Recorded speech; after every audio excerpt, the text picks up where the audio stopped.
Here we go. Welcome into the show. We've been in the lead up to the 2025 NFL Draft for days and weeks and months, and it is finally here. Round one getting underway tonight, and no matter where you are, how you're tuned in, thank you so much for making our draft coverage here at Chat Sports a part of your day. But the good news for all of you who like what we do, this is only the beginning here on this Thursday, April 24th, because we will be live Thursday, Friday, Saturday, every single day, every single round, talking about every single pick live here on the show. My name is Chase Sr. Alongside me is my main man, producer Chip, and we'll be live here with you for several hours over the next few days, giving you the best draft coverage right here on YouTube. So, to start off, just want to say thank you so much for being here with us. As you can see, the countdown to when the Tennessee Titans are on the clock with the first overall pick is right below me.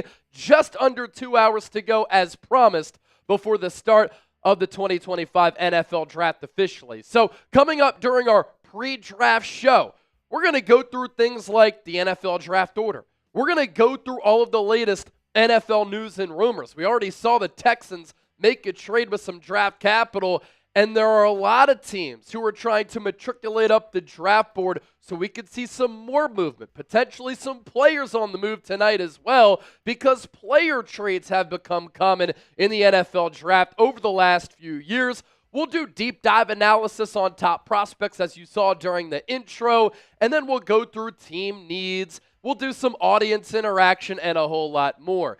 You choose us, and what we do would not be possible without all of you. And we're just so glad that you continue to come back and hang out here with us at Chat Sports, as we have about 20 channels live right now for our coverage of the NFL Draft, one of the biggest events of the year. And it's draft day. Johnny Manziel, where are you watching from? In the words of Drake, that last lyric. The real ones know. Let us know down in the comment section, and we'll start to give you some shout-outs. We're coming to you from Studio I in the Chat Sports studios. Myself and Chip used to always go live in Studio H, but we are getting closer to the finalization of our massive studio and office renovation and expansion here at Chat Sports. Can't wait for it to be over, because it's been a long last few months as we've expanded greatly as far as the employees that we've hired and the studios that we've built. And again, the Chat Sports rocket ship has continued its momentum, because year over year, we've continued to grow as a company. Wouldn't be possible without all of you, and you continue to choose us as your go-to destination for things like the NFL Draft, NFL free agency, in-season coverage, off-season coverage, and of course our legendary watch parties. So let us know where you're watching from. We'll give you some shout-outs here. Greg Smith is in Sacramento. Bearded Niner is in Albuquerque, New Mexico. Don Mecca, Sacramento, California. Los Angeles from Coveb. Bearded Niner in New Mexico. Dave Lee, Vancouver, Canada. I saw Germany in the chat from Sven. Mike Honcho is rocking and rolling with us from California. We have a bunch of people watching from Philadelphia, Calgary, Rochester, Minnesota, Portland, Oregon. We have people rocking and rolling with us from every pocket of America and worldwide. Let's get to your super chats. A couple of those have come in already. One of our most legendary viewers on Philadelphia Eagles now, Jonathan E. Frog, with the $5 super chat. He says, "The big dog is here, and the dogs are barking. Woo, woo, woo, woo, woo." Yeah, E-Frog is in the building. And just an announcement, for everybody who won a Super Chat MVP jersey during free agency, they literally just got sent to us here at the Chat Sports Studios the other day. And so we will send those to you after the NFL Draft. I told you that it would take a little while, because we like to have the jerseys sent here from our distributor, and then I always like to include a note as a thank you. And so E-Frog, one of our MVPs, we will get that jersey sent to you. Dennis Designs with the $50 super chat. I have your Eagles Now hat for you, and I will send that to you as well. The King Dylan, 96YT, a $20 super chat saying the King is here. Eagles are trading up for Walter Nolan, I guarantee it. In my final mock draft, that's exactly what I had taking place. the Eagles moving up to take a player who they really covet, Walter Nolan, the defensive tackle out of Ole Miss. That $50 super chat from Dennis Designs getting registered with our system. And he said, have a drink, guys. Good to see you. Let's go Birds. Of course, I'm the host of Philadelphia Eagles Now. I'm the host of the 49ers Report, two of the biggest Niners and Eagles channels right here on YouTube, both north of 100,000 subscribers. And it's always a party when we're live on both streams. Just giving you that information in case you're confused, and I appreciate all the real ones for understanding that and being here to support us. Cole Wireman with the $1 super chat, as all of these super chats are coming in on Eagles Now. The 49ers Report has to catch up a little bit, although we did get a super chat there. And then Bryce Blackwell with the $10 super chat. Bryce saying that the Eagles need a running back, safety, edge, linebacker, defensive tackle. He's ready for the draft. Fly, Eagles, fly. Chip, you're ready, brother. It's going to be a crazy night. I feel it with all these teams, either if they trade up or trade down. We'll show that super chat and the other super chats that came in here in just a moment, but our draft coverage would not be possible without our sponsors. The first of which, Game Time. Best seats at the lowest price guaranteed. Take the guesswork out of buying tickets with Game Time. Prices drop as the event gets closer. You get $20 off when you download the app, create an account, use the code CHATSPORTS, CHATSPORTS, for $20 off. Terms apply.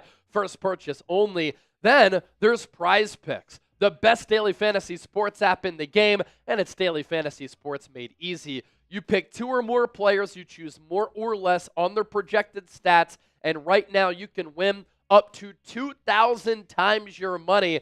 And if you play $5, you get $50 instantly. You don't even need to win to receive that $50 bonus. It's guaranteed. Our third sponsor, Mando. New sponsor here at Chat Sports, the best full body, whole body deodorant. You can get $5 off the Mando starter pack when you go to shopmando.com and you use the code CHAT. I am holding the Cedar Grove Smooth Solid Mando deodorant.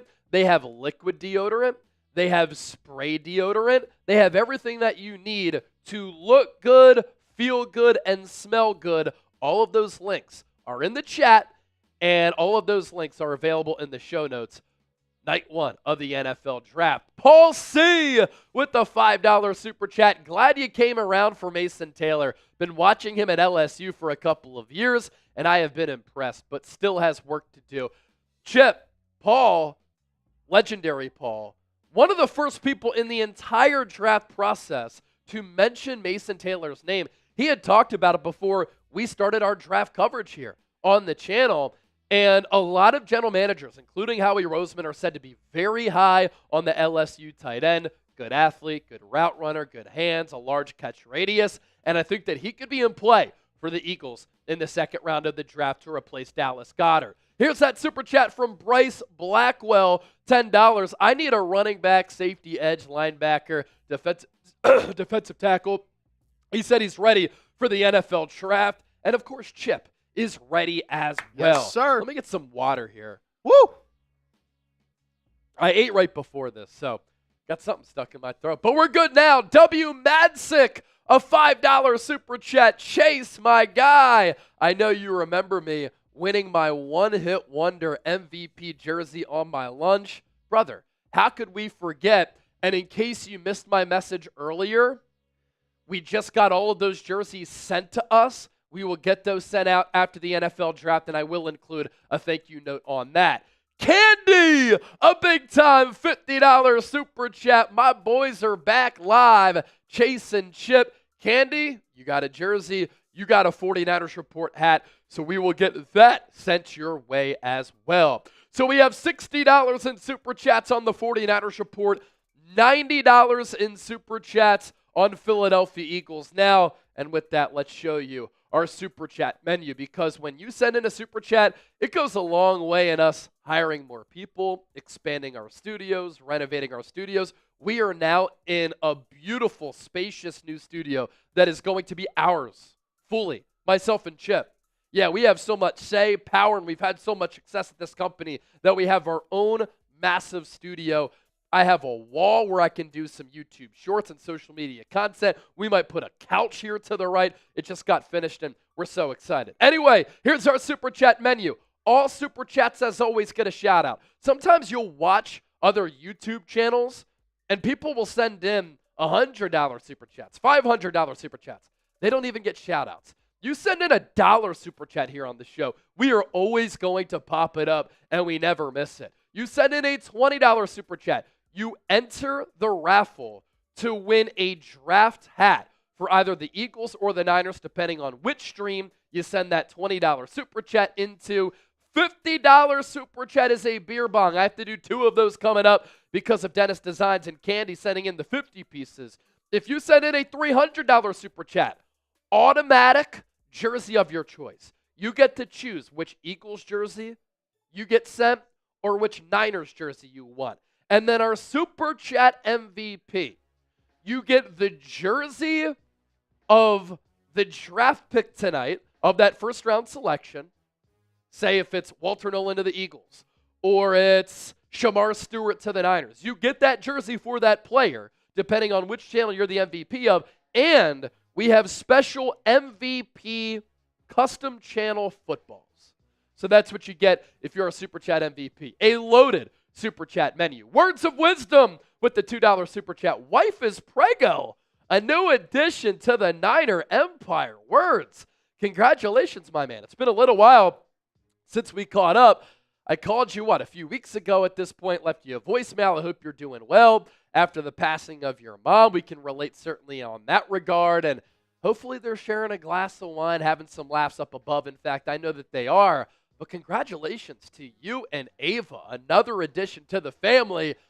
Everybody congratulate Words of Wisdom for getting it in. Words of Wisdom getting it in. How about it? Now, if you can't send in a Super Chat, of course, you can support the show for free. How do you do that? It is very easy. You hit that thumbs up icon and you like the video. You subscribe to the channel. You comment and share your thoughts. Share the video on social media so that people know that what we do is extremely special and they can find out. Most importantly, just be a real one.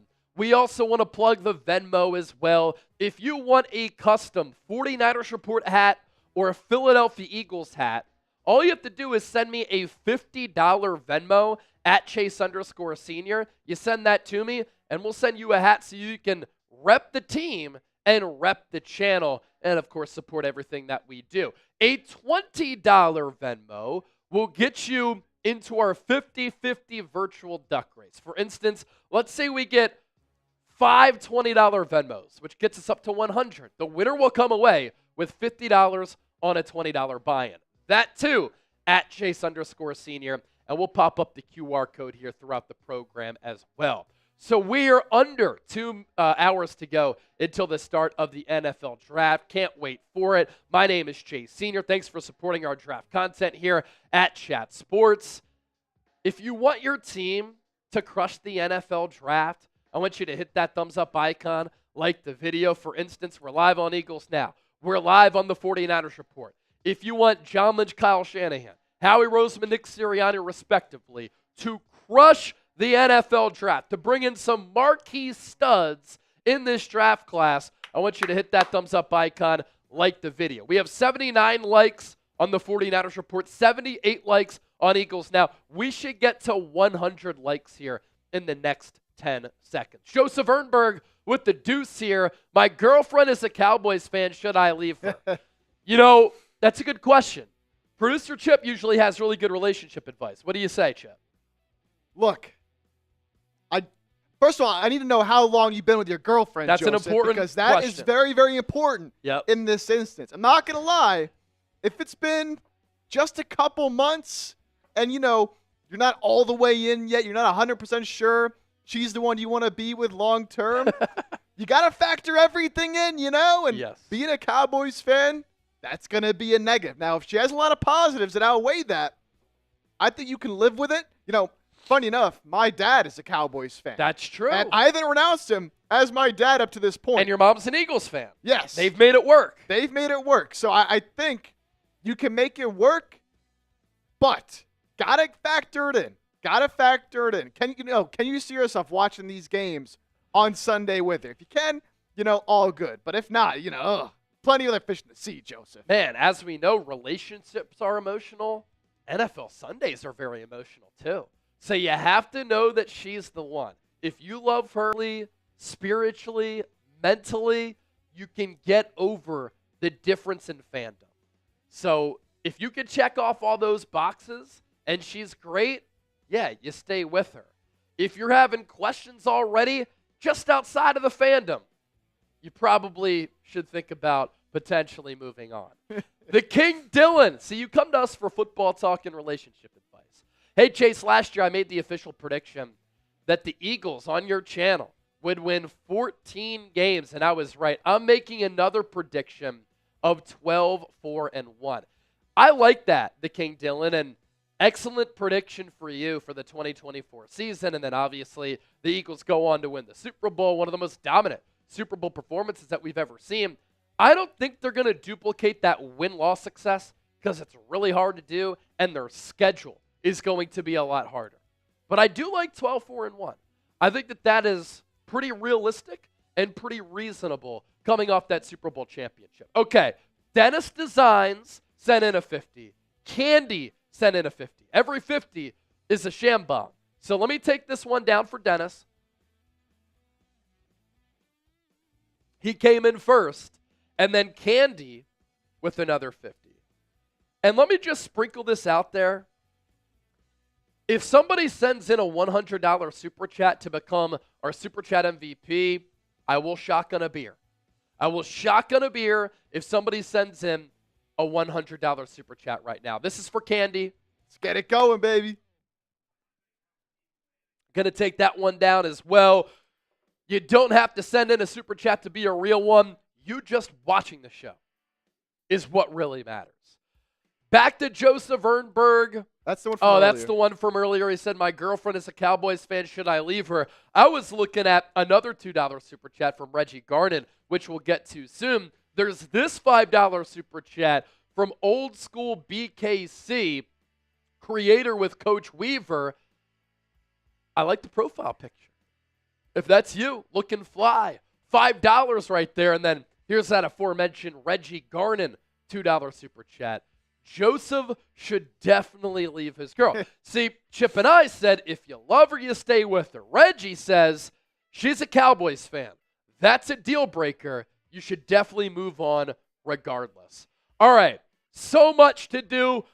More super chats coming in. So continue to hang out here with us. Jeff Chipper. Hey! See, he's the Cowboys fan. Divided household here. The Pops of Chip. Had the opportunity to meet him after the ring. And that's fine because the Cowboys won't win a ring. And so that's okay. All right, with that, let's take a look at the NFL draft order. And obviously, there could be some picks that changes this, but as of right now, this is the 2025 NFL draft order. We'll take a look at the best players available, position by position. We're only starting to ramp up here with our draft coverage as the first round is about 90-plus minutes away. The Tennessee Titans are on the clock first. I expect them to go with Cam Ward. The Cleveland Browns are sitting there at number 2. They could make a trade with the Jacksonville Jaguars. We'll see. If they stay there, I think Travis Hunter is the pick. New York Giants are at number 3. Brian Daboll is said to be in love with Jackson Dart. I think it's too early to take him there, but we could see another shocker. At the end of the day, I think the Giants go with diehard Eagles fan Abdul Carter, the edge rusher out of Penn State. New England Patriots in year 1 of the Mike Vrabel era at number 4. I'm going to predict that the Patriots go offensive line, and they select Will Campbell out of LSU. After pick 4, this is where the draft could get wild, wonky, and weird. Mason Graham could make sense at number 5. Their young general manager could try to trade up to take Travis Hunter. I don't think Ashton Genty is out of the question there for Jacksonville either. You might say, well, they have Travis Etienne. They might like Ashton Genty a lot better, and this is a new regime in Jacksonville with the new young GM who looks like he's 15 years old, and Liam Cohen, the new head coach. Las Vegas Raiders at number 6. Kelvin Banks, Armand Membu, popular in mock drafts to Las Vegas as the Pete Carroll era gets underway. You have Aaron Glenn going from being the Lions defensive coordinator to the Jets head coach at number 7. Offensive line, maybe even Tyler Warren could make sense there with the 7th selection. Carolina Panthers at number 8. My prediction is Jalen Walker, the edge rusher and linebacker out of Georgia. I love him for the Niners, but I think he goes earlier. Will the New Orleans Saints go quarterback Jackson Dart? They're said to be out on Shedeur Sanders. Is that a bluff? But Kellen Moore, that era gets underway in the Big Easy. The Chicago Bears, I think they need to go offensive line, but if Ashton Jeanty, Tyler Warren are there, do you get another offensive player for Caleb Williams? For the Niners, I predict they go defensive line. And I think there are 6 players who could go to San Francisco here that I feel pretty good about in making that prediction. Shamar Stewart out of Texas A&M, I would disagree with that. Walter Nolan, Ole Miss defensive tackle. Derek Harmon, Oregon defensive tackle. They could go Michael Williams out of Georgia. They could go Jalen Walker out of Georgia. I would not hate it if Mason Graham fell to San Francisco and they go there at number 11. One of my favorite players in this draft is Armand Membu. That would be an excellent pick. I know I said 6 players, but that's some more players to keep in mind for the Niners there at number 11. Dallas Cowboys, I kind of like Tet McMillan there potentially, the number 1 wide receiver in this draft, and that's debatable. I like Luther Burden, and then I like a couple of second-round guys. Jalen Knoll, I like Jaden Higgins, I like Alec Ayumaner out of Stanford, but I think the Cowboys could get Dak Prescott a weapon there. Dolphins at number 13, they need to improve in the trenches. You have the Colts at 14. Falcons at number 15 could be a Mike Green destination out of Marshall. 17 sacks and 23 TFLs last year. Arizona Cardinals at number 16. They could go in a variety of ways too. Maybe corner, maybe the best defensive lineman. They have a couple of options at their disposal. The Bengals need to improve their defense. This could be a place where Walter Nolan does go. They have taken chances on players with character concerns in the past. Some have worked out, some haven't. But they've taken players with character issues who have ended up being really good players for their organization. Avantez Perfect and players like that. The Seattle Seahawks at number 18. Tampa Bay Buccaneers at 19. The Denver Broncos at number 20. Couple of thoughts here. I think the Bucs could trade back. I think the Broncos could look to go up the draft board to try to take a running back, maybe Omarion Hampton. Omarion Hampton could be in play for Dallas at number 12. Pittsburgh Steelers at 21. Are they going to take Shedeur Sanders? Could they take Tyler Shugg? Could they move back out of that pick and maybe trade with the Eagles to 32 because they think taking a quarterback at 21 is a little bit too early? I know Steeler fans are like, yikes, Kenny Pickett a few years ago. The Chargers at number 22, Green Bay Packers at 23, Vikings at 24. Wouldn't be surprised if those teams move back, especially Minnesota. They only have 4 picks in this entire NFL draft. That's crazy to me. Nick Caserio could trade up, could trade back for Houston. He, like Howie Roseman, a very aggressive general manager. Los Angeles Rams, and that roster is in a good spot. Same could be said for the Baltimore Ravens and, of course, the Detroit Lions. And then 29 through 32, the final 4 picks in this first round. You have the Commanders, who made it to the NFC Championship game, surprisingly. The Buffalo Bills have signed so many marquee defensive players in free agency this offseason. The Kansas City Chiefs at 31. That could be a running back. That could be an offensive lineman. And then Howie Roseman. He's traded up a lot during his tenure as a general manager. And I think that if Walter Nolan is available in the 20s, he could look to go up and get his guy. If they want to trade up to take Malachi Starks, the safety out of Georgia, that could be in play. Of note, Howie Roseman has never drafted a safety inside the top 50 picks. So that is the NFL draft order as we're under 90 minutes to go until the start of round 1. The King Dylan with the $10 super chat. Just some advice for the guy who has a girlfriend who's a Cowboys fan. Cowgirls fan, he says. I dated a Giants fan for 3 years. Outlooks and the philosophies of life and important foundational values like that. Fandom, you can get by that. Good stuff, the King Dylan. Kelly Knock with the $10 super chat. One of our legendary super chatters is back, and it's always good to see her. super chatting in the comment section. She's always watching the show. She says, hey guys, real one. She is indeed a real one. So is Angela G, who continues to be a fighter in her cancer battle. Hopefully she's doing okay. Hi guys, I can't watch the chat scroll. Had a seizure, had to quit my job. New brain cancer, but radiation seemed to work. I'm blessed. God is good. Love you. We love you, and we want you to continue to stay strong and keep that positivity about you, Angela, because you do have that special orb about you.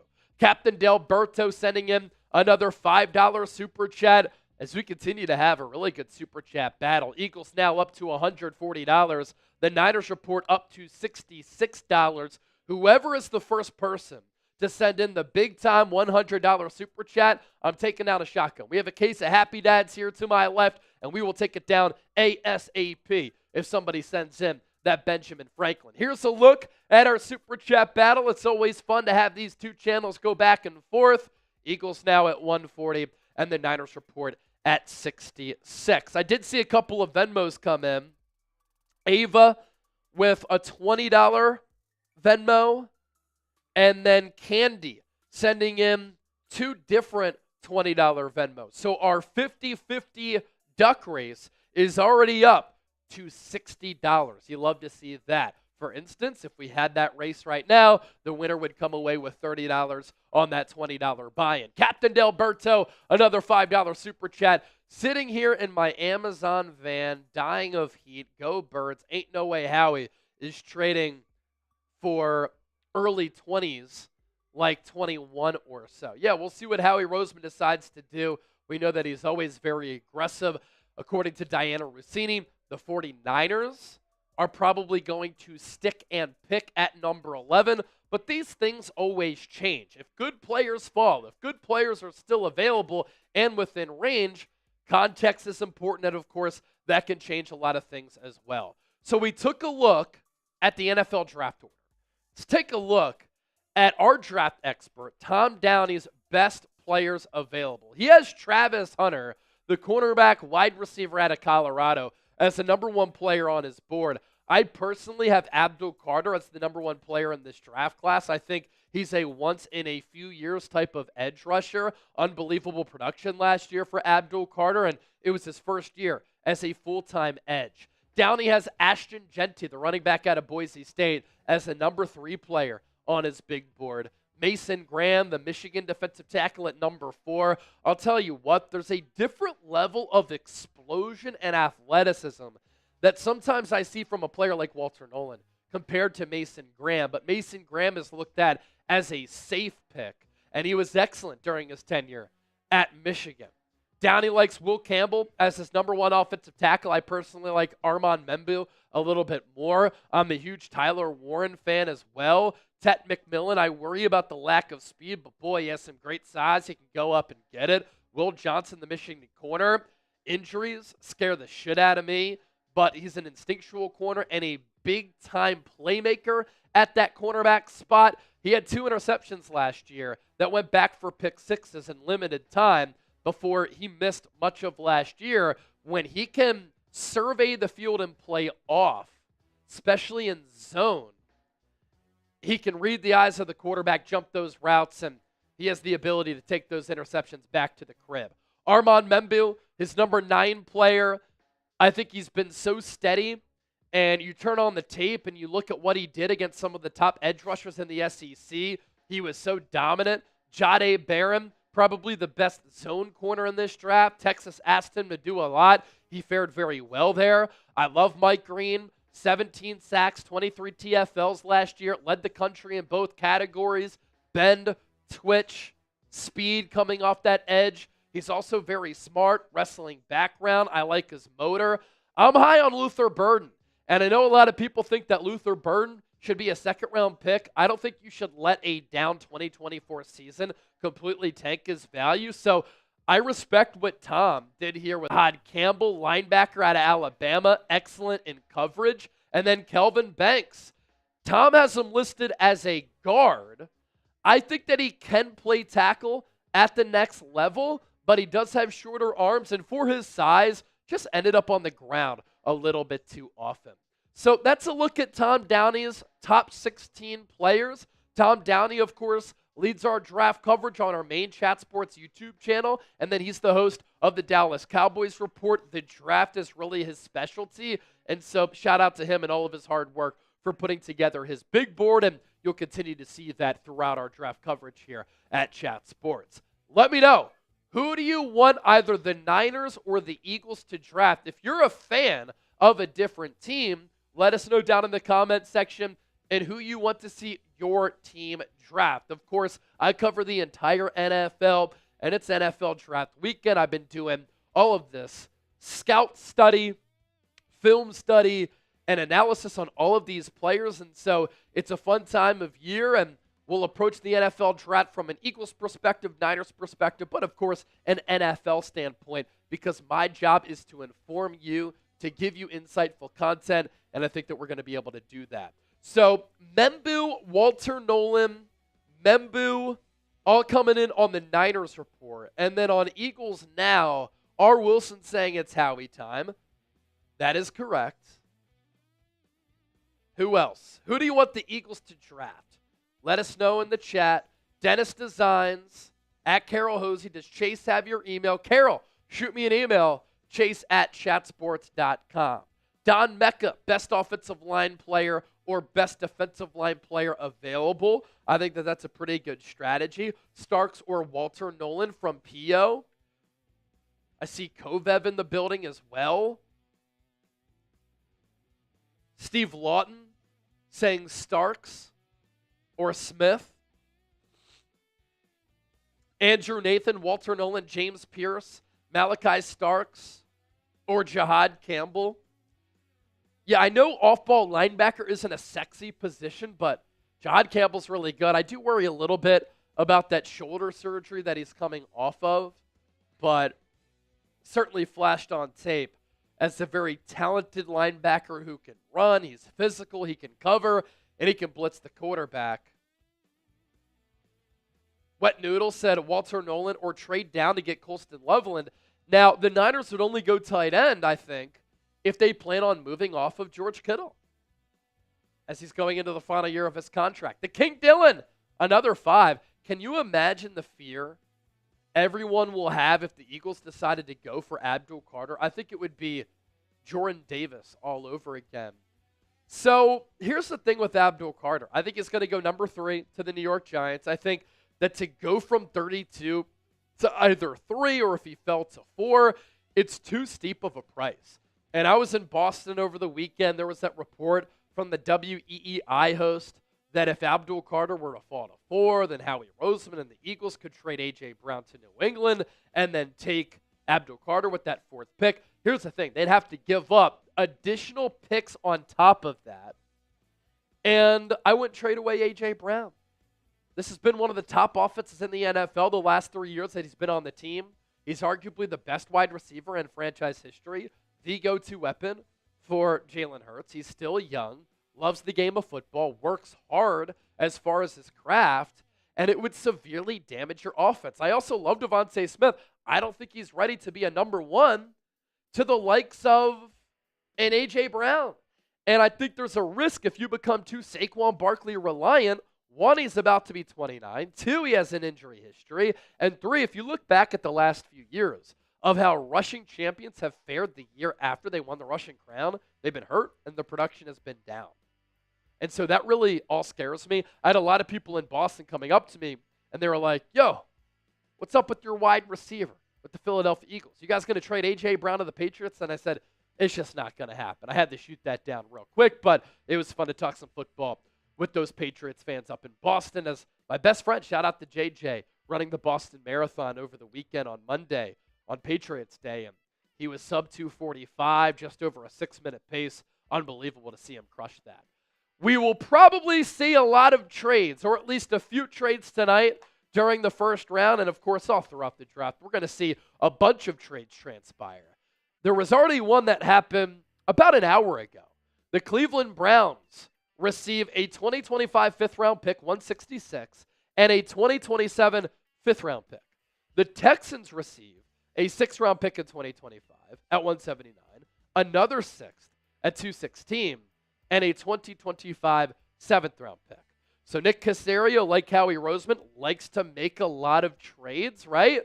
He's already made one. And Andrew Berry, who worked under Howie Roseman, also a part of that trade right there. Let's pop back up our Super Chat menu chip if we can. We've had some great Super Chats come in already. That deal still applies.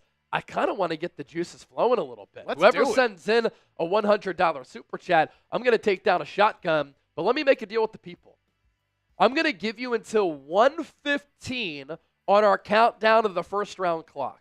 If somebody sends in a 50 by the time the clock hits 1:15, I'm going to take down that shotgun. 50% off right now. So all Super Chats get a shout out. If you send in a $20 Super Chat or more, you enter our raffle to win a draft hat, either a Niners draft hat or an Eagles draft hat.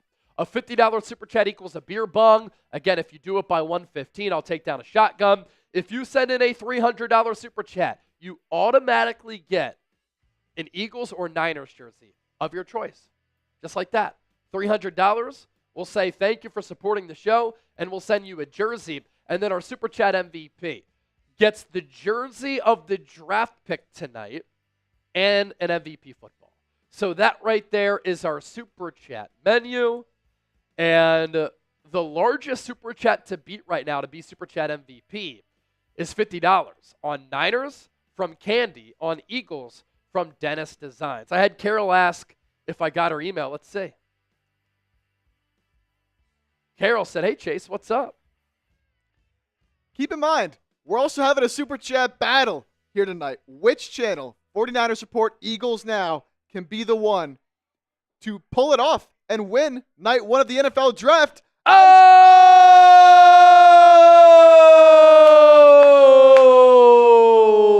The King Dylan, a $50 Super Chat. And he says, here you go, fam. Once Chip pops that up, he'll throw me a happy dad, and we'll get a shotgun going. So that gets Eagles Now all the way up to 195 in supers. Man. The 49ers Report at $66. We've had some legendary back and forths. I will also say this. The draft is in Green Bay. It's taking place at Lambeau Field. It's a very interesting place for a draft to take place. Number one, it's inside a stadium. Number two, it's at the smallest market in the NFL. There really isn't a city in Green Bay. Like, the stadium is just inside the town, and then a bunch of houses in that neighborhood just tailgate. They've been tailgating for the last 8 hours, cooking some brats, probably some barbecue up in that region. I was at the NFL Draft in Nashville on Broadway in 2019 with my boys Philly D and JJ, and it was awesome because you're in a major city that's one of the fastest growing cities in America. If you've been on Broadway, you know that there are bars and restaurants and places to listen to music all along that road. You don't have that type of setting in Green Bay. So I'm very interested to see how the draft plays out and what the weather is going to be like over the next few days, because in Green Bay, Wisconsin in April, you just never know. But shout out to everybody who's on hand, because there are so many people who are in Green Bay, Wisconsin for round one. And I'm just wondering, how does a small town like that house all of these people? Do they have enough hotels? Are people staying in Milwaukee? Either way, that is the power of the NFL right there. Oh!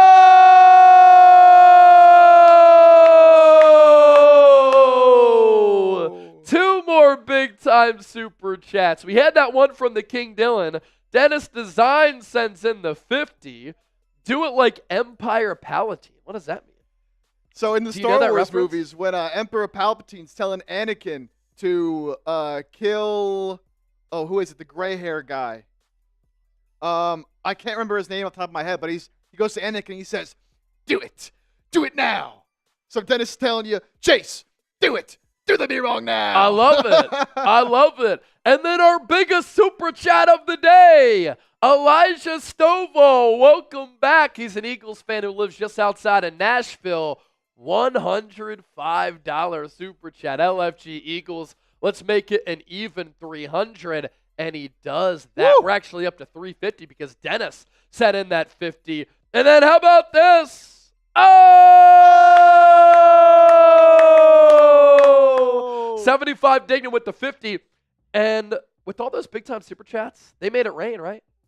They made it rain? Oh, they are making it Can rain. we Gotta incorporate get that? in here. All right, let's incorporate that. Because Candy, prior to that 50 from 75, sent in a $20 Super Chat, 75 Dignan. I'm pretty sure you were one of our Super Chat MVPs during free agency, right? I'm pretty sure you were one of them and you won one of our jerseys. In case you're just joining the show, I had said this earlier. Those of you who won a jersey during free agency, we just got sent a bunch of jerseys that you won the other day. So I will get those sent out after the NFL draft, I promise. I had told you when you won those jerseys, it takes a little while from our distributor. Those big-time Super Chatters, you all made it rain. Thank you so much for supporting the show. We are officially over $100 on the Niners report. 75 Dignan with that 50. CNC, Niners Factory. Let's go. I kind of like that. CNC. Chip and Chase. Let's go. It's the Chip and Chase show. It's the double C, C squared. Let's get it. All right, I got to take down a shotgun as promised. I had said, hey, if we get a 50, I'll do it. Then we got multiple 50s and a $105 Super Chat. So Chip, handing me over the Happy Dad. Not a sponsor, but they should be. We're going to go Wild Cherry. It's kind of a Niner theme, but it's also working for the Eagles too because it's Chiefs blood. We can say it like that. There we go. All right. First shotgun going down of NFL draft weekend. The first of few, safe to say. And as you can see, right down below me, hour and 10 minutes away from the start of the NFL draft. Thanks for being here. We're going to be live every day, every round, talking about every single pick. This is only the beginning. Continue to hang out here with us all throughout draft weekend. Here we go. Let's go, baby. Chug, chug, chug, chug, chug, chug, chug, chug, chug. Easy money. First I'm Eddie, baby. And with those 50s too, I'll give you a beer bong here in just a moment. How about this? Our Super Chat battle, somewhat one-sided right now. Eagles now up to 350. The 49ers report up to 135. I also saw some Venmos come in for our 50-50 race. We had 40 come in from Candy, 20 come in from Ava, 20 come in from Michael, and then Ken with the 20. So right now, 40, 60, 80, 100. We already have $100 for our Venmo 50-50 race. So the winner would come away, for instance, with 50 if we held that race right now, which we're not going to, on that $20 buy-in. So if you want to send me a Venmo to be a part of our 50-50 duck race, we decided with a virtual duck race. Venmo me at Chase_senior. You can also scan the QR code here, and you can also screenshot that so that you have it for later. Candy again! Oh! Another $100 Super Chat. That gets the Niners report a lot closer within the Super Chat battle here. A Benjamin Franklin coming in from Candy Winslow. And she said, Super Chat battle, let's go Niners. Candy, thank you for that. Everybody hit the thumbs up icon on that Super Chat right there. We always love when the big-time Super Chats come in. And anytime you see the bots, get them out of here. Get them out of here. They're all terrorists. Get them out of here. Candy making it rain. Again, I'll give y'all a beer bong coming up here in just a moment. More Venmos coming in. Kelly with another 20. Good stuff right there. So Super Chats are popping. Venmo races are popping as well. Milo McDonald, $10 from Canadian currency. Draft a player half as good as the legend. Number 42, Roger Craig. I'll tell you what. Niners have had a lot of legendary draft picks throughout their franchise history. That's why they have 5 Super Bowls. And here's Milo with that 10. Love how he's cheesing. Happy dude bringing positivity to the show. Draft a player half as good as the legend, number 42, Roger Craig. And it's a crime that he's not a member of the Pro Football Hall of Fame. Oh, sorry, Ronnie Lott was number 42. Ronnie Lott was number 42. Roger Craig, a great fullback for the San Francisco 49ers, was number 33. Ronnie Lott, number 42. Duh, Chase, you can't have a brain fart when it's night one of the NFL draft. What are you doing? The King Dylan, another 50, and then Jonathan with the $2 super chat. Flying in, baby. Let's go. Over 400 right now on Eagles. 244 for the Niners report. We got a battle early on. Still an hour to go to the start of this draft. Let's get it. We'll pop up that super chat from the King Dylan. In the meantime, I'm in a spot where I can take down another beer bong. Niners report needs to catch up. You know what? Someone on the Niners report only, sends in a 50 to catch up a little bit.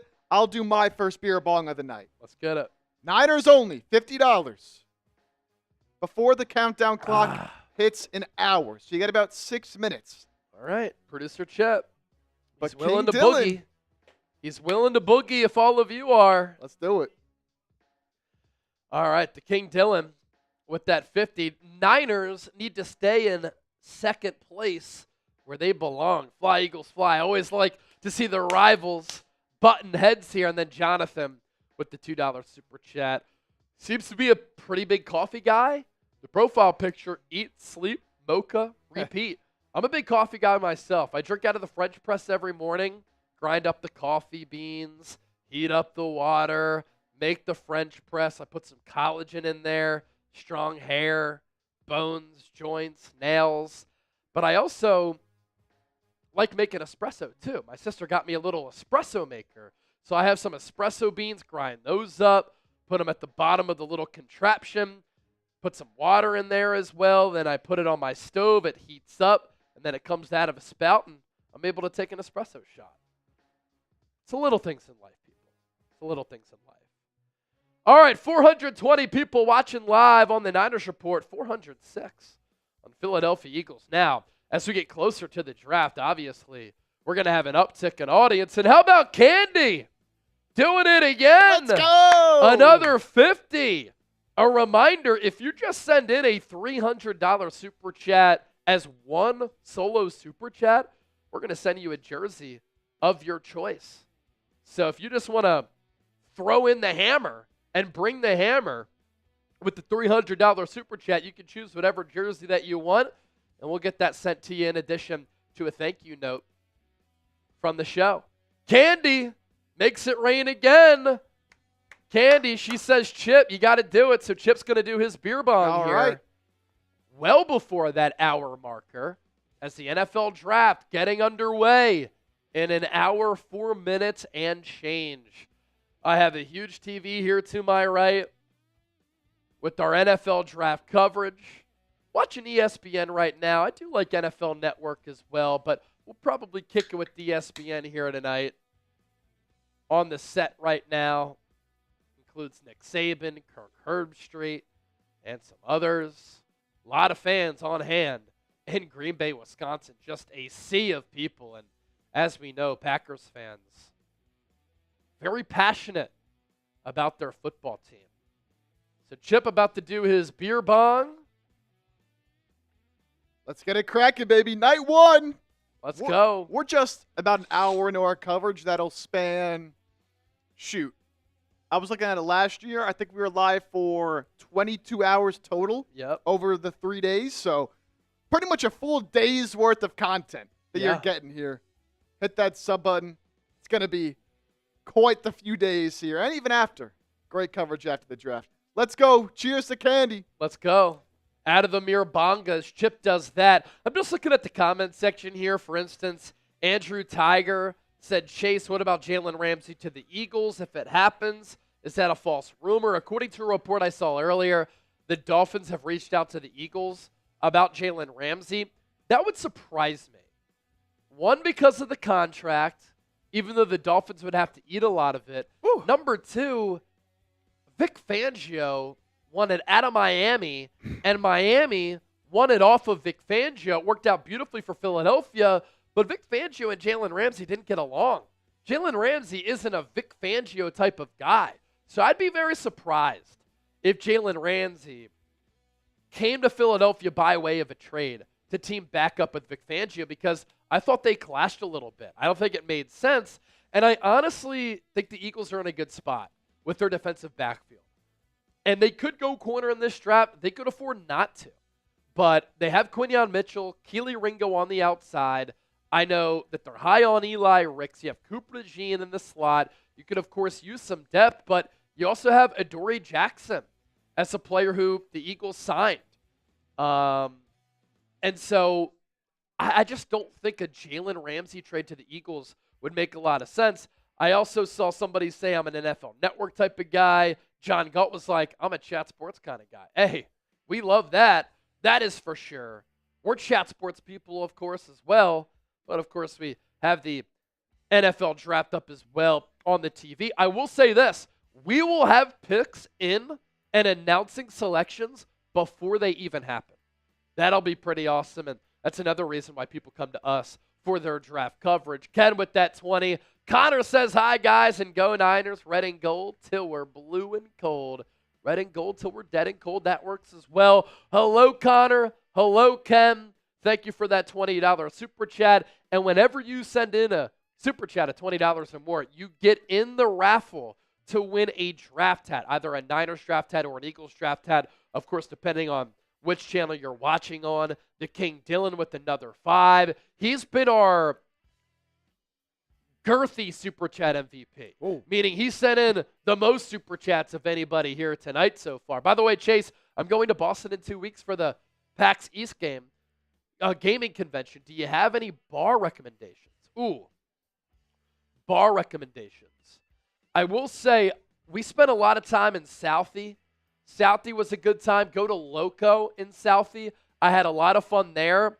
I also had one of the best lobster rolls that I have ever had, and I'll have to get the name of the place for you that I was at. They're a 3-time Best Clam Chowder Award winner, and their lobster roll was fantastic. Okay, here it is.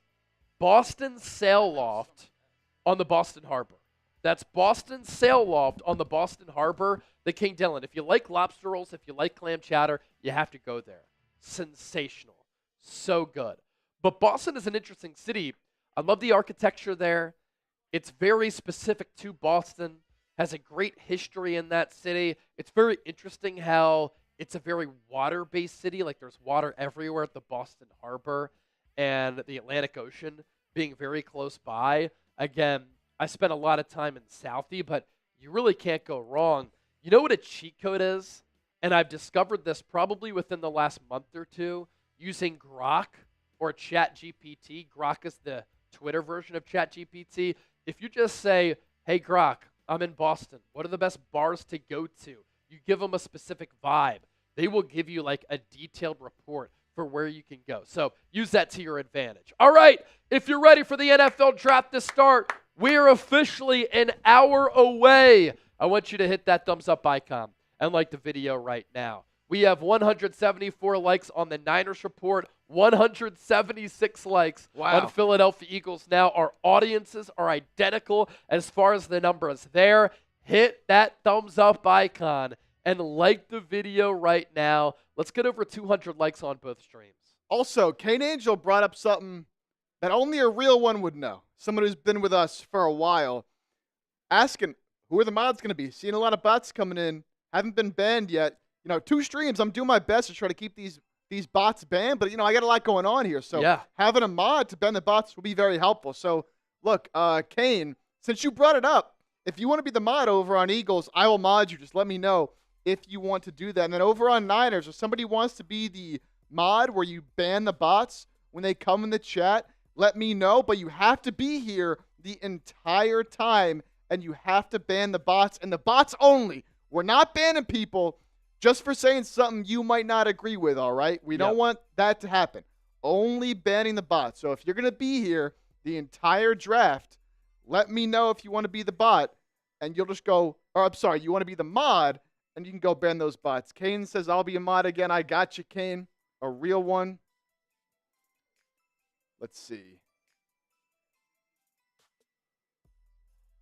Yeah, if you want to be our moderator, it obviously helps us out for all the reasons that Chip mentioned for sure. There you go, Kane. So just type me if you want to be the mod over on Niners, if you're going to be here the whole time. And I can get that going. Is Kelly Nuck, is this show live the whole time? What? Yeah, look, the entire draft will be live. I was checking again last year on our numbers. We were live for over 7 hours day 1, 7 hours day 2, and over 8 hours That's crazy. on day 3. So we'll be here the entire time. Yeah, I'm also thinking too, we've been live for these shows for so long to a point where I'm on this like crazy fitness journey, and I just got done a 700-day running streak. I stopped the running streak because I was dealing and still am dealing with a little bit of Achilles tendonitis. It got to a point though during free agency back a few months ago in March where I was like, yo, I need a chair. I need to start sitting for these live streams because I get done. Maybe I'm just getting old. Maybe I'm turning soft into a little bit of a pussy. But my feet at the end of the day hurt. Maybe it's also like you're not supposed to be standing for that long. I wonder how long I'm going to be able to last without a chair here tonight. Hey, we'll see. Continue to hit that thumbs up icon. Like the video. Under an hour to go until the NFL draft. And Chip, since we're live on the Niners Report, we're live on Eagles Now. Let's first take a look at the Niners' needs. Let's take a look at the Eagles' needs with their draft cards here, just to get people caught up. A little bit of a refresher, get you in the know with what you can expect here. Here's the Niners' offseason profile. They have a lot of cap space currently. And remember, this cap space can be rolled over year. Currently, the Niners have the 5th most cap space in the NFL with $38.5 million. The marquee additions that they've made this offseason, Mac Jones, quarterback, Demarcus Robinson, the wide receiver, who Matt Mayoko said might be suspended the first 3 games of the year, Trey Brown at corner, Richie Grant at safety, Jason Pinnock at safety as well. Of course, a lot of huge losses. Deebo Samuel, gone. Talanoa Hufanga, see ya. Aaron Banks, Charvarius Ward, Leonard Floyd, all out as well. I mean, we could take up multiple graphics with all of the players who the Niners have lost this offseason. It is a huge offseason of turnover and really a big turning point for this organization. As far as their draft needs, offensive line, huge, especially at offensive tackle. I'll throw center and guard in there as well. The Niners also need to bulk up the defensive trenches, edge rusher, defensive tackle. They need multiple players there in this draft. And then the cornerback position is another one that the Niners need to solidify. They have Deommodore Lenoir and Renardo Green. Lenoir has some versatility where he can be on the outside, he can be on the inside. So the Niners could go with the slot corner and keep Demo on the outside. They could go with an outside corner, and they could keep Demo on the inside. Not a bad thought process there, and the play of Demo allows you to go in a couple of different directions, but that's the Niners offseason profile right there. As far as their draft profile, they have the 11th overall pick in round 1. They have 11 total picks, 4 inside the top 100. The Niners are tied with the Baltimore Ravens for the most selections in this 2025 draft.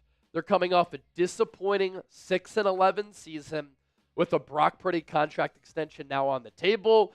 And they're also going to have to pay George Kittle if they want to keep him around as he goes in to the final year of his contract. As for the Eagles offseason profile, not as much cap space as the Niners. $22.4 million in available cap room. That's 19th among 32 teams. Their marquee offseason additions, Dorian Thompson-Robinson, A.J. Dillon, Azeez Ojulari, Adoree Jackson, Josh Uche. Some significant losses there with marquee players defensively and multiple starters. Milton Williams was great, especially toward the end of the year. And in that Super Bowl, Darius Slay, an all-pro level corner. Josh Sweat, edge rusher. They traded away C.J. Gardner-Johnson. I hated that trade, and I still do. Their draft needs, edge, tight end, wide receiver, guard. I'll throw in defensive tackle there, some linebacker depth.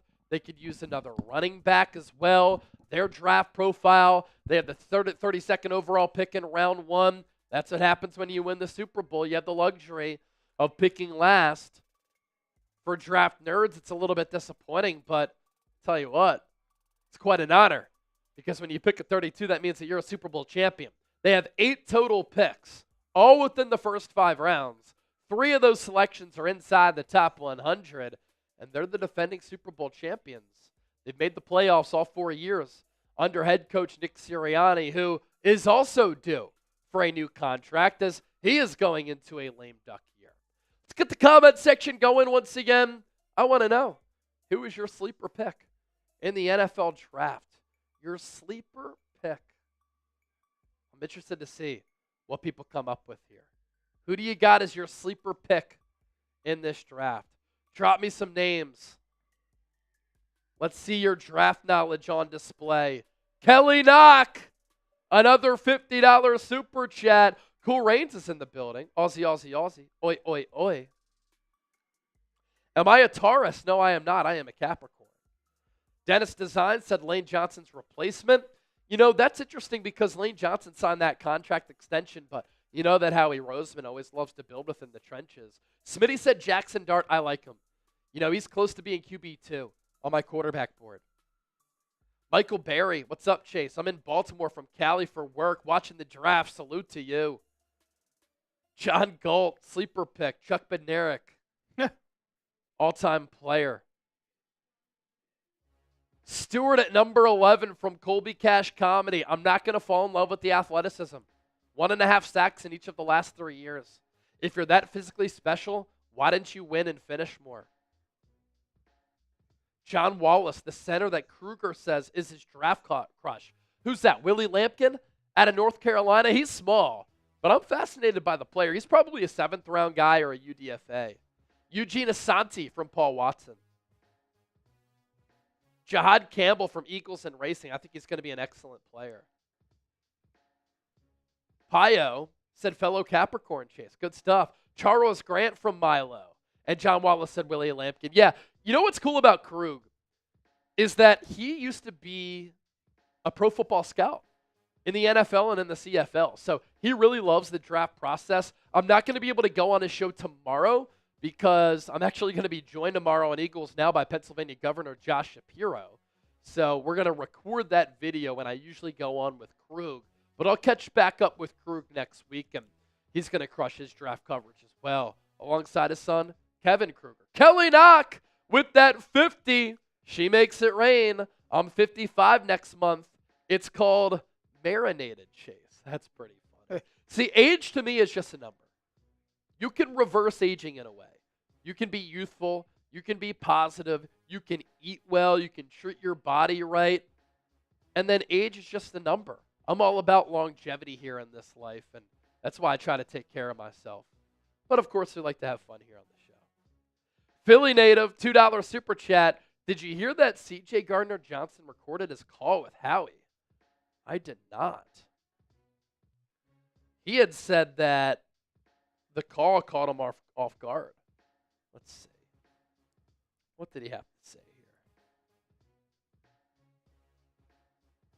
I'm not seeing anything recently. I hadn't heard that either. No. I know he said a couple of weeks ago, people showed me their true colors when I got traded.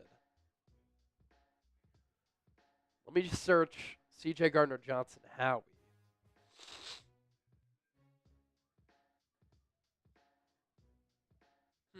Yeah, I'm not seeing anything on that front, but it'd be interesting. Honestly, there could be some legality stuff there as well. All right, let's get to one of our sponsors here. Our draft coverage here is we're under an hour to go until the start of the 2025 NFL Draft, sponsored by our friends at Game Time. A lot of people who are attending the draft, they downloaded the Game Time app. They used the code ChatSports for $20 off. Terms apply. First purchase only. Take the guesswork out of buying tickets with Game Time. With their last-minute ticket deals, you can save up to 60% off going to sporting events, concerts, comedy shows, and a whole lot more. They specialize in giving you the best seats at the lowest price guaranteed.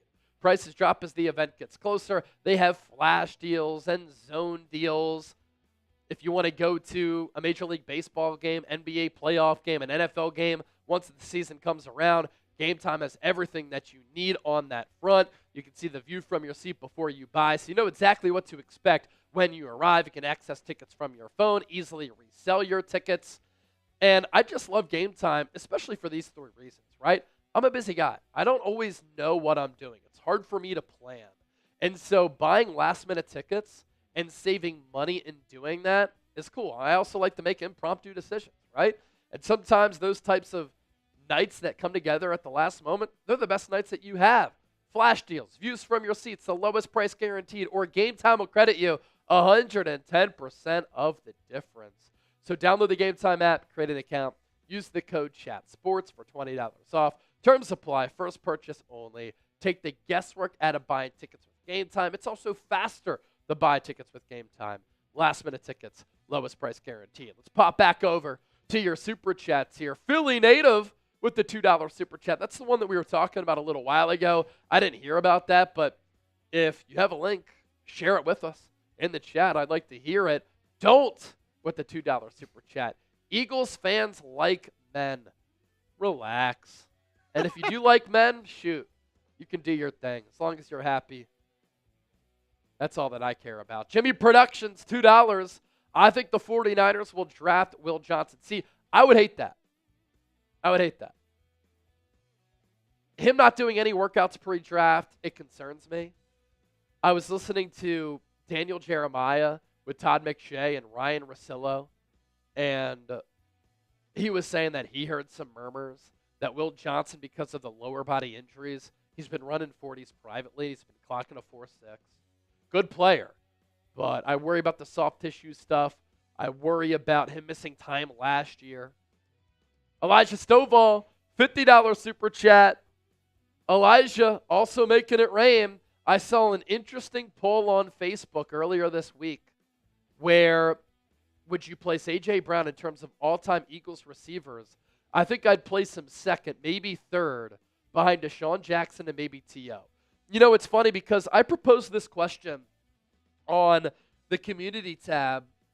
What was that? I think last week. Is A.J. Brown the best wide receiver in franchise history? And people were like, he hasn't been with the Eagles long enough. You forget that we had Terrell Owens. Terrell Owens played 1 full season with the Eagles, all right? Now, when you compare the players as far as their playing style, I do think that T.O.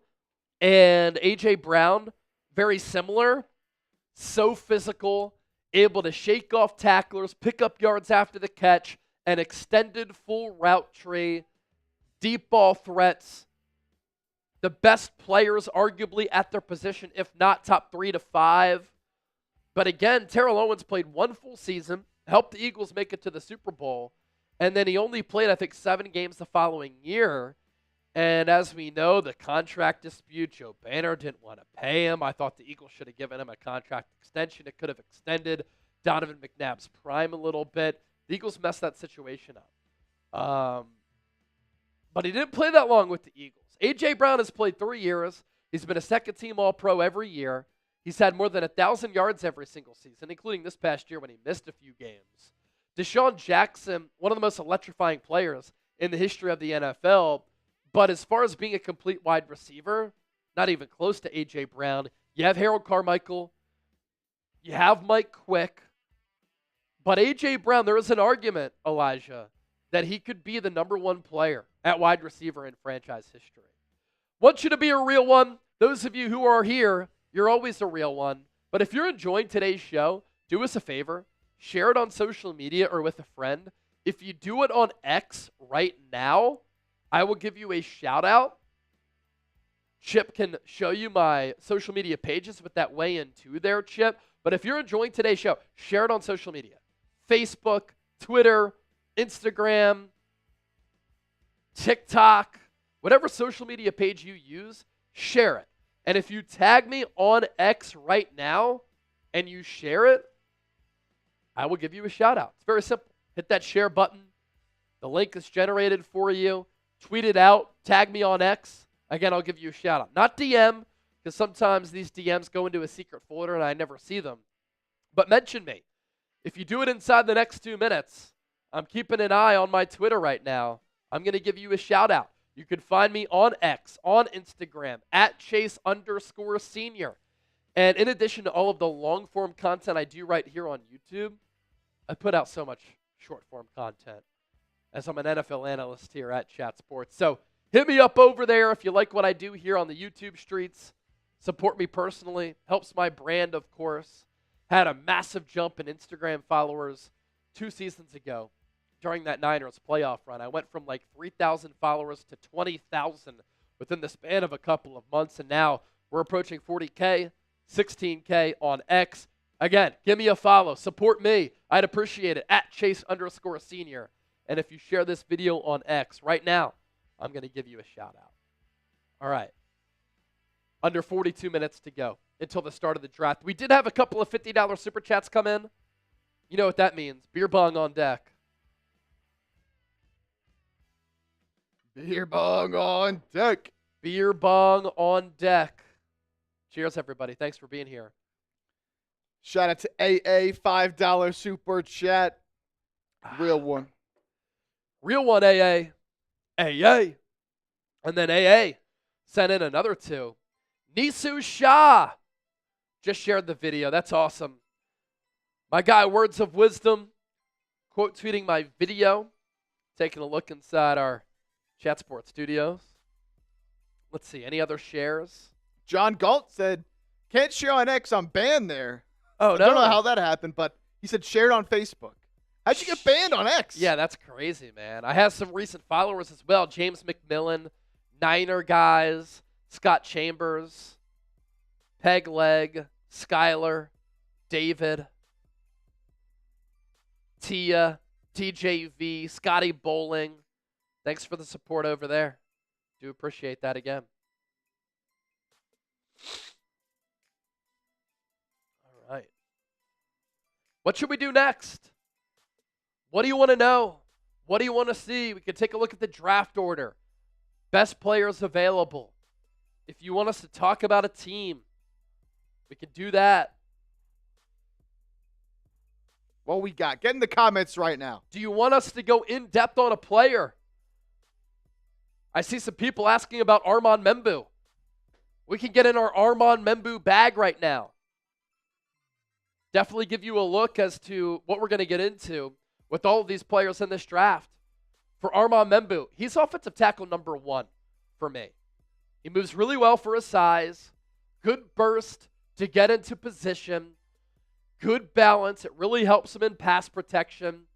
He could struggle with powerful edge rushers getting into his frame, but I will say this.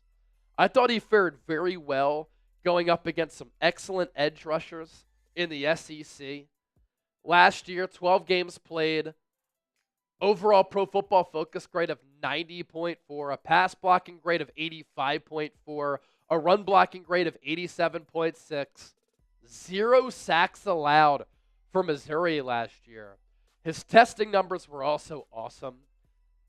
At 330-plus pounds, he ran a 4.91 40-yard dash, a vertical leap of 34 inches, a broad jump of nearly 10 feet, and he put up 25 reps of 225 on the bench press 31 times. It's crazy. Now, I was at the gym earlier. I was putting up some reps of 45 plates on each with the bar. I was happy with that. Not even close to the 225 for Armand Membu. I think he's pretty seasoned. I like how comfortable he is getting out in space with his pull blocks. And I just like him a little bit better than Will Campbell. I will say this. I like Josh Simmons out of Ohio State. He could have been offensive tackle 1, but that patellar tendon injury scares the you-know-what out of me because there have been so many players who never recover from that. For instance, Drake Jackson, second-round pick from a couple of years ago at a USC for the Niners. He suffered that injury, and there's some chatter that he might not play again. And so Armand Membu was a player who I love in this draft. And if he fell, for instance, to the Niners at number 11, I would race that pick to the podium. If he's within range at like 8 or 9, I would think about trading up. The Niners have 11 picks at their disposal this year. Anybody else that you want to hear about here? I did see Krithik Praveen asking on Eagles about Trey Amos, the corner. We could talk about Trey Amos as well. A speedster at the cornerback position. He certainly has interesting athletic traits with really quick hips and feet. That's especially very important at that cornerback spot. Projects as an outside corner with the ability to play press man, not afraid to get in your grill. He's not as comfortable in off-man coverage. Sometimes he will take the bait too often. Last year, 50 tackles for Ole Miss, 16 pass breakups. At corner, I always love players at that position who have instincts, who can make plays on the football. Trey Amos did that very, very well. A good sprinter, 40-yard dash of 4.43, a shuttle of 4.36. I don't care about bench press numbers at the corner spot, but 13 reps at 225, that is notable because what does he do well? Plays press man. So you have to use that motion and that chest. You know, I learned this when I read Tom Brady's TB12 method book. And he always talked about functional strength.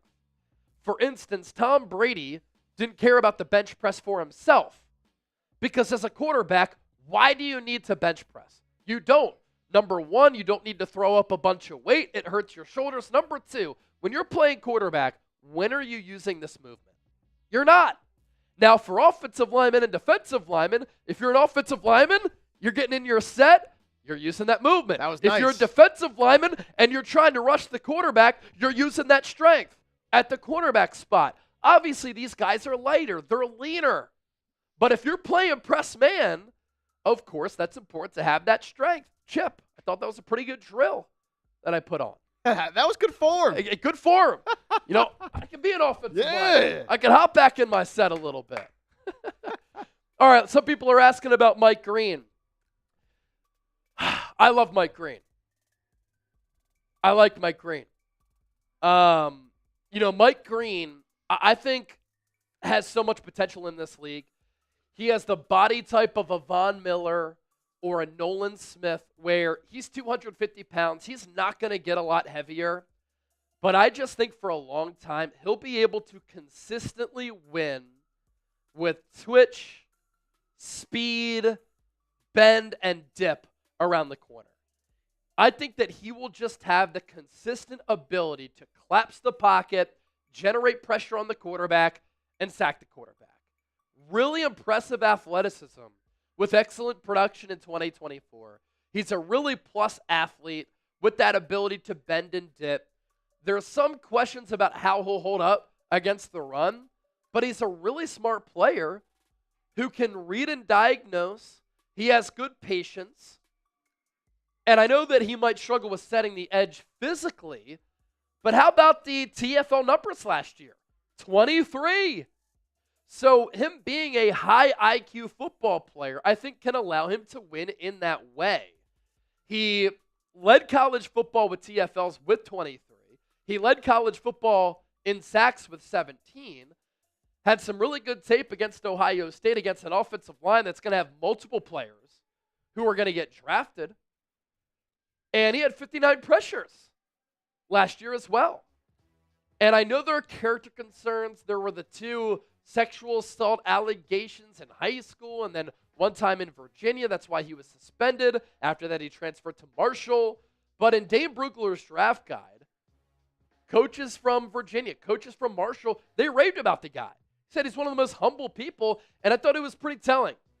At the NFL Combine, he addressed this directly. Unfortunately, here at Chat Sports, we weren't there for defensive line day because our Airbnb got burglarized the night prior. How about this? When we were at the NFL Combine, in the span of 24 hours, we saw a person in Indianapolis get shot and killed in front of our Airbnb less than 24 hours later. We got burglarized. Crazy. So we weren't there for Mike Green's interview. I really wanted to interview him, but he addressed it head on. Shout out to him. But sometimes when it comes to domestic violence or sexual assault, players will be taken off of draft boards immediately. And so he does come with risk for the lack of size.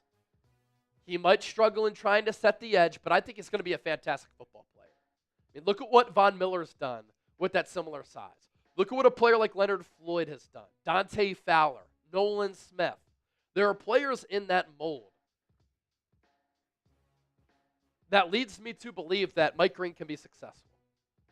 Now, he's not huge like Myles Garrett. He's a different player in that way. But I just think he has special skills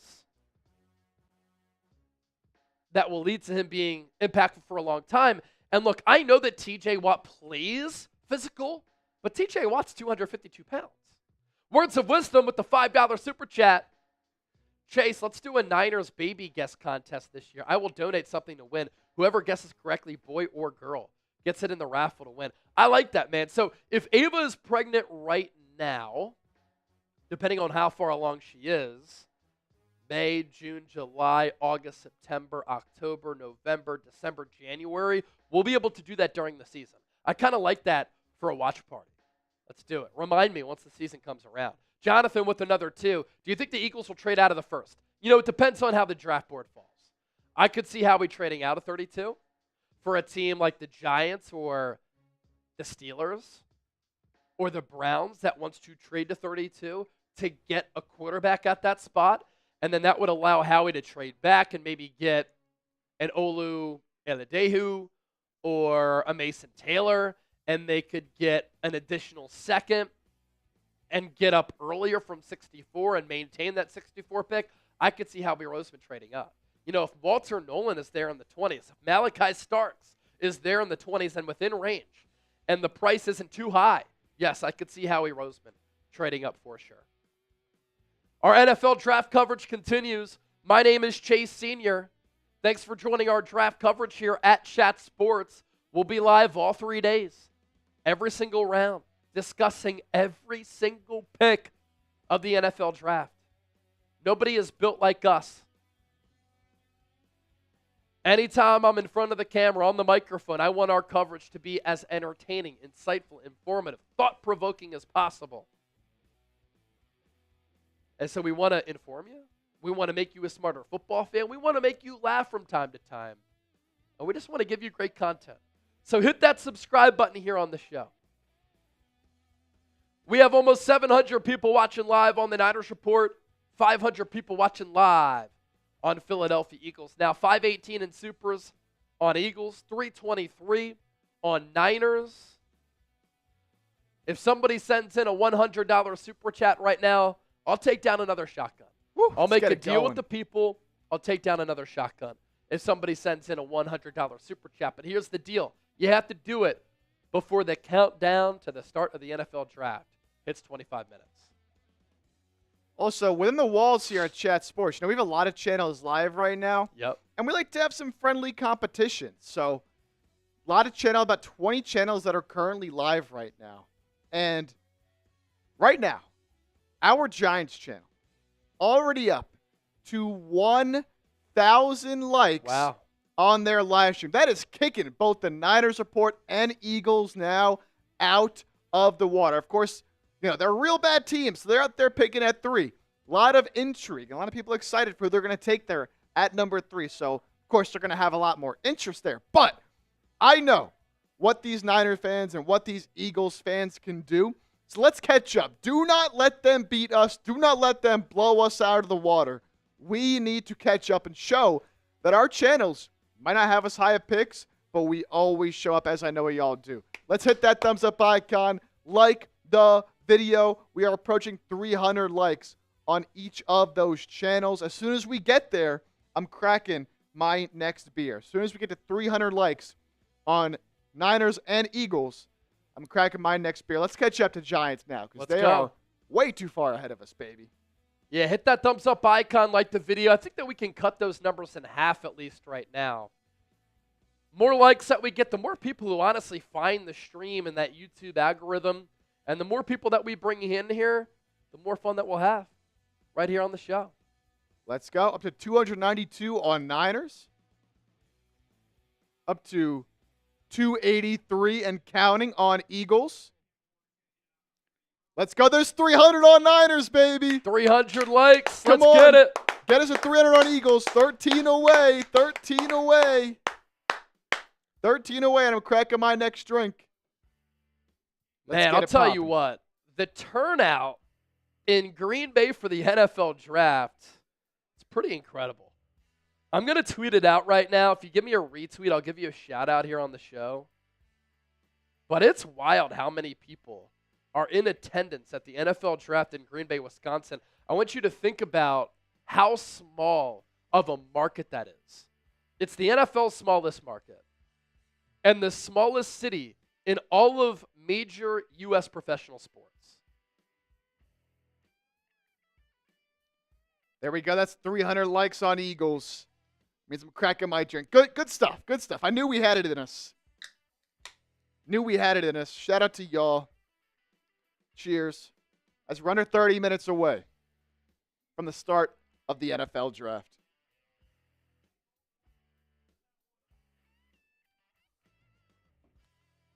I just tweeted that out here. It just goes to show you the NFL is king.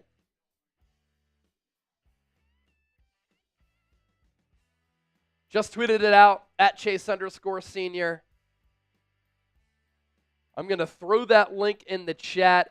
If you give me a retweet, I'm going to give you a shout out here on the show.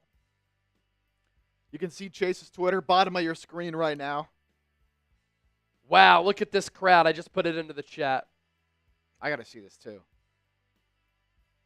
I mean, it's just crazy how many people are in Green Bay, Wisconsin, of all places. Woo!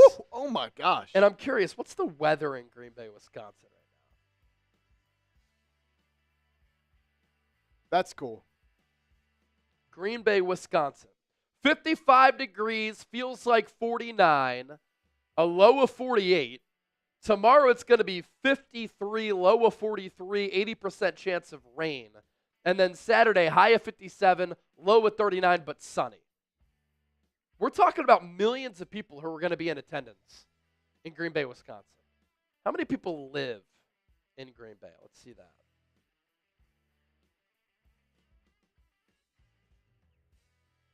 How many people are in Green Bay, Wisconsin? Ladies and gentlemen, a population of 105,744 per the 2023 census. I mean, there are more people there tonight than the entire population of Green Bay. Wow. That's wild. All right, let me make another deal with the people. Next channel to send in a $50 super chat, I'm going to shotgun. I'm going to write the name of that channel on the can, and I am going to wear that channel's hat. That's what we're doing. So next stream, either Eagles Now or 49ers Report, to send in a $50 super chat, I'm shotgunning, I'm writing that channel name on that can, and I'm wearing that hat for the shotgun. Let's go. It's up to you. Up to you. Let's see. I'm also looking at our NFL draft numbers from last year. We had 34,000 people join us on the Niners Report for round 1. We're off to an excellent start. We've had nearly 8,000 people join us. On Eagles Now, almost 8,000 people join us as well. And let's take a look at our numbers from last year, round 1.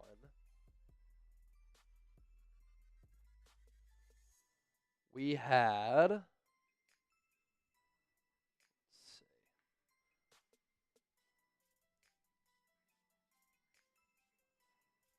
14,000. So we're about to overtake that here. Maybe by the start of the NFL draft. Incredible stuff. Again, thank you so much for all of the support. Jesse Sr., are the jerseys signed? So if you send in a $300 super chat, you just get a jersey of your choice. And we'll send that to you with the special letter from us here at Chat Sports, yours truly. It's just whatever jersey that you want. You send in a $300 super chat, we're sending it to you automatically. Ray Rodgers $10. We'll only be happy if the Niners trade back. I love you guys, LFG. And let's talk about that strategy here. And it's a strategy that I don't hate. The Niners have a lot of needs. They need multiple rookies from this class to step in, play well, contribute heavily, and be marquee players, perhaps even starters. And so the thought is, if you like how the draft board is falling in your direction and you're there at number 11, and you think about trading back to, let's say, 15 to 20 for this exercise, and you can gain another top 100 pick to potentially get another really good player while still getting a player who you covet at 15 to 20, I'm all for it. Ray Rodgers. You make a good point right there. Here's a look at our Super Chat battle. 518 on Eagles now. 333 on the 49ers report. Those of you who won jerseys during free agency, by the way, we just got those jerseys sent to us. We'll get them sent to you after the draft, and then obviously the same with those of you who win jerseys during NFL draft weekend. Under 22 minutes to go until the start of round one, and here's what you can expect with the draft order. The Tennessee Titans will be on the clock here in just over 20 minutes. I think they go Cam Ward. The Cleveland Browns holding the number 2 pick. The New York Giants there at number 3. New England Patriots at number 4. Jacksonville Jaguars at number 5. Las Vegas Raiders at number 6. Jets at 7. Panthers at 8. 9 through 12, you have the Saints, Bears, Niners, Cowboys. After that, 13 through 16, Dolphins, Colts, Falcons, Cardinals. The Bengals are at 17, Seahawks 18, Buccaneers 19th overall selection. Denver Broncos at number 20. The Pittsburgh Steelers sitting there at number 21. Followed by the Chargers, Packers, Vikings. 25 through 28, Texans, Rams, Ravens, Lions. 29 through 32, this will round out night 1. Commanders, Bills, Chiefs, and Eagles.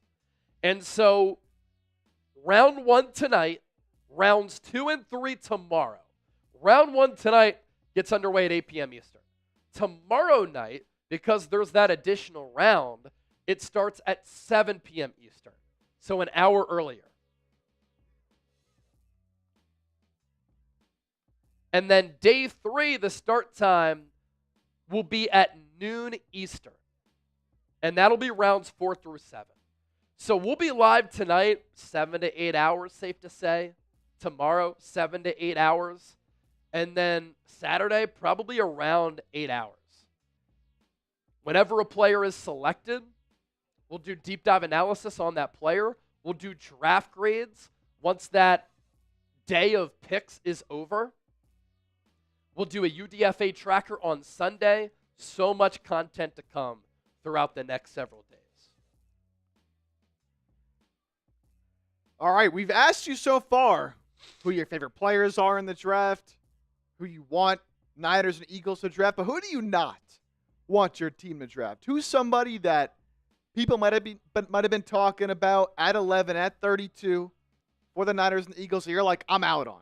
Who is the player that you do not want to see drafted to your squad? Let us know. I'm curious who you might be lower on.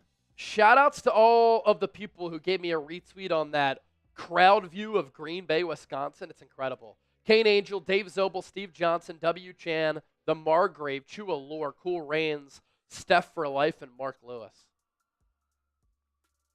Again, it just goes to show you how the NFL is king. Steve Livingston on the Eagles side says, I do not want a tight end with that first pick. So I'm talking about maybe trading up for a Colson Loveland, so not a fan there. Okay. Let's see. Wayne Courtney, not a fan of Shador Sanders. You know, it's funny. There's talk of him maybe not even going in the first round, which would be a disaster for him. Jackson Dart from Chua Lore, polarizing player. Jesse Senior doesn't like Shamar Stewart. You know, I know you feel that same way, Chase. Yeah, I don't like Shamar Stewart. I just think when you're that big, physical, strong, and athletic, how do you have 1.5 sacks in each of the last 3 years? An inability to finish as far as sacks, and then he had a missed tackle rate that was like 29%. It's just not good enough. He's too much of a boom or bust player. And I just think if you're the Niners at number 11, you can find a much better player there who's much more proven. The Niners can't afford to have a whiff in this draft. They have to hit. See, Paul Watson, not a fan of Mykel Williams and the Niners side of things. Funny, I'm actually a Mykel Williams guy. I'm a fan. Yeah, at number 11, I know some people don't like the lack of production. He was ailed by a foot or ankle injury much of last year. And so I hear you. It's definitely a little bit of a worry. But I do think that he can set the edge. I think he has the athleticism to be a good edge rusher. I personally like Jalen Walker better as just an overall player. Obviously, they're different. Jalen Walker can be an edge on obvious pass rush situations if the down and distance is long. But I also love how Jalen Walker can play off-ball linebacker. I just think that versatility is incredible.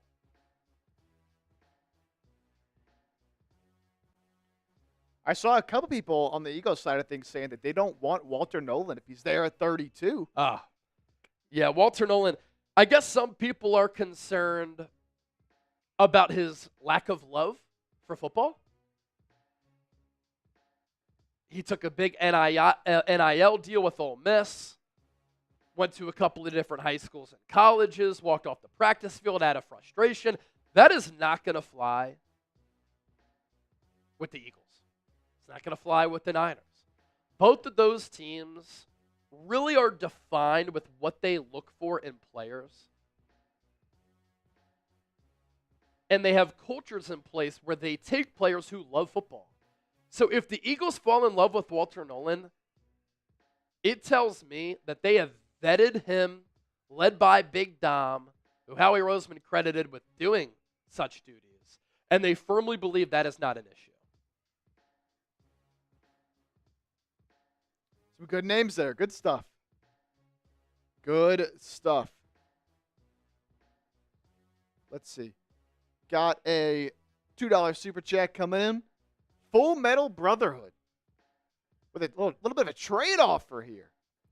Pick 11 trading down the Dolphins for 13 and 34. If they give up 34, well, man, I mean, if you can trade back from 11 to 13 and get 34, I'm doing it. Are they at 34? I'm doing it in a blink. But I'm not sure if the Dolphins are at number 34. We have to check that.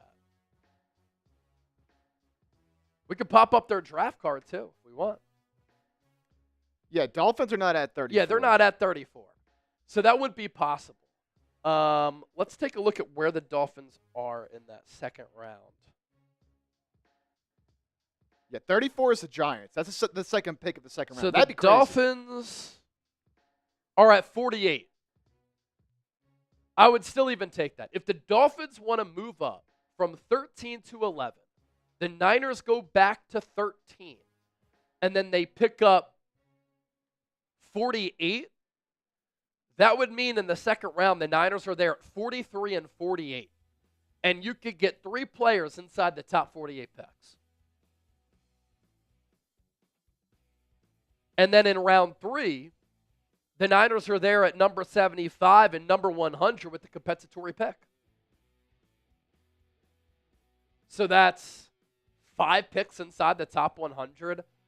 That's something that I think is doable. That is something that I'm very intrigued by if I'm San Francisco. Again, multiple needs. They need multiple players in this draft to be impact guys. And so getting as many top 100 picks specifically, knowing you have 11 picks this year, tied for the most, and a bevy of picks next year, you have some options at your disposal. It's funny because we're live on the 49ers Report, we're live on Eagles. Now, both teams are very similar in that way.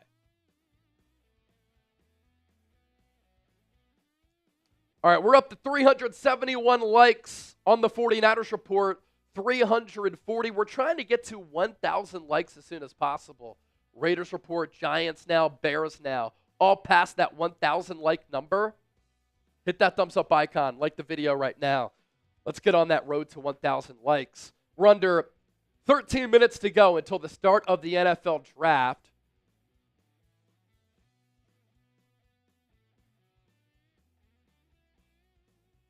Star-Spangled Banner being sung in Green Bay, Wisconsin. I think the Blue Angels are about to fly over.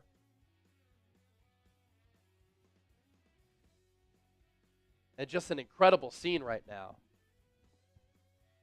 Great place to have a draft. I'll make another deal with the people. Again, whichever channel sends in the next $50 super chat, I'm going to go 50% off here. I'm going to shotgun.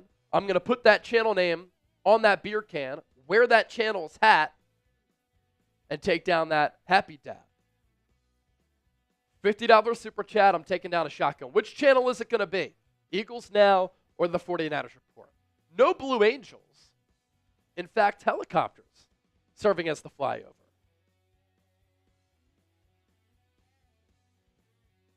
Great crowd, great scenes.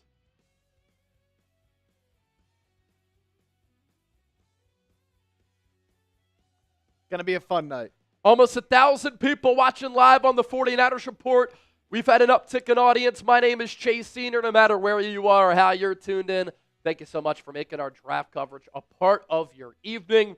And, of course, if you're watching on the West Coast, it's still the afternoon technically. We'll be live every single day, every single round, talking about every single pick during the 2025 NFL Draft. Don't forget to hit that sub button. You're home for all things NFL Draft, but of course, we hit you with the latest news, rumors, analysis. We do live shows. We do watch parties. We crushed it with our free agency coverage. We've crushed it with our draft content. We're going to continue to do that. Hit that sub button.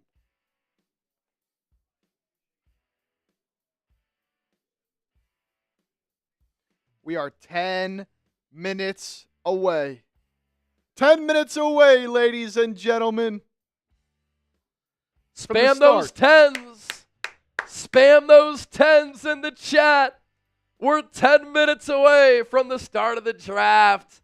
I just want somebody to make it rain. If you send in $50 or more, that's how you can make it rain. Andrew K. with the $10 super chat. I think Trey Amos is being slept on because he's not super elite in any one category, but he's good at everything.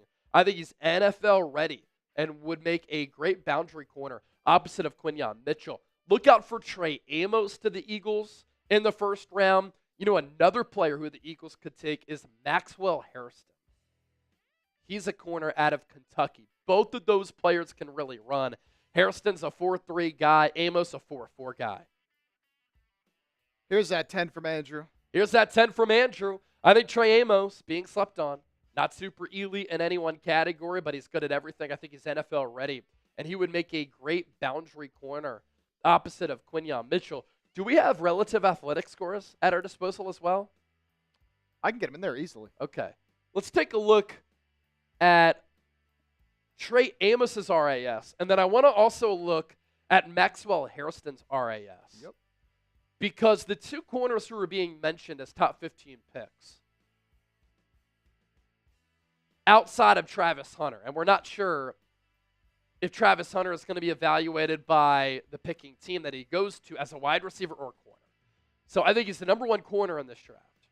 But I think he's the Shohei Ohtani of the NFL, right? Because he can play wide receiver and corner. And if I'm an NFL team, I want to see him at both. Obviously, he's going to have to be on a pitch count.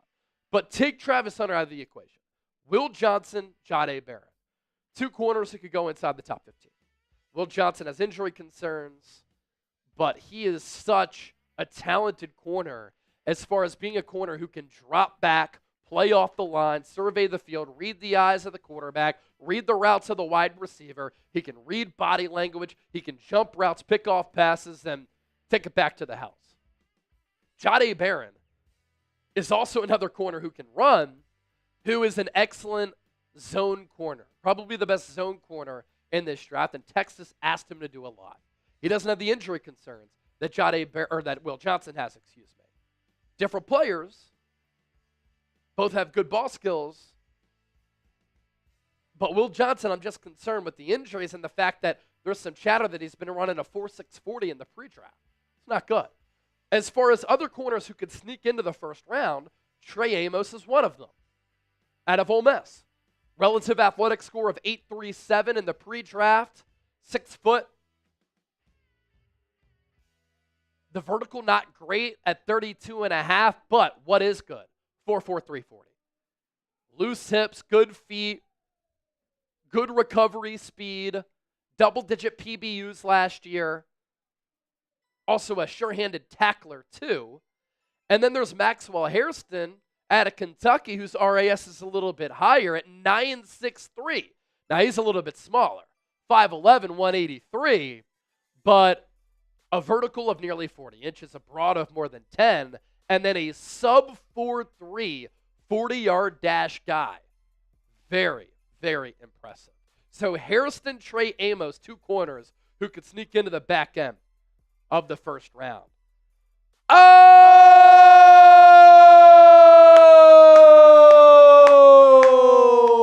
Couple of 50s coming in. Sean Theriault, $50 super chat. He makes it rain. He said, okay, talk to me, buddy. What would you see that would make you think the Niners had the Super Bowl victory in 2 years, or that it's 2003 to 2011 all over again by the Niners' first pick? Okay, so here's why I'm confident that the Niners can win and win quickly and get back on track and really flush that 6-11 season. For this year, they still have excellent players on their team. Trent Williams, Christian McCaffrey, George Kittle, Dominic Pooney, Brock Purdy, Brandon Ayuk once he comes back. I do think that Ricky Pearsall can make a leap. Defensively, they're thin, but you still have building blocks like Nick Bosa, Fred Warner, Diamador Lenore, and Malik Mustafa. So there are building blocks there where you can still be one of the more talented teams in the league. But what the future hinges on is them hitting on this draft, because they need multiple impact players in this draft and next year's draft. And Sean, if they have a draft this year or next year like they did last year, where you got Renardo Green, Ricky Pearsall, Dominic Pooney, Malik Mustafa, Isaac Garendo, Jacob Cowing, who I think can make a big leap. Those are good players. And you replenish the cupboard as far as talent goes. You reset the financials. They're on cost-controlled contracts, and they become affordable players for the next 4 to 5 years, right? And so you have 11 picks this year. You have a lot of picks next year. A lot of those within the first 4 rounds and top 100. They let a lot of players go. But if you get younger, you in turn get more juice. You in turn get more athletic. You in turn get hungrier. And so the future of the Niners hinges on these next 2 drafts. If they crush it, they're going to have, once again, a loaded, talented team with still some of the core existing players who I talked about. I also think the coaching is going to be better this year. I think Kyle Shanahan's going to be better and have a rebound year. I think that Robert Saleh is going to drastically improve that defense. I think that Brant Boyer is going to improve special teams. And so I think the Niners are going to get back on the right track. I don't think we're going to see a 2003 to 2011 rough stretch there where it was very, very ugly. Gump Wolf, $50 super chat. It's been a minute. Gump Wolf also making it rain. Hi, Chase, Chip, and the faithful. Gump Wolf, I hope all is well. So as promised, Chip, can I get another happy dad? Of course. We're going to take down another shotgun. The first channel to send in a 50. I told you I was going to throw on the hat for that show, and then I was going to write the channel name on that shotgun. So hold on, let me get it. I'm digging into my bag of tricks here. Searching for a marker. I think I have one right here. All right, I think this is going to work, right? Uh-oh. This is a white one. Uh-oh. Thought I had a Sharpie in my bag. Let me take another look here. May have had somebody at Chat Sports steal one from me, which you never want to see happen. Never want to see that. Wow, draft room's looking great over there in Green Bay. All right. You got a Sharpie over there for I the do producer not, sheet? but we could get somebody to bring us. All right, hey, let me just throw on the hat here. Let me throw on the hat. We'll throw on the 49ers Report hat. We'll take down the shotgun, as promised. 3 minutes away from the start of the draft. If you're pumped up, I want you to hit that thumbs up icon, like the video. Shotgun coming up for Sean and Gumpwolf and for everybody else who's here. Look, my job is to inform, is to give you insightful coverage, but we also want to entertain and have fun. We'll be live every day, every round, talking about every single pick. And when you send in a big-time super chat, it goes a long way in supporting everything that we do. I like to say I'm kind of a hybrid between Pat McAfee and Colin Cowherd with my on-air style. And so, yeah, we're going to party it up a little bit. Sean, Gumpwolf, thank you.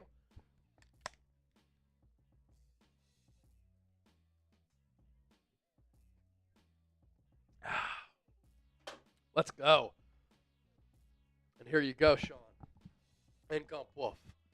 Let's have a day. We're live on the 49ers Report. We're live on Eagles Now. Not many people in the world are the host of 2 channels with 100,000 plus subscribers. It is an honor to be one of those people. All right, if you're pumped up for the start of the draft, we have over 1,000 people watching live on the Niners Report. 455 likes. How quickly can we get the stream to 1,000 likes? Hit that thumbs up icon, like the video. We have 505 people watching live on Eagles Now. Obviously, their pick is a little bit later. 371 likes. Hit that thumbs up icon. Like the video. Come on now. Let's go, baby. Hey, closing in on the NFL draft. While you're at it, like the video, and if you're ready for the draft to start, 40 seconds, spam go. Spam go. It's almost time. It's finally here. 2025 NFL Draft is 30 seconds away. Like the video, spam go if you're excited. Come on, which chat can go faster? Which chat can go faster? I'm seeing Jesse, Craig, Nick, Kane Angel, Zach Frazier, Carol Hosey, Derek Mitchell, Mike Hutcho.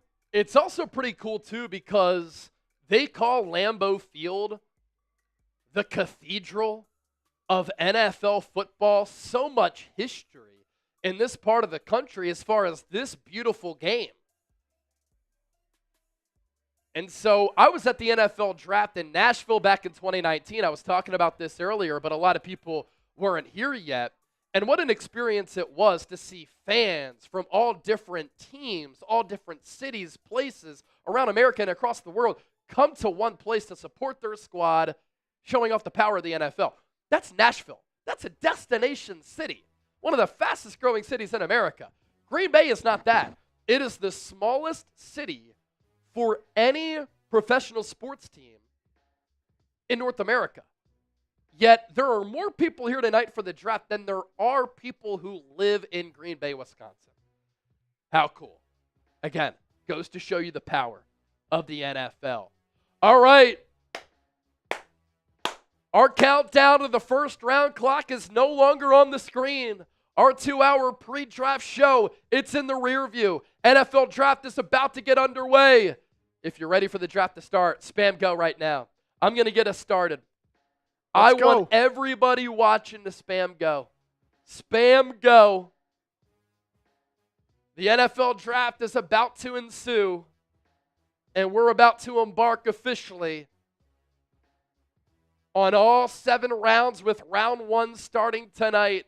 I see Trey, Kane Angel, Don Mecca, Christian, John Wallace, Candy, Curly, Gumpwolf, Ron, Zach, John Galt, Reese, Javier, Sir Lee, Camo Campa, Jeff Morton, all typing go.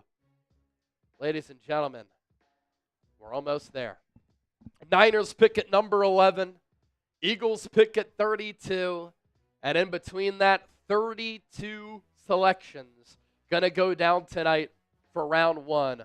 of the NFL Draft. Chip, let's take a look at the NFL Draft order to give a people a reminder as to what is coming up. Of course, this is barring some trades. In looking at some of the recent NFL reports, according to Mary Kay Cabot, the Cleveland Browns are actively taking calls at number 2. There could be a trade there with the Jacksonville Jaguars. And if the Jags move up, they could take Travis Hunter. And so this order could obviously change. But as of right now, no trades have been made. Titans at number 1, Browns at number 2, Giants at number 3, Patriots at number 4. You have the Jags, Raiders, Jets, and Panthers, 5 through 8. The Saints, Bears, Niners, Cowboys, 9 through 12. If you're a Niner fan, you were hoping that maybe 2 quarterbacks go before San Francisco. What does that then mean? Good players start to slide, either within range to trade up, or you could stay put at 11, and you could get a really solid player. Dolphins, Colts, Falcons, and Cardinals, 13 through 16. 17 through 20, it's the Bengals, Seahawks, Buccaneers, and Broncos. Steelers, Chargers, Packers, Vikings go 21 through 24. Texans are at 25, Rams at 26, Ravens at 27, Lions at 28. And then the final 4 picks of this first round. It's the first round only tonight. Commanders, Bills, Chiefs, and Eagles. Roger Goodell riding a bike to the podium. A lot of Packers players ride their bikes to the facility, and he is getting booed. Regardless of who the commissioner is, they're always going to get booed. I think Roger Goodell has done a great job for the popularity of the National Football League, but let's have some fun. If you're not in Green Bay, Wisconsin for the draft, type boo, spam boo right now.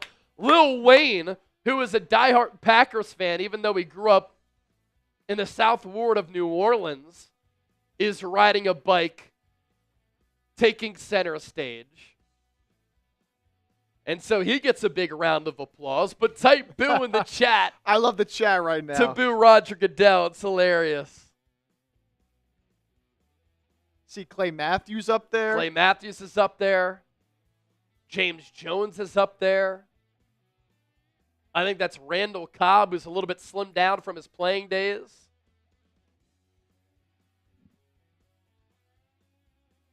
Roger Goodell saying, "Welcome to Green Bay, Wisconsin."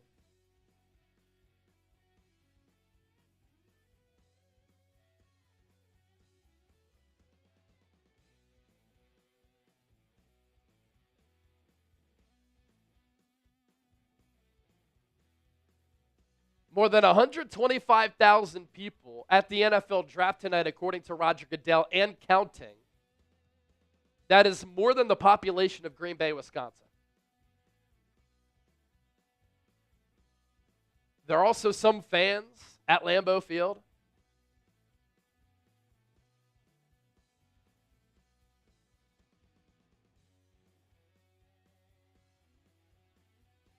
Is that an F. Roger chant in Green Bay, Wisconsin that I'm hearing?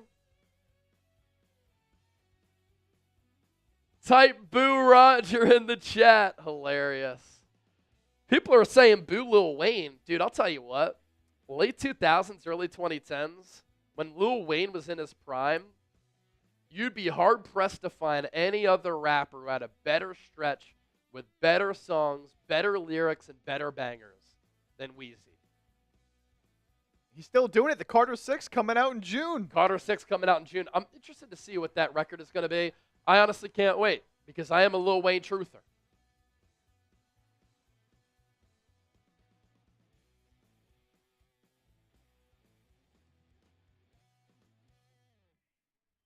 I'm on green. Wow, he's really slimmed down. Mason Crosby, Clay Matthews, James Jones, and Lil Wayne all being announced by Roger Goodell. Lil Wayne just throwing up the deuces there. I do like how the NFL draft is always very themed toward that city.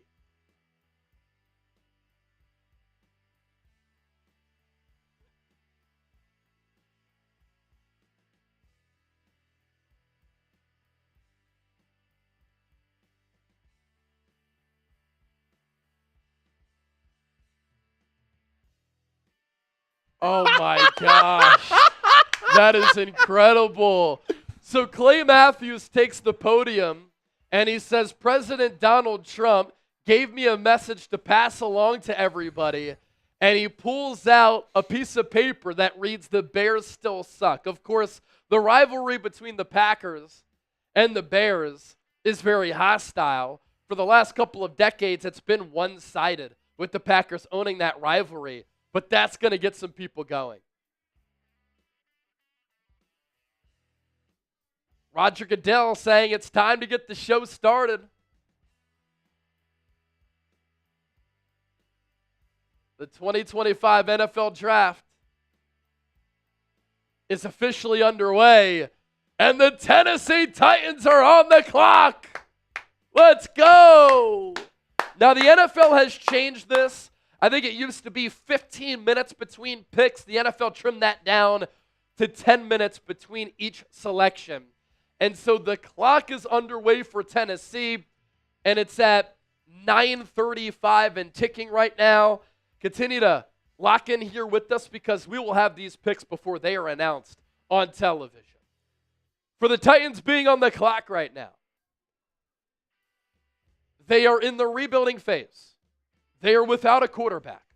A couple of years ago, they took mayonnaise lover Will Levis out of Kentucky in the second round. A lot of people thought after his first full season at Kentucky, he was going to be a first rounder.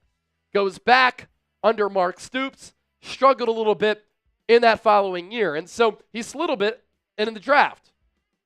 It became clear and obvious at the early portion of last year that Will Levis is not a starting quarterback. Now, this is a thin quarterback class in my estimation, but I do think that Cam Ward is QB1, and he's QB1 by a far margin. He's much better than Shadur Sanders. He's better than Jackson Dart. And then QB3 is up in the air. Some people like Tyler Shugg. So my prediction for a long time, really going all the way back to the NFL Combine, is that the Tennessee Titans are going to take Cam Ward out of Miami. Now, Tennessee right now, you can go back to their team profile there, Chip, because I do want to get some information here. Judged upon the moves that they made in free agency, it then became more obvious that they were going to go quarterback. They signed a few offensive linemen. Last night, they signed Tyler Lockett. That's the type of veteran wide receiver who has 3 or 4 1,000-yard seasons, who can be a really good safety valve for Cam Ward. They paid Calvin Ridley. They paid Tony Pollard.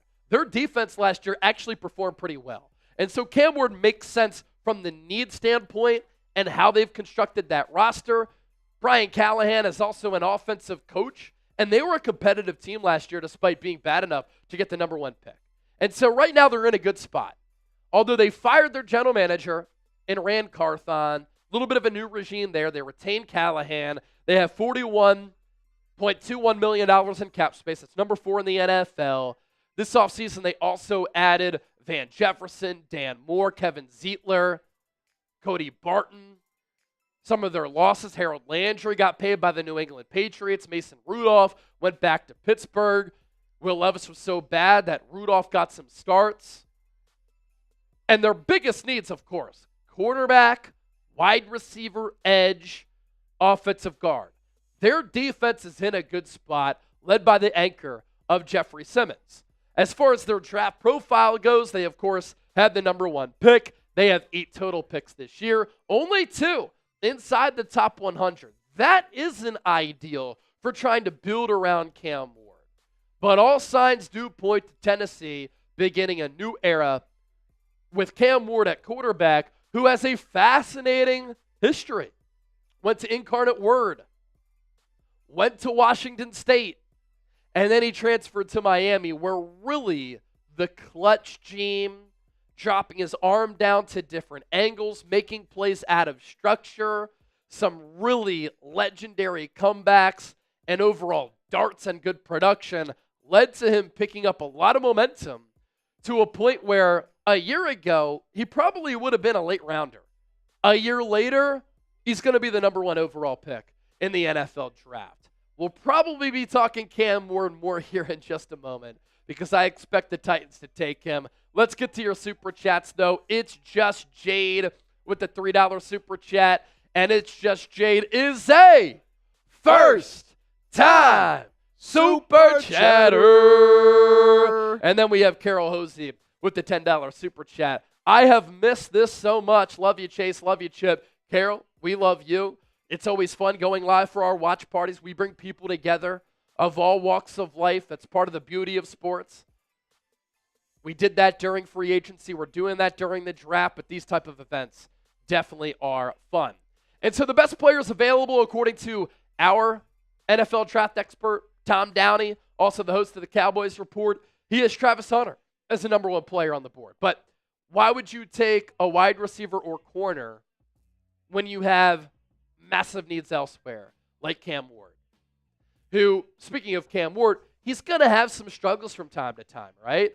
But he can drop down arm angles to different levels like a Patrick Mahomes, make plays out of structure, throw off balance like Mahomes. But like Mahomes, Cam Ward's going to have some ups and downs. He's going to make some mistakes. He's going to turn the football over. He's going to have some head-scratching plays. But the thing with Tennessee, you're not in a rush to win right now. Downey has Abdul Carter as his number 2 player, Ashton Genty number 3, Mason Graham number 4, Will Campbell number 5, Tyler Warren number 6, Ted McMillan number 7, Will Johnson number 8. What do you notice here? No Cam Ward yet. Armand Membu, Jahdae Barron, Mike Green, Luther Burden, Jalen Walker, Colston Loveland, Jahad Campbell, Kelvin Banks. So where does he have Ward?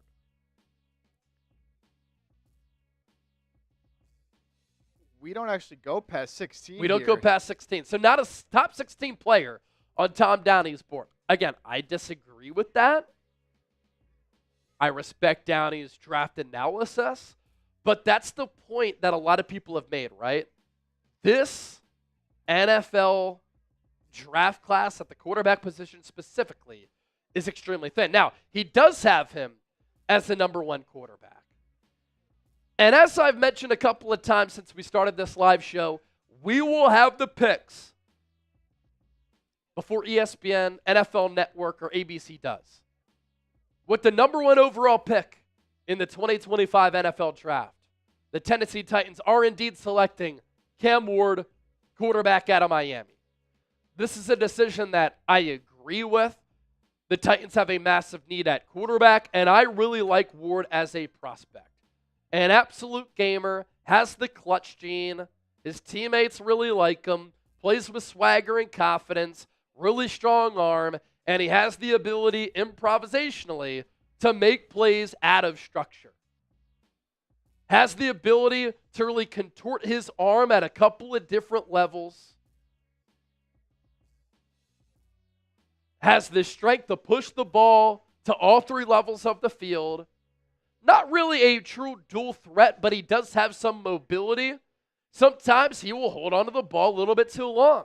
He'll make too many risks, throws, and decisions. But you can work with him on that. He can iron out some of those wrinkles. And I think that down the road, he can be a really good player. Him holding onto the ball too long is why Tennessee bulked up that offensive line. And I do think that he can be a legitimate quarterback in this league. Completed 67% of his passes last year, 4,300 yards, 43 total touchdowns, 7 interceptions, 3 fumbles. So that's a propensity to turn the ball over. Oh, Chip, we have some breaking news. Oh, yeah, we do. We have a major trade. James Gladstone, the Jaguars general manager, who is 34 years old, has made his first significant move as Jags GM. The Jags are now on the clock, and they have traded up to number 2 at the Cleveland Browns. Here are the trade details. Jags receive number 2 overall. And that doesn't make sense. Yeah, they trade up to number 2. Oh, yeah, they traded number 2. But 2024 picks, that was last year. Yeah, that should be fixed.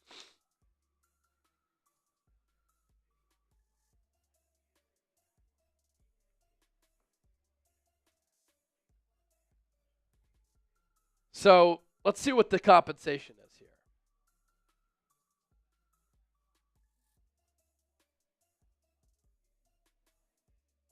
Here we go. Fixed. Fixed? Okay. Here are the trade details, all right?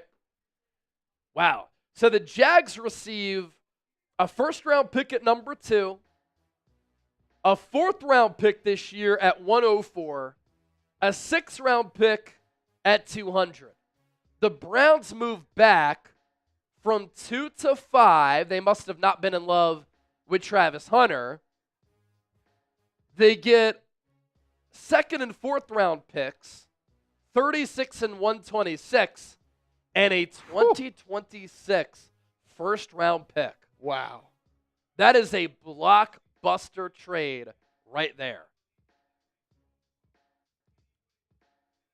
That is a lot. Wow. So we had said here on the show, we expect some moves to happen. I had mentioned a little while ago, there were some reports that the Jags could trade up. And under Mr. Gladstone, their 34-year-old general manager, by far the youngest in the NFL, the Jags make a huge splash. And there's been a lot of talk about them being hot and heavy for Travis Hunter. Puts the Jags on the clock. So the Jags now on the clock. Man, what a blockbuster. There was all this talk that Browns taking serious calls. Louis Riddick pretty much saying he thinks the Jags are going to take Travis Hunter. And, you know, there is something to be said for Travis Hunter. You kind of are getting two players in one.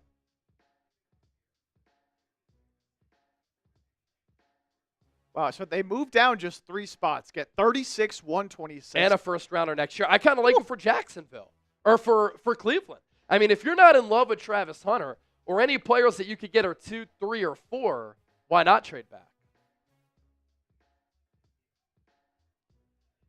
So the Jags, Travis Hunter, Abdul Carter, which way are they going to go? Grade the trade right now. And tell us who you think won this trade.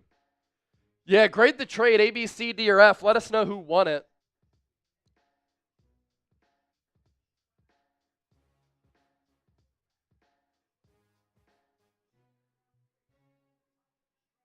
This is also a good point. Cleveland's not going to go quarterback here at 5. They weren't going to go quarterback 2. But now they have 2 early second-round picks where they could take a quarterback there. Or they could package those 2 seconds to maybe move up at the back end of the first round. Could that be enticing to a team like the Philadelphia Eagles? Andrew Berry used to work under Howie Roseman. So this does change the draft for a lot of reasons. I'm seeing a lot of people in the chat agree Browns won that trade.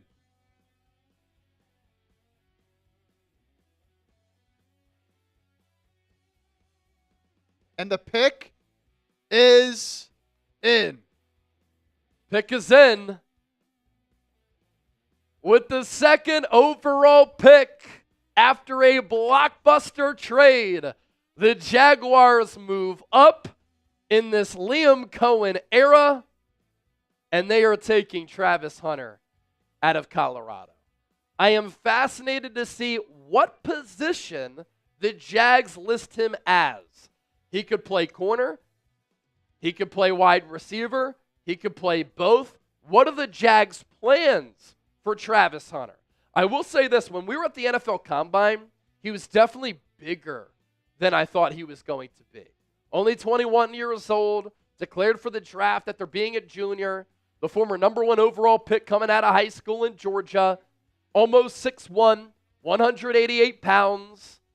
Incredible production this past year for Shadur Sanders. 96 grabs, almost 1,300 yards, 15 touchdowns, very explosive. And the scouting report on him at wide receiver, great catch radius, really good hands, strong in contested catches and after the catch, despite his size. At corner, elite ball skills and feel, best in zone coverage where he can use his instincts. The questions about him, his frame. But as I mentioned, I think he's a little bit bigger than what I thought. The conditioning and the long-term fit. And the long-term fit in addition to how healthy can he stay if he plays both sides of the football? Because I think that is completely fair to ask. Nobody has ever done this. He's kind of the Shohei Ohtani of football. At the NFL level, with that physicality, that speed, and the rigors of the game, can he hold up at wide receiver and corner? At the corner spot last year, 36 tackles, 15 PBUs, and 4 picks. Not really going to make plays behind the line of scrimmage against the run because of that smaller frame. And again, he's best off ball, zone, where he can read, diagnose, and anticipate and use his feel to his advantage. What a big splash by Jacksonville. And we heard, in the lead up to the draft, that the Browns really viewed Travis Hunter as a receiver. But you bring up a good point, Chase, as they still have yet to announce a pick on ESPN, by the way. What will they list him as? This will really tell us. Yes.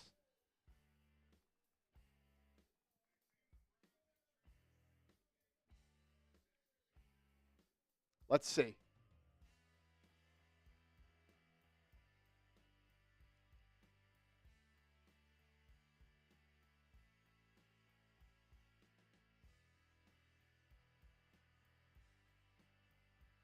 They listed him as both. Wow. Okay. That's very interesting. So I'm going to tweet this out.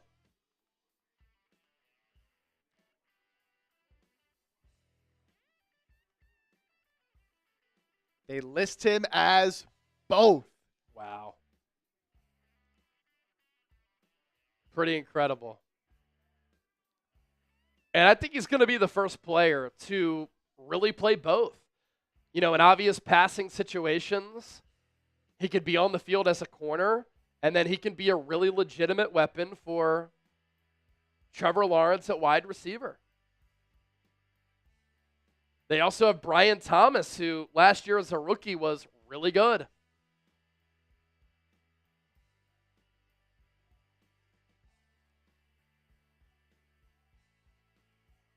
He's dancing up on stage. Sweet pink suit.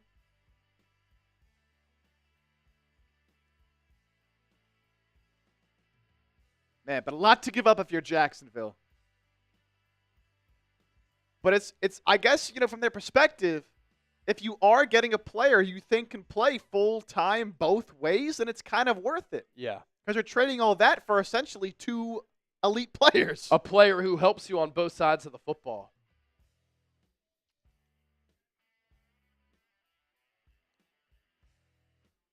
Great to pick. Look, the trade might not have been great, giving up all that much, but I don't see how Travis Hunter can be anything other than an A. Could be the best player in this draft, him or Abdul Carter. Yeah, he's just a different guy, man. And for his lack of size, so many times last year when watching those Colorado games, I was amazed at how he came down with contested catches. And while he's smaller at corner, he doesn't really shy away from contact. Speed, elusive, stop-and-go ability, twitchy, good leaping ability, good anticipation at corner, ball tracking skills at wide receiver.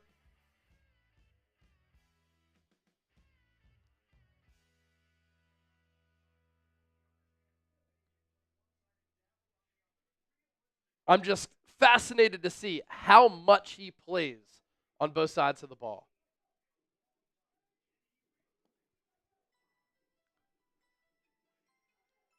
So already, the draft is underway with quite the bang here. Again, if you missed it, if you're just joining us, Jags trading up. We'll pop up the trade details. Jags trading up with the Browns to draft Travis Hunter. Jags gave up number 5, number 36, number... What is this here? 1... Yeah, so the Jags receive number 2 overall. They take Travis Hunter. They get a 4th rounder at 104. They get a 6th rounder at 200, all this year. The Browns move back from 2 to 5. They get 2nd and 4th round picks at 36 and 126 and a 2026 first round pick. So I do like this move for Cleveland. And I do like this move for Jacksonville, given the uniqueness of Travis Hunter. You pair him alongside Brian Thomas. It's time for Trevor Lawrence to step up and play well under Liam Cohen. And you do give up a lot, but you're giving up a lot for a player who can play on both sides of the ball. Pick number 3 is in, and the order of players has gone exactly how I've seen fit.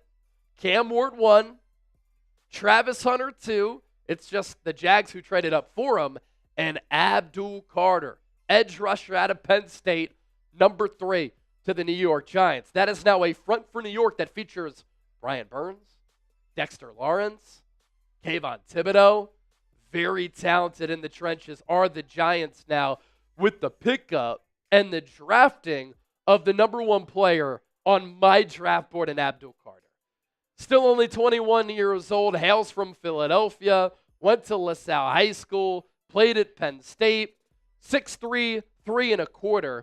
Penn State did list him at 250 pounds. I think he's lighter than that. What's incredible about Abdul Carter is that 2024 was his first season as a full-time edge rusher. And he was tremendous. 68 tackles, 24 TFLs. 12 sacks, and 2 forced fumbles.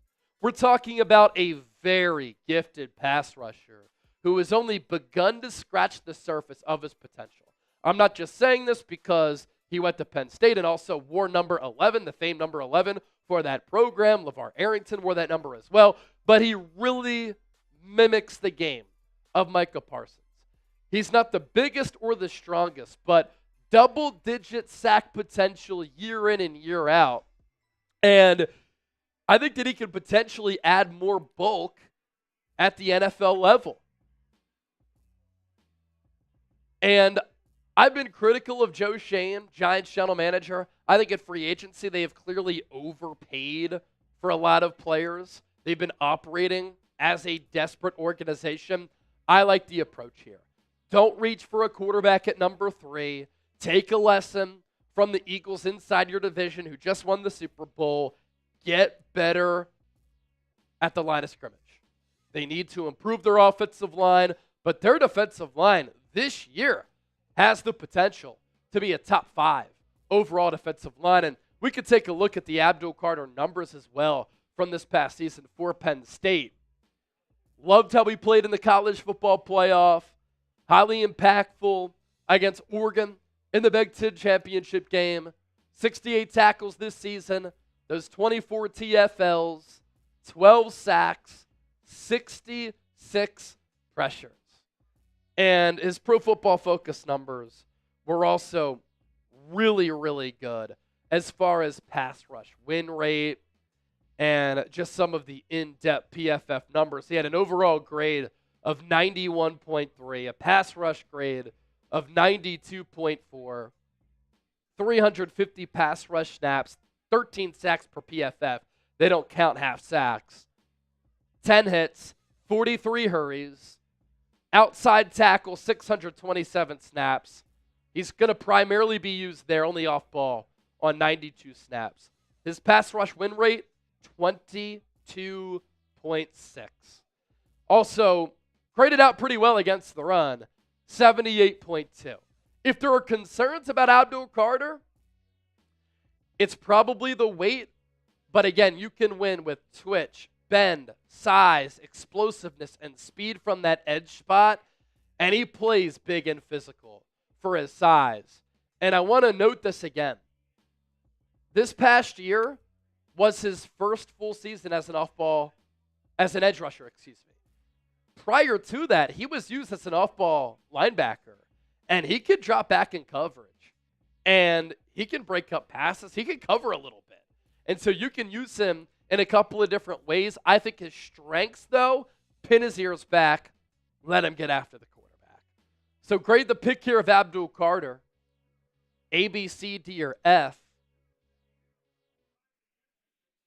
I like what the Giants are doing up front. And for Eagles fans watching the show, this is an Eagles diehard fan who took his pops to the Super Bowl, grew up in North Philly, went to LaSalle High School. Now, the Eagles will be facing him 2 times a year. This is a defensive line for New York that's going to include Dexter Lawrence, Brian Burns, Kayvon Thibodeau, and now Abdul Carter. It's going to be scary. Yeah.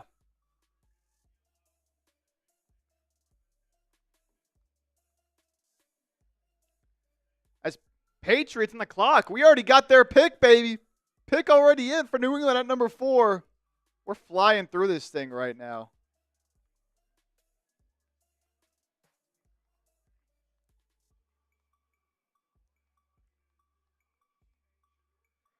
And we'll see what happens with Kayvon Thibodeau, of course, and we'll, of course, see if the Giants exercise that 5th-year option. If they don't, that's a sign that they're looking to move on, and maybe perhaps taking Abdul Carter is a sign that they're probably going to move off of Kayvon Thibodeau. But I'm looking at this defensive line. Raheem Nunez-Roches, who's a solid player. Dexter Lawrence. Brian Burns. Abdul Carter. Kayvon Thibodeau.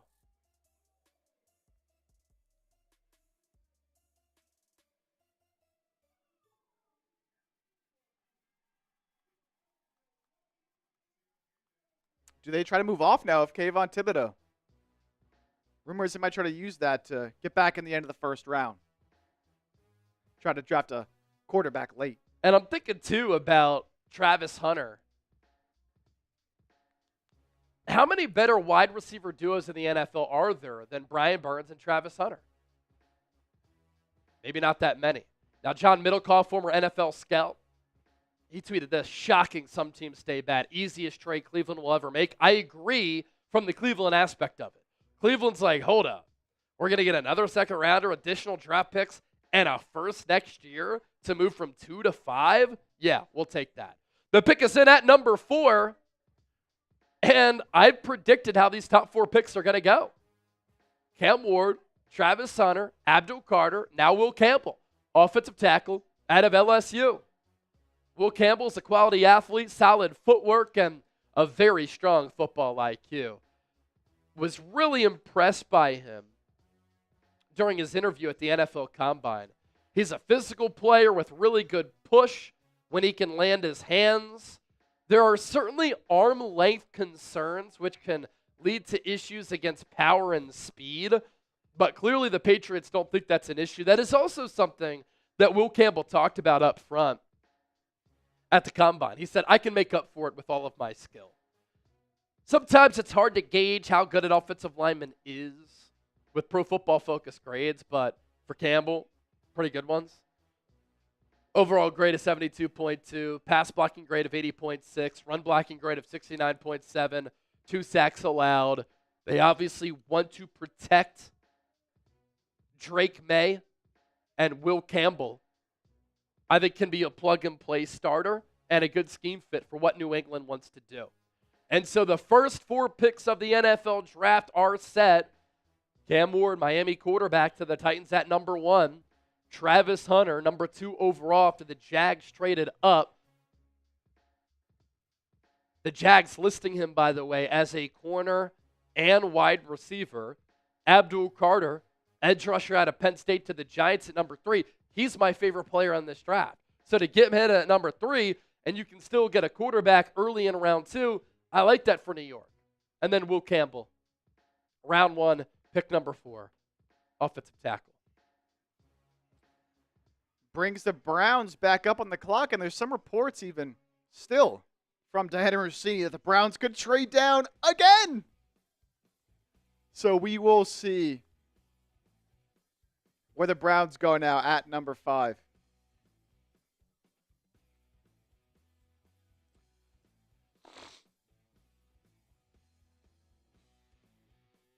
Let's see what the latest reports are across the NFL.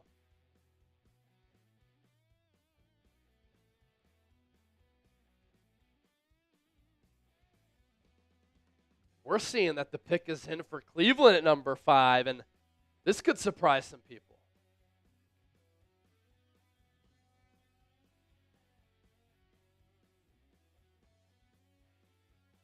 And we're already 2 picks ahead of the broadcast here. Come on.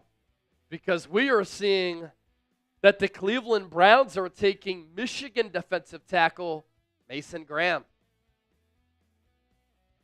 And we'll give you some analysis on Mason Graham here in a moment. But that pick is official, that the Michigan defensive tackle, who earlier in the pre-draft process was my number 2 favorite player on my big board, and then at the NFL Combine, he weighed in 25 pounds less than what Michigan listed him as. Some concerns there. I do think he's a safe pick. And Cleveland clearly loved him. Because this is Cleveland's thought process. All right, yeah, we could take Travis Hunter at number 2, but we can get another first-round pick and additional draft capital to just move back 3 spots and get a player who we really like. Say what you want about the Browns. They've evaluated defensive talent really well. Jim Schwartz is their defensive coordinator. He knows what they're doing. And now they pair up Mason Graham on that same defensive line as Myles Garrett. 6'3.5", 306 pounds for Graham. 45 tackles, 7 TFLs, 3.5 sacks last year for Michigan. He was a mainstay for that Michigan national championship winning team in 2023. He has the size to play 1 tech, athletic ability to be the 3 tech, so you can use him in a couple of different ways. Fantastic run defender. Disruptive against the pass as well. Quickness at the line of scrimmage, pretty explosive. He doesn't have great length. Shows up more in his pass rush. But I do think that Mason Graham is going to be a very, very good player at the NFL level. And again, I just like what the Browns have done here. Trade back 3 spots, load up on draft capital. Too early to take a quarterback, but now you have 2 early seconds, and you can just take a quarterback there. Grade the pick of Mason Graham, A, B, C, D, or F. What do you think? Puts the Raiders on the clock now at number 6. Yep.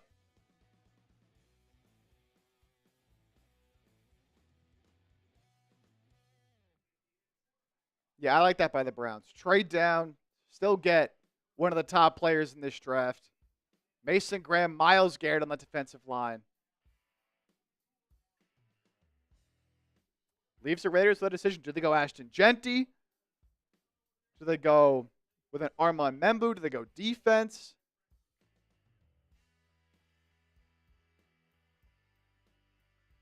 Still plenty of options. We're getting closer and closer to the Niners pick at number 11.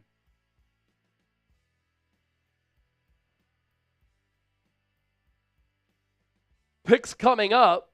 We have the Raiders on the clock at number 6 overall. After that, the New York Jets at number 7.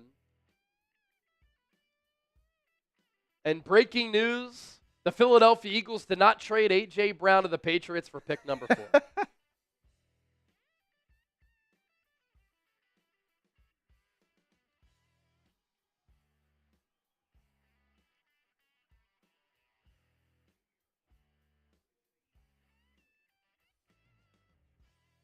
All right.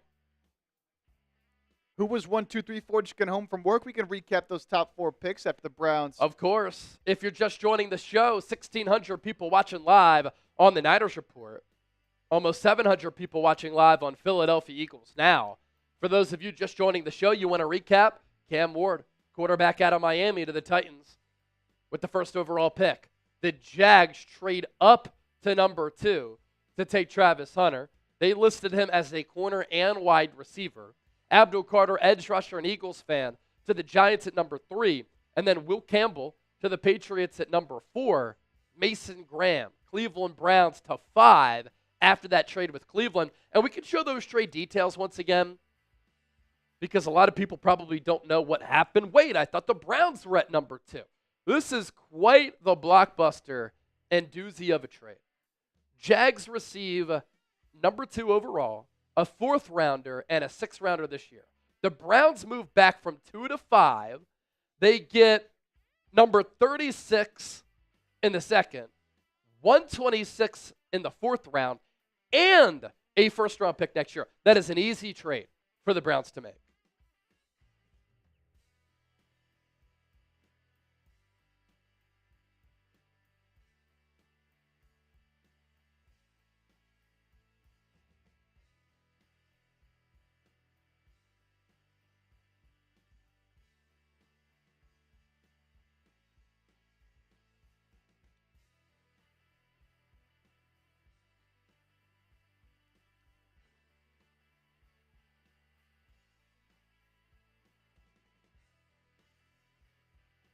Oh, wow.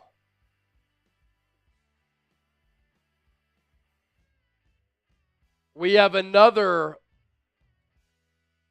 pretty big shocker for the Las Vegas Raiders at number 6.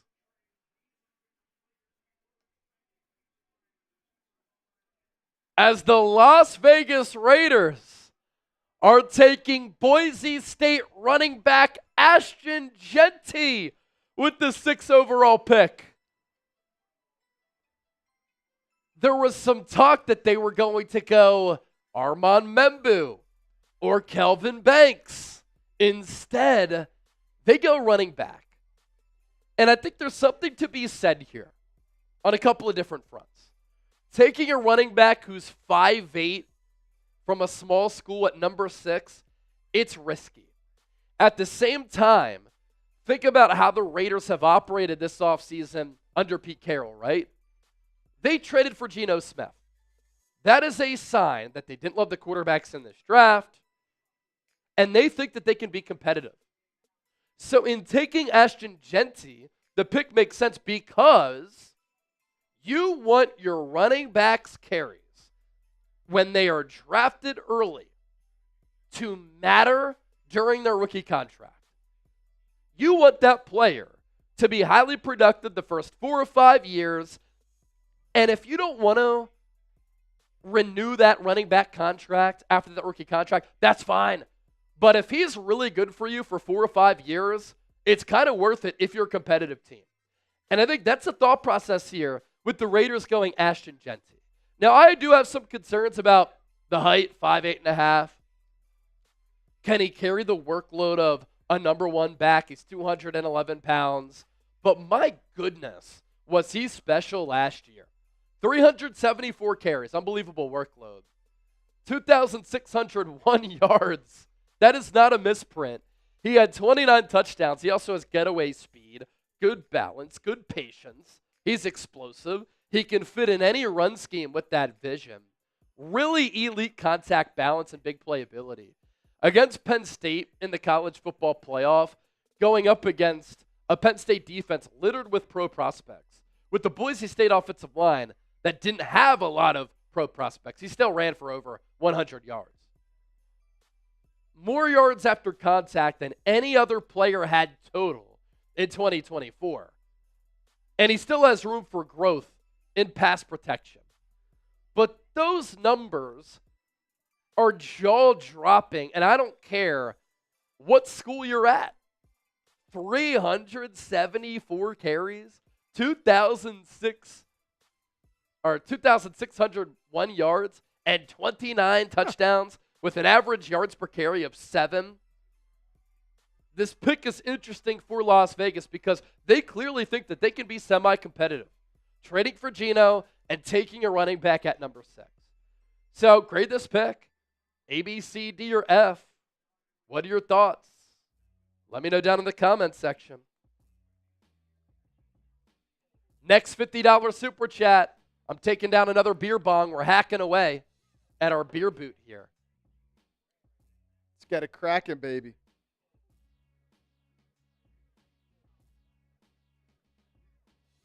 Special, special player, man. Yeah, very unique.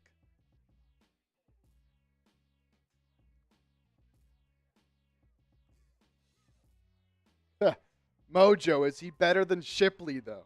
I don't know.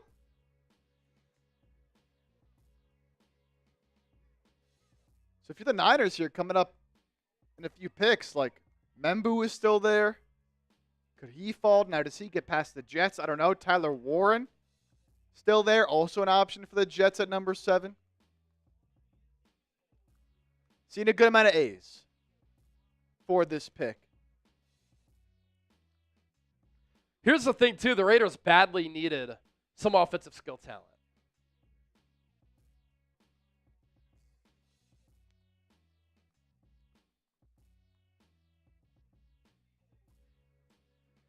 And so now on the clock, the New York Jets, are they going to go Tyler Warren? Could they go Armand Membu? If Membu continues to fall, becomes very interesting for the San Francisco 49ers. Mark Munoz, $2, 80 overall hidden. Dev elusive back, Madden back. I'm not sure what you're trying to say. Thanks for the super chat, though, and cute cat.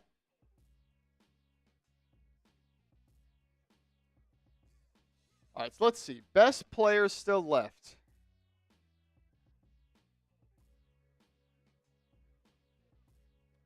With the Jets on the clock at 7. Niners coming up at 11. Still have Tyler Warren. Still have Armand Membu. 2 players the Niners would consider. Yep. You got Ted McMillan still on the board. Will Johnson. 3rd best player left according to Tom Downey here.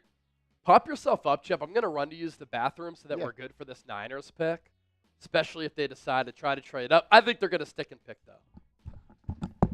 So Tyler Warren, Tim McMillan, Will Johnson, Armand Membu. Top 4 players left according to our draft expert, Tom Downey. Warren, Membu, 2 guys that I can see the Niners definitely being interested in.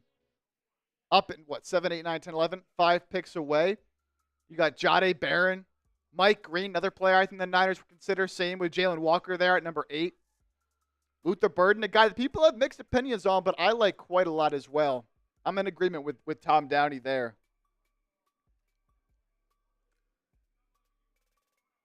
We got Colson Loveland, John Campbell, Kelvin Banks. Again, another player. Depending where you want to play him, is he a guard? Is he a tackle? That could be a consideration there for the Niners. Definitely need to fortify those trenches along the offensive line. Malachi Starks, Amarian Hampton, Matthew Golden, Shamar Stewart, Micah Williams. I could also see either of those 2 guys being the pick there for the San Francisco 49ers. So top 16 left available there. If you're just tuning in, had a few shakeups already in the draft so far. Cam Ward, no surprise, number 1 to the Titans. Travis Hunter goes number 2 as expected, but not to the Browns. Goes to the Jags as the Jags trade a haul of picks, including their, of course, number 5 overall pick. They trade their early 2nd-round pick and a first next year to go up and grab Travis Hunter. But if you're looking at a guy who you think can play both ways full time, you're kind of trading for 2 players in one there. So I don't necessarily mind that if he can really play both ways, but that remains to be seen. Abdul Carter, number 3 to the Giants, going to be scary for you Eagles fans. No surprise there as well. Will Campbell, number 4 overall, got to protect Drake May. If you are the New England Patriots, no surprise there either. Browns go back, get Mason Graham, and then the Raiders, Ashton Genty. Did you have a question in that thread, by the way? What'd you say? Brett was asking if you had a question about in that thread. Oh, the hour? Yeah. Okay, so that's just right before the pick, right? Yeah. Yeah. Cool. All right. All right. Upcoming picks here. I'm glad I didn't miss the Jets pick. That means I haven't missed a pick yet. So, Jets at 7, Panthers at 8, Saints at 9, Bears at 10. Could we see some movement here? Chip is going through the best players available. And one of my two guesses was correct. The Jets pick is in. And for a lot of Niner fans, this is a bummer because this is a player who I thought would have been an excellent selection for San Francisco. But Armand Membu, offensive tackle out of Missouri, goes off the board to New York. The start of this Aaron Glenn tenure for the Jets starts with an athletic big man who I think is going to be the best offensive tackle in this class. Membu is still young at 21 years old. Some people think he has the lack of desired height and arm length at 6'4" and a quarter. I think he's going to be just fine because he has quick feet, good feet, and just a consistent body of work of performing very, very well at right tackle. Now, I think that he should continue to stay at right tackle. I wouldn't mess around with that and put him at left tackle, and that's okay. Ran extremely well in the pre-draft at 332 pounds, and last year, 0 sacks allowed in 12 games playing in the SEC. Good competition pretty much week in and week out. And he had an overall Pro Football Focus grade of 90.4. So this is a player in Membu, high character, moves well for his size, good burst to get into position. I really like his balance, which helps him in pass protection. And some people think that, yeah, he could struggle against powerful edge rushers, but I don't think so. I think that when you look at how he fared against a Shamar Stewart and other SEC edge rushers, he performed very well. And the Pro Football Focus numbers last year, excellent. Overall grade at 90.4, pass blocking grade 85.4, run blocking grade 87.6. Just so consistent. And at 21 years old, there is room for him to continue to get better. He said when I was interviewing him at the Combine, I want to run a 4.8. Well, at 330 pounds, he ran a 4.9. Wow, how about this? Minutes after drafting edge rusher Abdul Carter, Giants general manager Joe Shane said his team is picking up the fifth-year option of Kayvon Thibodeau. Huh. Interesting.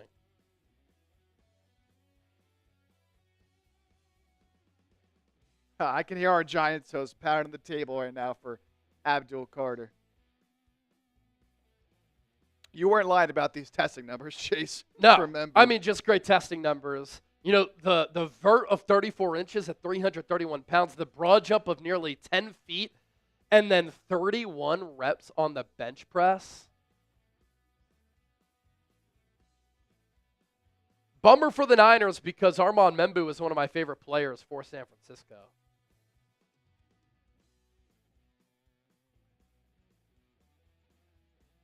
All right, leaves Carolina on the clock at number 8.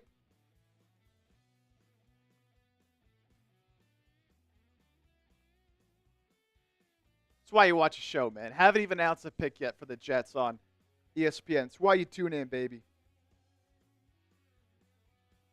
Like this pick here for the Jets. I think it's got to be an A. Kind of completes that whole line now, which they've been trying to reform for seems like years. This is interesting now because, you know, Panthers certainly could go Tyler Warren, but I doubt it. The Saints at 9 could. Bears could as well, but there's a chance he slides down to the Niners there at 11.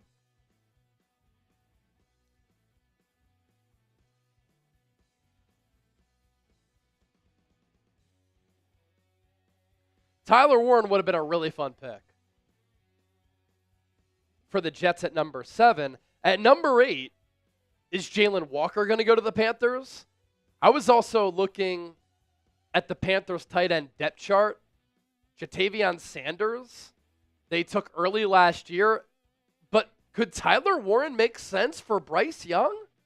I mean, what a player he would be for Dave Canales and Bryce Young, who, toward the end of last year, I thought he played better than C.J. Stroud. And if you would have said that a year earlier, people would have thought you were absolutely crazy. Almost 1,800 people watching live on the San Francisco 49ers Report. Do us a favor. Can we get to 1,000 likes before the Niners pick at number 11? We almost have 1,800 people watching, 675 likes. Our bosses are throwing out all these channels at Chat Sports who have reached 1,000 likes. There's been, I think, 3 ahead of us. Let's get there right now. Hit that thumbs up icon, like the video. Help us out. On Eagles Now, 636 people watching. We've already surpassed our numbers for how many people watched the show last year, round 1. 500 likes. Let's get close to 1,000 likes. Hit that thumbs up icon and like the video right now. Let's go. If we get a $50 super chat, I'll do another shotgun. Let's get it going. Arnav, the gamer, Chase Senior. Do you know Nick Roloff? Yes, I do. How do you know him? I work with him.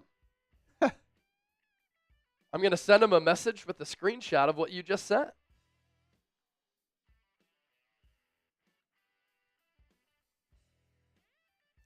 Are you a Dolphins Today guy? Look at that. We're up to almost 900 likes now on Niners. Almost 900 likes on Niners. Let's get to 1,000 right now. Have some fun. Hit that thumbs up icon. Like the video. Let's get to 1,000 likes before the Niners pick. Shoot, let's get to 1,000 likes before the Saints pick at number 9. Here's our Super Chat menu. All Super Chats get a shout out. If you send in a $20 Super Chat, you enter the raffle for our draft hat. You get a Niners or Eagles draft hat. $50 for a beer bong. If you send in $300, you automatically get a jersey of your choice, and you become our Super Chat MVP. Now, our MVP will get the draft pick jersey. So let's say the Niners or Eagles take a player. You get that player's jersey and a special MVP football. The pick is in for the Carolina Panthers at number 8. And I was theorizing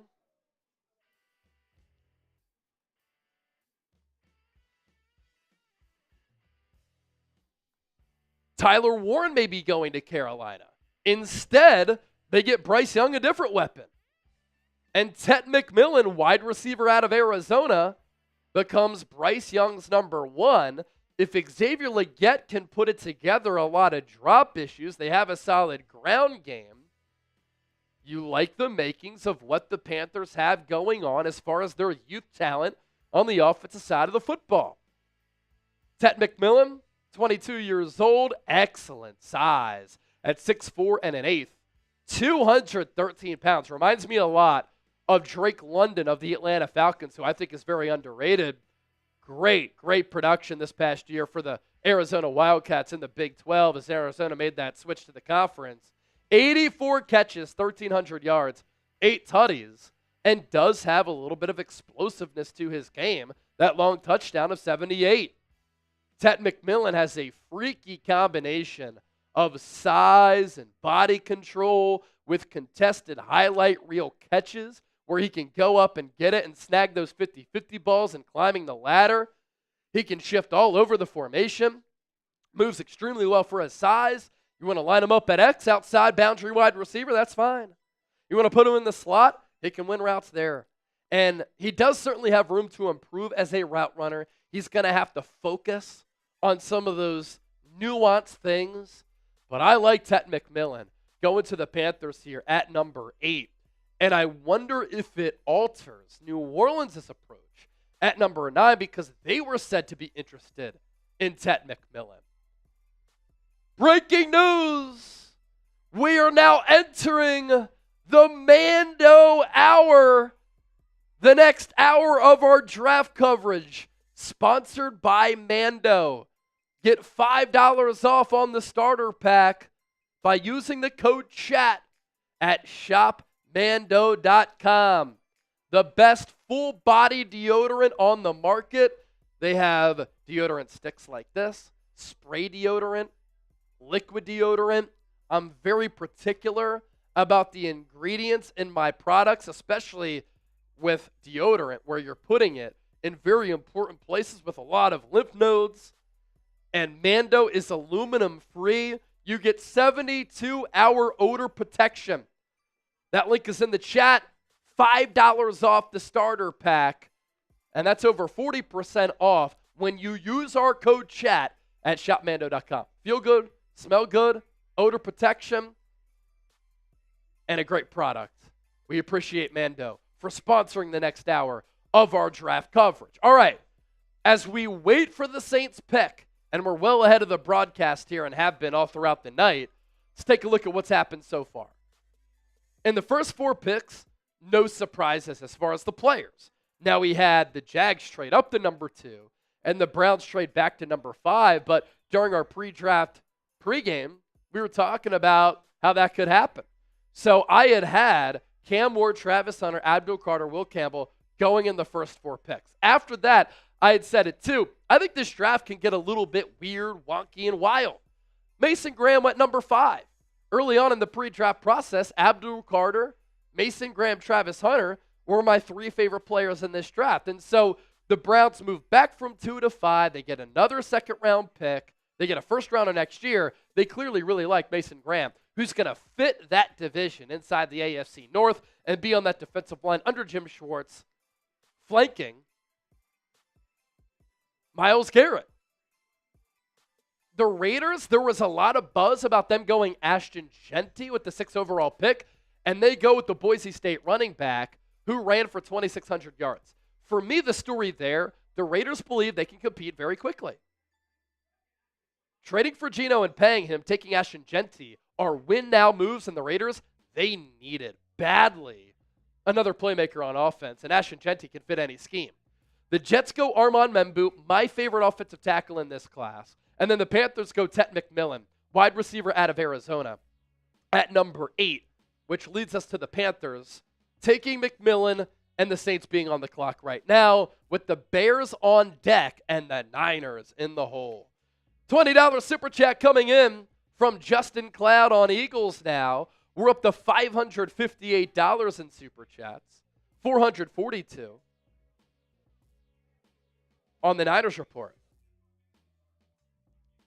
Shout out to Justin. That $20 gets you in the draft hat raffle. Do not forget that. $20 gets you in the raffle to win a draft hat. Let's do this. For the next 2 minutes, let's go 50% off. Any $10 super chat that comes in the next 2 minutes, you will enter the raffle to get a draft hat. If you're watching the 49ers report, you get a 49ers draft hat.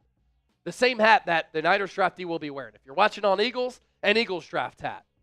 For the next 2 minutes, $10, 50% off, gets you in the raffle. Justin, let's go Birds. Howie Magic is in the air. Fly, Eagles, fly. We'll see what the Eagles do. Do they trade up, trade down, stick and pick? Yep.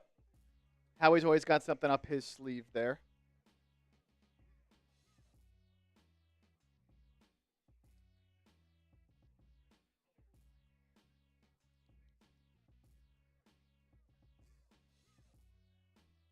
A little bit of a delay here for the Saints selection. And the Saints pick is in. New Orleans is also going to go offensive line and offensive tackle in Texas product, Kelvin Banks. We'll talk more about that here in just a moment. Chicago at 10. Jalen Walker could fall to the Niners at number 11. That would be a fascinating, fascinating pick. And if they go Shamar Stewart, we riot. Oh, we riot.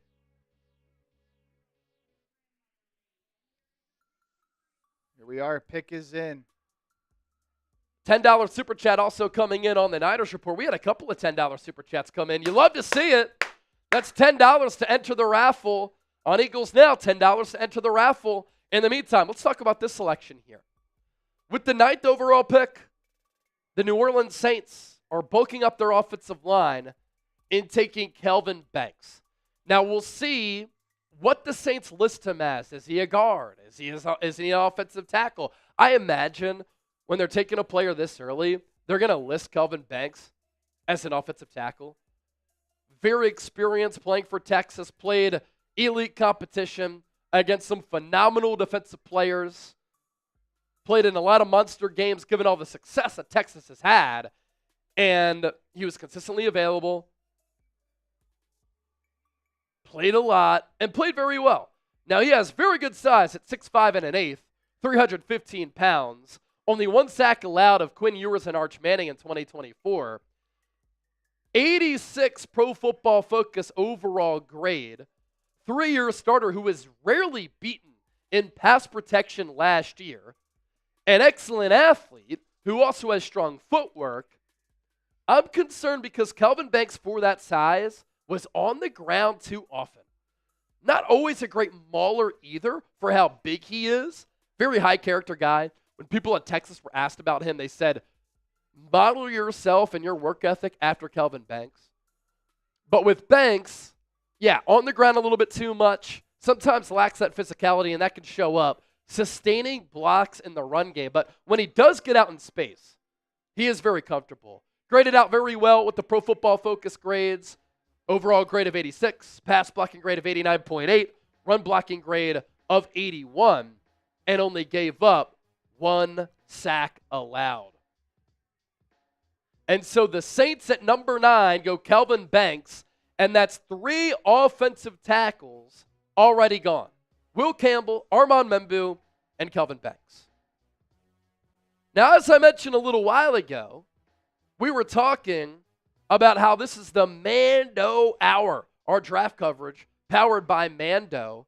Now coming up, we're going to talk about the Mando Stay Fresh Best Player Available. As the 49ers come up on the clock, let's take a look at the Mando Stay Fresh Best Players Available presented by Mando. Control your body odor anywhere and get $5 off your starter pack by using the promo code CHAT at shopmando.com. We can take a look at the next 4 picks to see what is coming up here. Bears are on the clock, followed by the San Francisco 49ers, the Dallas Cowboys at number 12, and the Miami Dolphins at number 13. The Bears could go in a couple of different directions. And I think the best player available for Chicago, another weapon for Caleb Williams, and a player who Ben Johnson can really maximize is Tyler Warren, the tight end out of Penn State. One of my favorite players in this draft and a player who is a blue chipper. And I know that the Bears have a need along the offensive line, but they addressed that in free agency, making a couple of trades headlined by the Joe Thuney move. And so I know the Bears have Cole Kmet. Tyler Warren is different, and you could trade away Cole Kmet, and you can utilize 2 tight ends. And so the best players available, Tyler Warren, Will Johnson, Jahdae Barron, Mike Green, Luther Burden, Jalen Walker, Jahad Campbell, and Malachi Starks.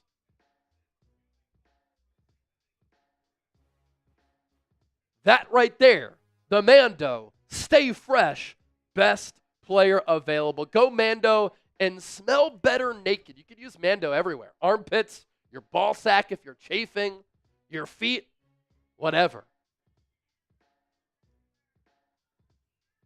Bears are on the clock. Wow. Holy shit.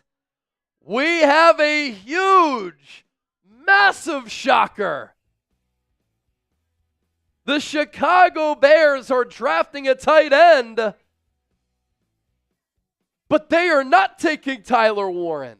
They are instead picking Colston Loveland out of Michigan. 6'5", 3/4, 248 pounds. last year. Inconsistent quarterback play, still highly productive. 56 catches, 582 yards, and 5 touchdowns. He's an excellent athlete that fits the mold of a seam stretcher. He has a huge catch radius and a great ability to get open at all 3 levels, has the size to be much better as a blocker, targeted 82 times with 56 grabs, 10.4 yards per catch. His production was much better in 2023 with J.J. McCarthy throwing the pill. But a massive shocker here as the Bears go Loveland over Tyler Warren. We're also hearing that the Niners pick is in. And it's going to be Mykel Williams, the edge rusher out of Georgia, with the 11th pick in the 2025 NFL Draft. The Niners are taking Mykel Williams, edge rusher out of Georgia. I would have gone Jalen Walker in this spot. I do have some concerns about how Williams didn't have a lot of production last year. I think Jalen Walker is going to be a better player. But John Lynch said the other day, we want a defensive end who can set the edge. And Mykel Williams can certainly set the edge. We are going to talk about this in full detail. But I want you to grade the pick. A, B, C, D, or F. And in the meantime, can you pop up a scouting report real quick? Absolutely. Just so that we can pass that along. And then, of course, we'll do deep dive analysis on Mykel Williams. High-quality run stopper with great power and a strong bull rush. The physical skill set is there. But will the pass rush production arrive? He does lack pass rushing moves. He kind of just runs into guys from time to time. Now, some people knocked his production last year, but he was dealing with an injury. Dane Brugler had him as a first or second pick and the 5th graded edge rusher in this draft class. He had 5.5 sacks last year, 3rd team All-SEC. Missed the bowl game due to an opt-out. At the NFL Combine, he flew. Ran a 4.59 40-yard dash. Rare athletic balance and fluidity for a 285-pounder who, again, in the pre-draft was listed at 267. Or no, that was Shamar Stewart, excuse me. Mykel Williams, yeah, a little bit later. 8.5 TFLs and 5 sacks last year. Looks the part with an NFL frame and the arm length of an anaconda. The arm length, 34 3/8 inches with a wingspan of nearly 83 inches. Promising bull, swipe, and push-pull maneuvers. Very loose and flexible athlete with long strides that capture the corner. Models his game after Myles Garrett.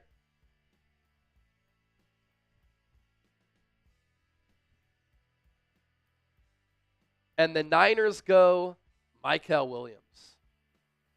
Let me record a short on this, and then we'll do a full-blown video on this on the San Francisco 49ers report. Let me grab something here real quick. A shocker in front of the Niners as the Bears go Colston Loveland with the 10th overall selection. We were talking about the Mando, stay fresh, best player available. I thought the Bears were going to go Tyler Warren. Instead, they go Colston Loveland. And then the Niners go Mykel Williams. And so the Dallas Cowboys and Miami Dolphins are on the clock following the Niners here. So let's see what some people are saying. Stay tuned because we're going to break this down in full detail. About 2,000 people watching live. Grade the pick A, B, C, D, or F.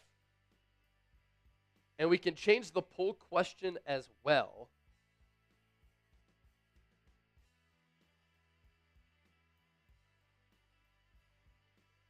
I'm a big fan of Mykel Williams, man. Mixed opinions on him in the draft, but I really think if he didn't get hurt in the opener against Clemson, and it looked like it when it happened, I'm watching the game. I'm a big Clemson fan. It didn't look good, the injury. but he ends up playing anyways the whole year. Yep. I think if he was healthy all year, he would have been. I mean, he already was, the second edge rusher taken behind Abdul Carter? I think he would have been a lot closer to Abdul Carter than people would originally think, and I think a bona fide top 10 pick.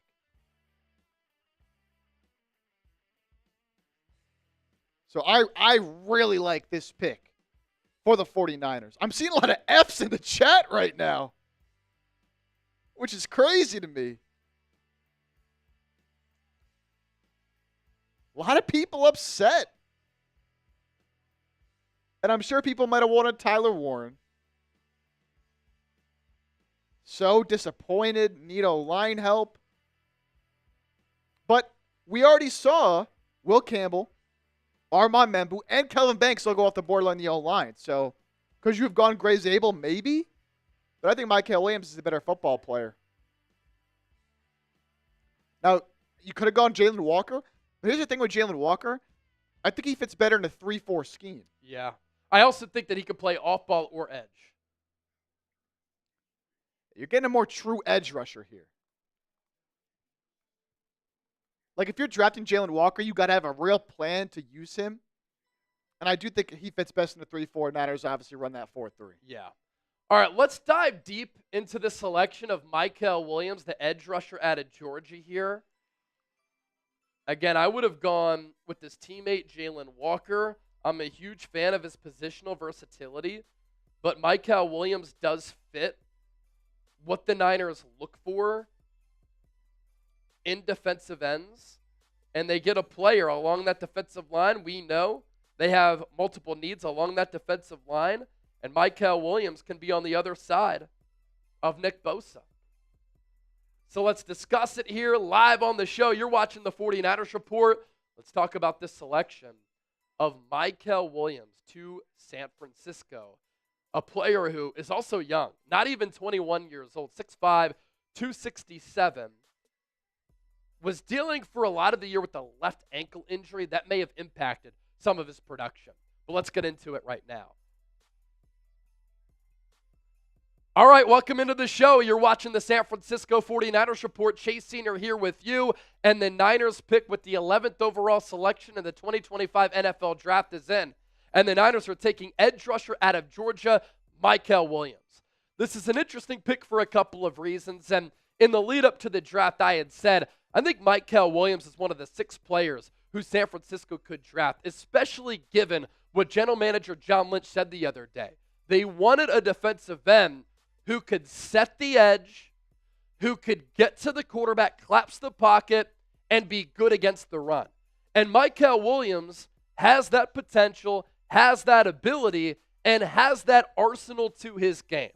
Now, personally, I would have gone with this college teammate at Georgia, Jalen Walker, because I like Jalen Walker's body a little bit. I like the positional versatility where he can be an edge rusher on obvious passing downs where he can pin his ears back and rush the QB, but also drop back in coverage and be a linebacker alongside Fred Warner.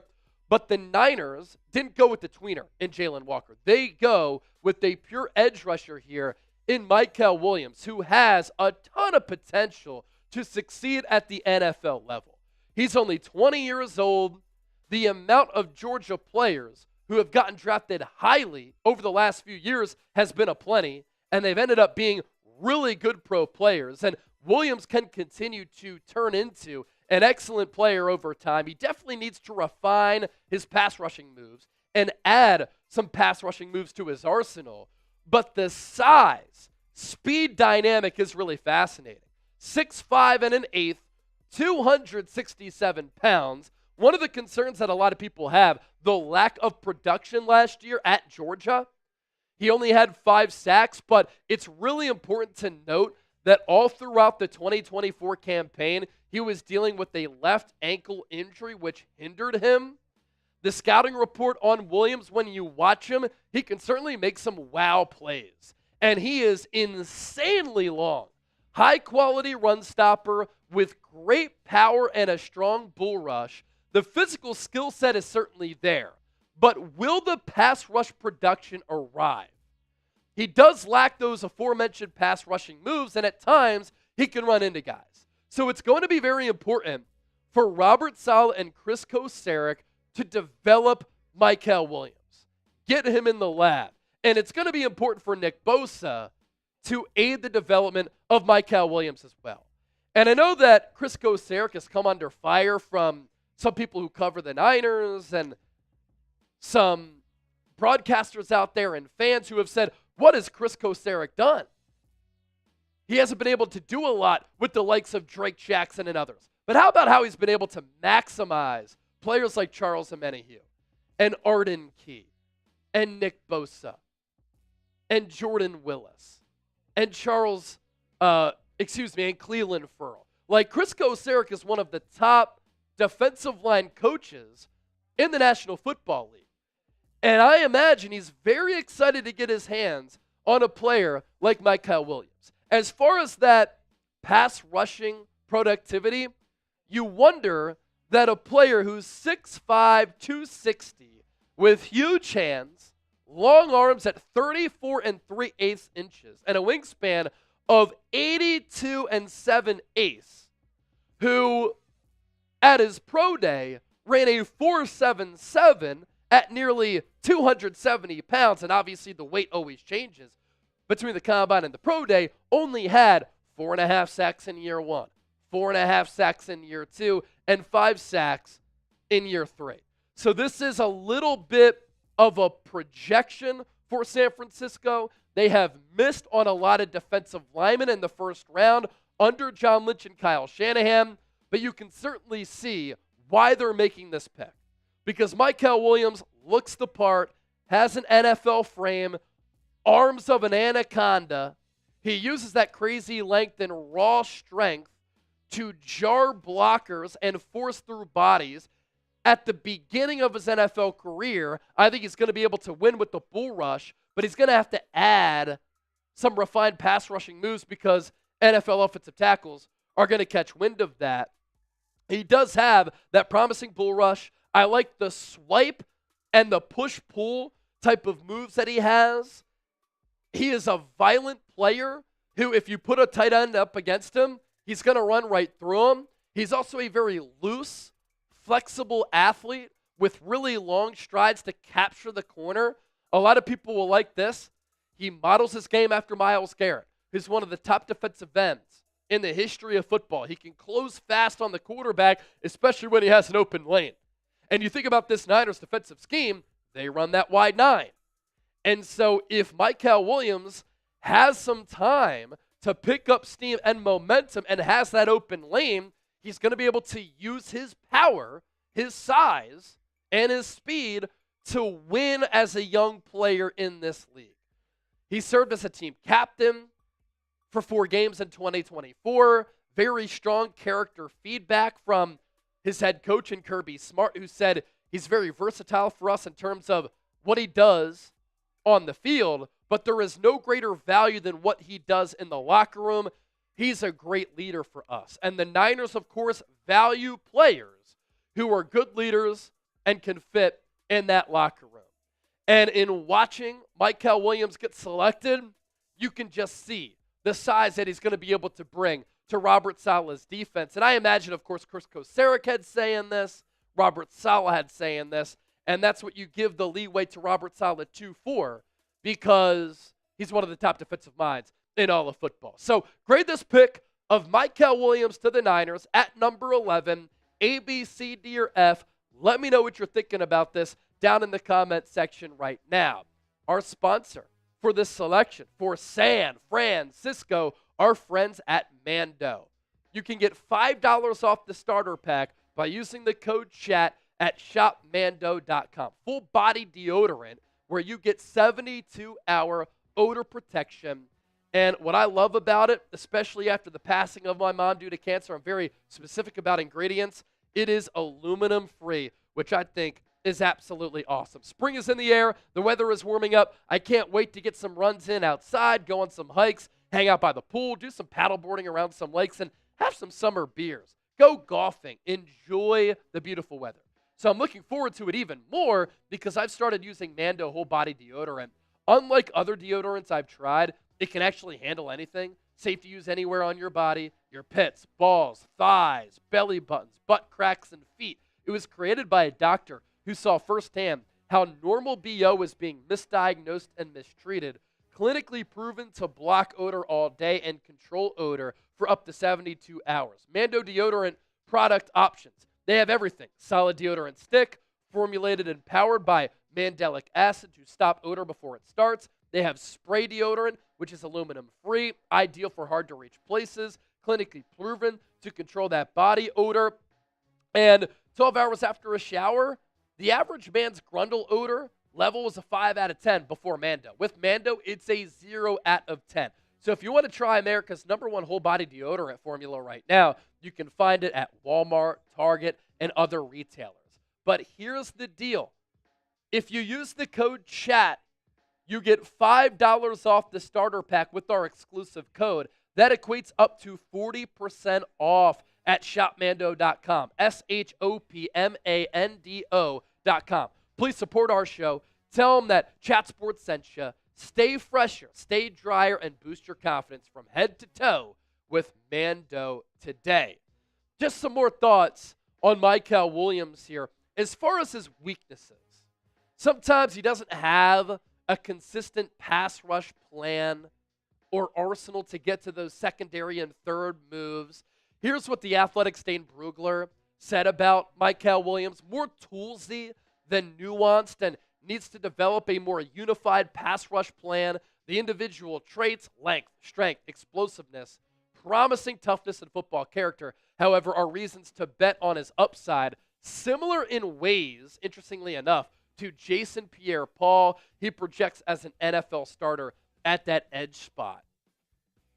The low-end tackle production is weird to me because it doesn't really match how athletic he is. He did play in a deep rotation. He only averaged 33.5 defensive snaps per game in 2024, 29.3 in 2023, 27.1 in 2022. And so if you use him more, you would hope that his production can go up a little bit. And given him playing 33.5 defensive snaps per game, here's what he did with that body of work.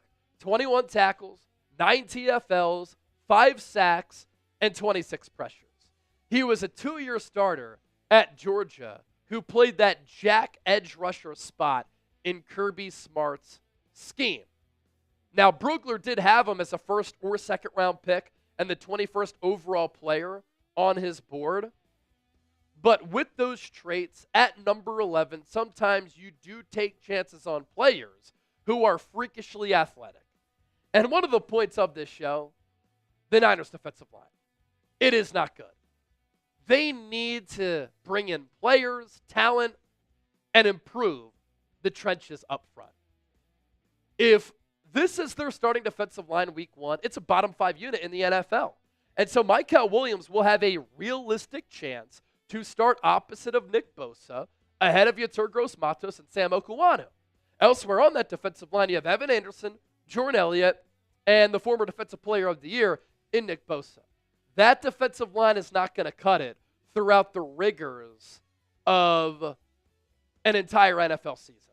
And so the Niners go Mykel Williams with 11 here, and they damn well might go back and take a defensive tackle in round 2 because of how much of a need it is. And just the fact that they need to bring in and draft more players at that position. Some more thoughts on Mykel Williams. He did miss 2 games this past year and parts of several others because of a grade 2 high left ankle sprain. And so that was something that consistently nagged him throughout the 2024 season. And when you're that big and you're relying on that lower half and your ankle is killing you, you're not going to be your 100% self. And I imagine that could have factored in to the Niners' decision here.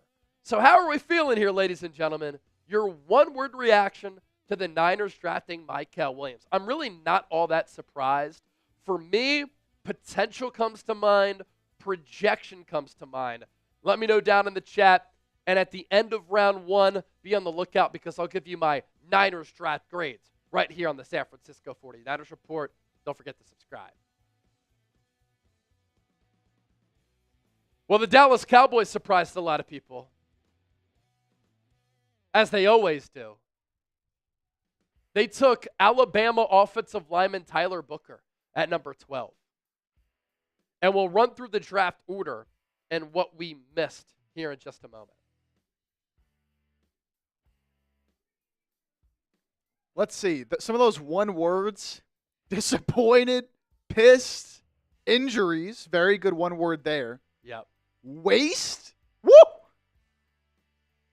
Not liking it. The people not liking it. All right, let me do a YouTube short here.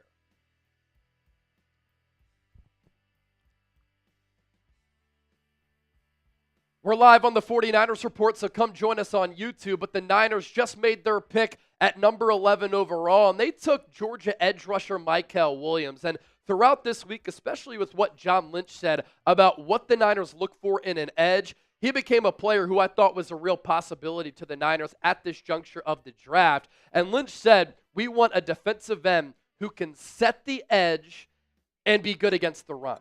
And obviously, the Niners were sorely lacking last year at defensive end with players who could do that.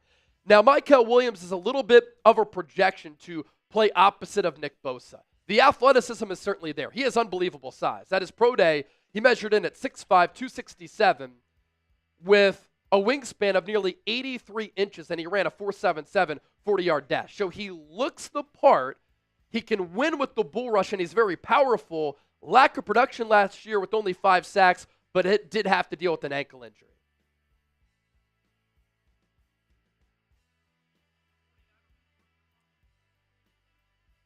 All right. While you finish that up, I can run through some of these super chats we got because we got a ton. And then we'll go through the draft picks that we missed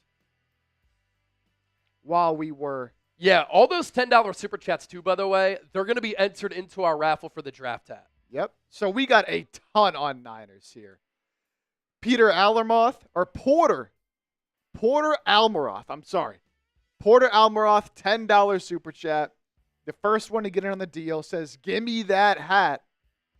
You are in the running for that Niners draft hat. Hector Zatino with a $10 super chat. Let's go Niners. Getting in on the draft hat raffle as well. We have Basra95. Let's go Niners. Hashtag FTTB. Faithful to the Bay. Basra95 gets in with the special discount. We have Rocco Cruz with a $10 super. Connor Worrell, as the 10s just came flying in after Chase made that deal. Niners better draft for the trenches. Well, that's what they did. Going along the defensive line, drafting Mykel Williams. Candy, who's been a real one tonight, getting another 10 in there for the raffle. Candy has a few entries in there so far. Jesse Sr., $10. Another real one. Keep up the good work. We appreciate you hanging out here with us and choosing us for your draft coverage. Anthony Capeza with a $10 super also getting in on the raffle. I mean, they just keep going.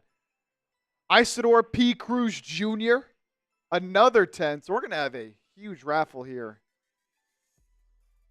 on Niners for the Niners draft hat. We got Wesley Wilder also getting involved here. Appreciate you. We got Scott Jenkins with a 10. And then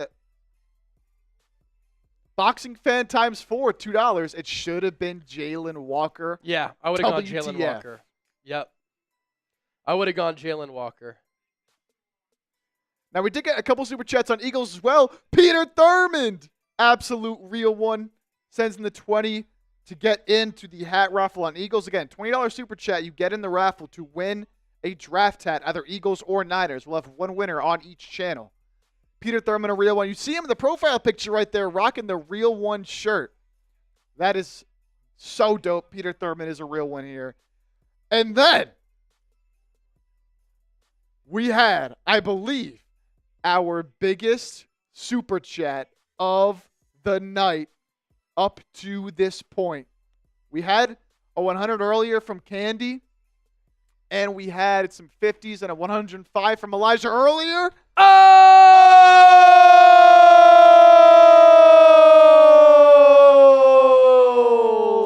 Elijah Stovall makes it rain, and he's in the running to be our Super Chat MVP unless somebody can overtake him.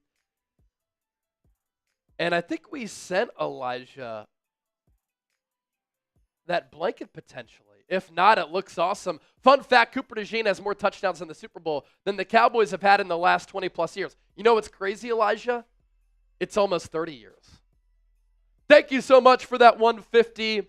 Going to take down a beer bong for you. I'll finish my beer out here for you, Elijah. Cheers, brother. Ugh. All right, so now I think, we got one more coming in on Niners. Angel Portillo, $10 super chat. Bang, bang, Niner gang. I love it. All right, so Chip, you want to add those names to the raffle? Yep. And then how about we pop up the last few picks here? Absolutely. Absolutely. And just excuse me, I'm uploading this to Twitter, Instagram, Facebook. We're doing it all. We don't take commercials here, so we're bringing the heat. It's what we do. And we'll go through those recent picks here in just a moment. B-Doc, I'm having heart issues. It's B-Doc. B-Doc, praying for you, man. Hope you're doing well, B-Doc. Sending love your way. Always in the chat. Always a real one. Stay strong, my guy. We all love you here. In the hospital, man. I'm praying for you, B-Doc. Yeah, B-Doc. Hope you're all right. So let me recap those picks real quick. Speaking of pits, we're still in that Mando hour. Tyler Warren, by the way, is going to the Colts at number 14. That will hurt the Eagles' chances of trading Dallas Goedert to the Indianapolis Colts. Shane Steichen really likes Goddard, but now the Colts get an excellent tight end who's one of my favorite players in this class. I really like the value, too, of getting him there at number 14. Colts have a good history of having quality tight ends, and Tyler Warren is another one.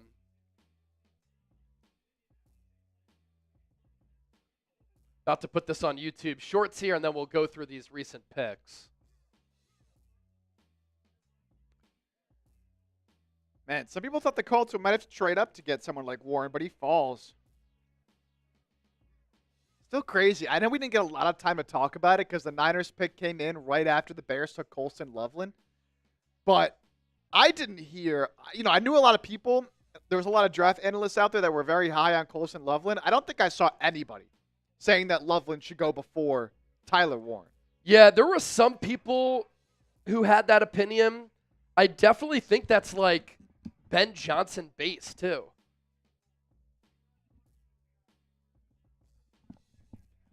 A very good player, though, is Colston Loveland. Okay, so the picks in the lead up to and after the Niners. Kelvin Banks, Texas offensive tackle, to the Saints at number 9. Our draft expert, Tom Downey, had to list him as a guard. You're usually always taking offensive tackles this early. Colston Loveland, the Michigan tight end, goes 10th overall to the Bears. So he is the first tight end taken, and not Tyler Warren. Niners go Mykel Williams, as we talked about in depth. Tyler Booker to the Dallas Cowboys at 12 overall, the guard out of Alabama, who had awful athletic testing numbers in the pre-draft. Now, prior to that, a lot of people thought he was going to be a top 15 pick, and then he slid down draft boards. Based upon the lack of athleticism, I think it's a little bit of a reach for Dallas, and another one of those head scratchers for the Jones family. Another surprising pick, as the Dolphins take Kenneth Grant, the defensive tackle out of Michigan. Some people thought that he was going to be a late first rounder, maybe a second rounder. He goes in the top half of the first round. The Dolphins needed to bulk up in the trenches, but Grant here is interesting. He has boomer bust potential. Certainly an NFL type of body, but sometimes he looked awesome. Other times he was in the witness protection program. And then Tyler Warren, a blue chipper in this draft in my eyes, to the Indianapolis Colts with the 14th overall pick. B-Doc, which Mando deodorant do you like the most? This one's Cedar Grove. I think it's pretty solid. Smells really good. They have like the Cedar Oak one, which I like. I'm a stick deodorant person. I don't really mess around with the spray, but the sprays are good as well. As far as the best players available, there's been a lot of chatter behind Marshall edge rusher Mike Green, maybe going to Atlanta at number 15. But our draft expert, Tom Downey, having Will Johnson as the number one best available player. Injury concerns with the lower body, raising some red flags there. Jahdae Barron, best zone corner in this draft. Mike Green. The Falcons had the least sacks in the NFL last year. I think Mike Green would be a worthy selection there to Atlanta. They fired their defensive coordinator after 1 year under Raheem Morris. Luther Burden, wide receiver out of Mizzou. I like him a lot. I don't think that one down year in 2024 where the offense wasn't that great should tank his draft stock. If you get him in the second round, which I think could happen, that could be an excellent selection. Jalen Walker is still on the board. Edge and linebacker, whose NFL Pro Day, the body type, you're like, wow, that guy has an NFL body right from the jump. John Campbell, linebacker out of Alabama, Malachi Starks, and Omarion Hampton. For the Philadelphia Eagles, they are within range of some excellent players falling to a spot where they could realistically trade up. All right, let's take a look at our Super Chat battle. If somebody else sends in a 50, I'm taking down another shotgun. 49ers report at 564. Eagles now at 728. The next channel to send in a 50, I'm taking down another shotgun. Let's party a little bit. Round one, night one of the NFL draft. Let's go. Let's get it going, baby.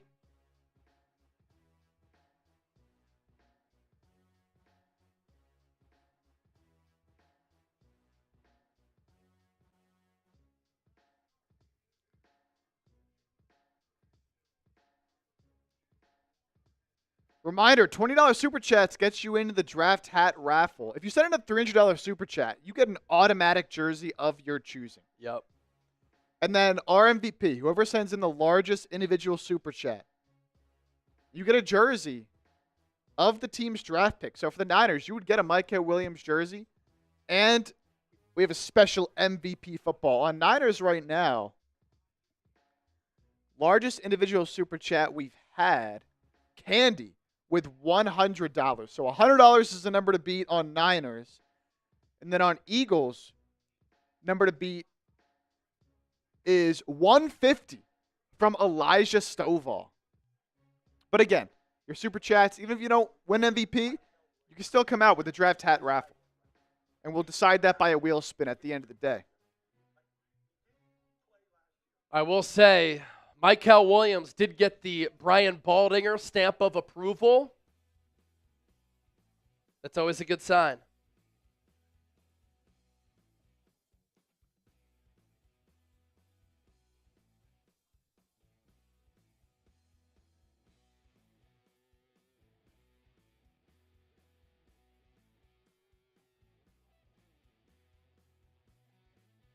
Shout out to Niners Report, by the way. Got us over 1,000 likes while we were in that cut. Oh, that's awesome stuff. Yeah, that's what we were shooting for there. Let's go.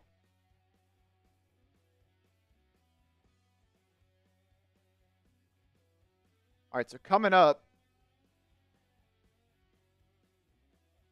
we had the Falcons on the clock. They're going to be followed by the Cardinals, Bengals, and Seahawks. Next four picks here.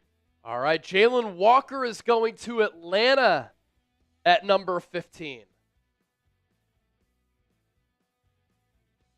So he falls pretty far here.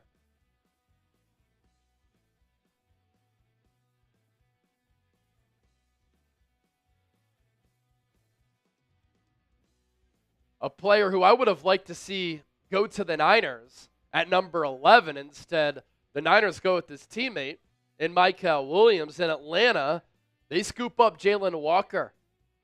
Really good value here. They are listing him as a linebacker. He can play edge as well. What's incredible to me is how young some of these players are. Jalen Walker's another one who's under 22 years old. 6'1", 243. And that lack of size is probably why he's not going to be an every down edge. But he has talent to rush the quarterback and drop back in coverage as an off-ball linebacker. He's a plus athlete as a pass rusher with awesome burst and good bend. Needs more reps and growth in all phases, but there's certainly flashes of everything there that you look for. Unclear if he can hold his own in coverage, so some room to grow there. But I just think the positional versatility allows you to use him in a couple of different ways. 60 tackles in 2024 for Georgia, 11 TFL, 6.5 sacks with 34 pressures. And for San Francisco, they probably looked at Jalen Walker as a tweener. And they're looking at Michael Williams as more of a bona fide pass rusher and defensive end.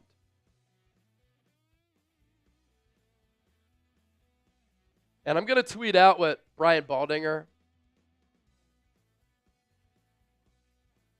had to say about Michael Williams.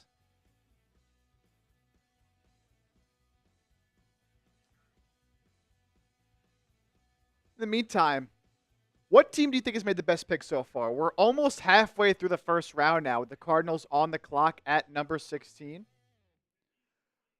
So through about this first half of the draft, which team has made the best pick so far?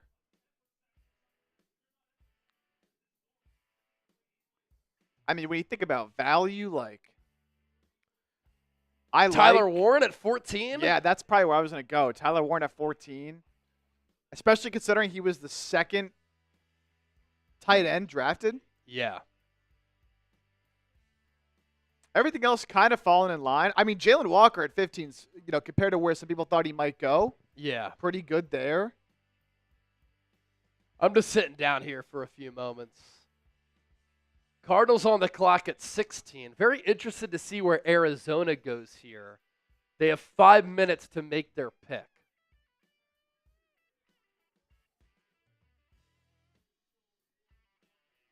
Dallas best pick from Jesse Sr., so a big Tyler Booker fan there.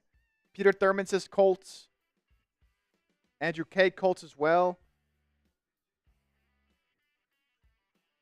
Yeah, I think I have to agree. I think that's the best pick of the draft so far.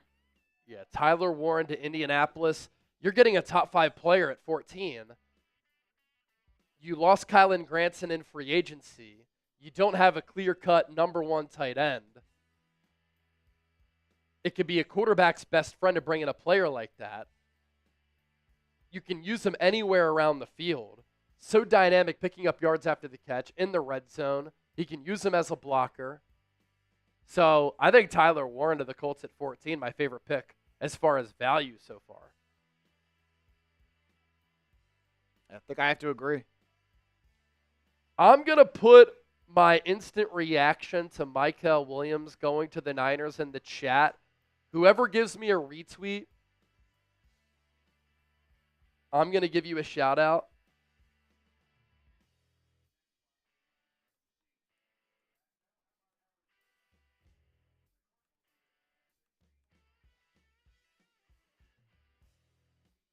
That link is in the chat right now on the Niners Report.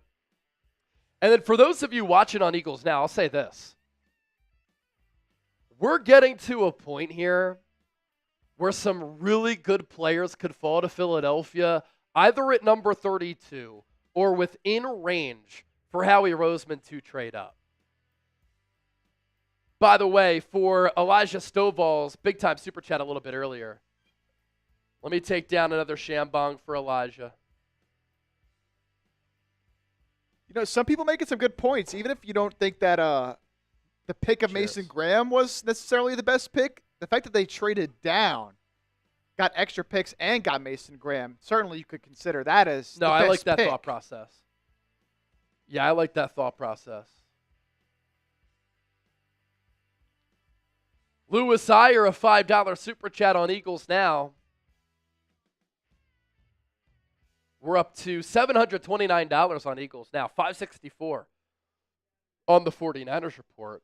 We also have an exciting giveaway thanks to our sponsor, Chubby's, coming up here in a few picks for our Eagles audience, and then tomorrow we'll do the same for our Niners audience.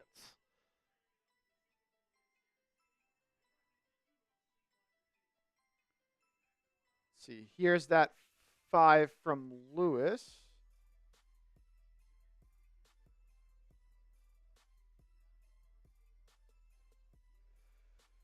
If Sanders doesn't get selected by number 32, Howie's trading back for the highest bidder. That fifth-year option has a lot of value. It's a good point.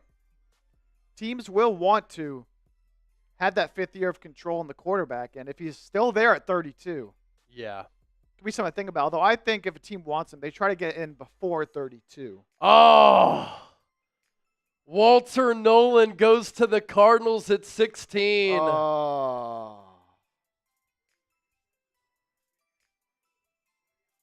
So Jonathan Gannon, former Eagles defensive coordinator, picks Walter Nolan, who the Eagles also really, really liked.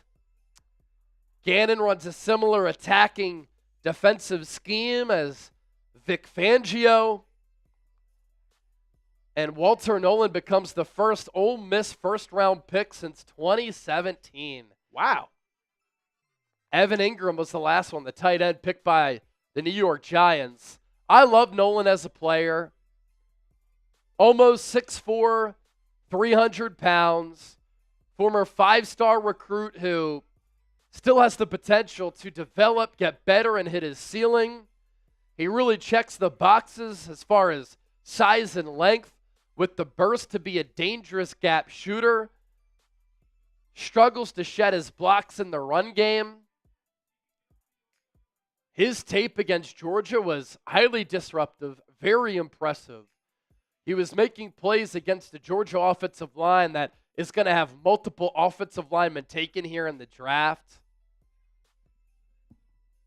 Nolan became one of my favorite players in the pre-draft. 48 tackles last year, 14 TFLs, 6.5 sacks, 35 pressures. What's interesting is that he can line up at defensive tackle, but he lined up over the offensive tackle more than 100 snaps last year. I like how violent, explosive, athletic he is. I like the effort in which he plays with. A really good motor.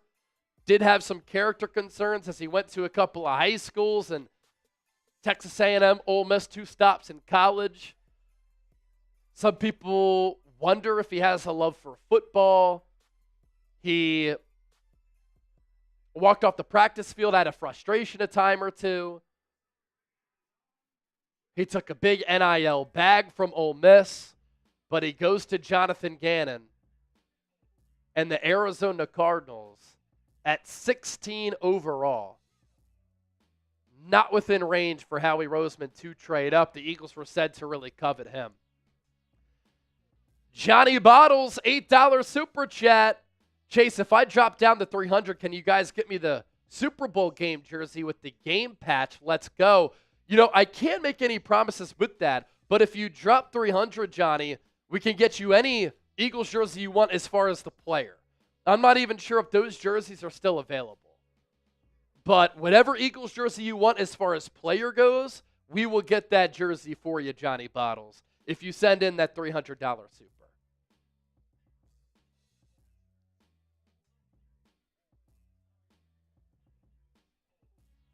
You want to lower the camera just a bit? Yeah, I can just do like that. roll it down. I can do that for you. As I'm sitting here. Because I think I'm going to sit for a little while. The Cincinnati Bengals pick is said to be in. I think they go defense here, and I think they need to go defense. In particular, along the defensive line. Outside of Travis Hunter, no corners taken yet. So they could go Jahdae Barron, Will Johnson. They could go defensive line too.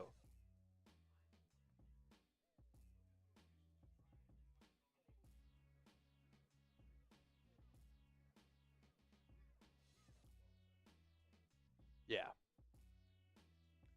So B Natural Music, I missed what you said about the Eagles jerseys. Could you please repeat that? Okay.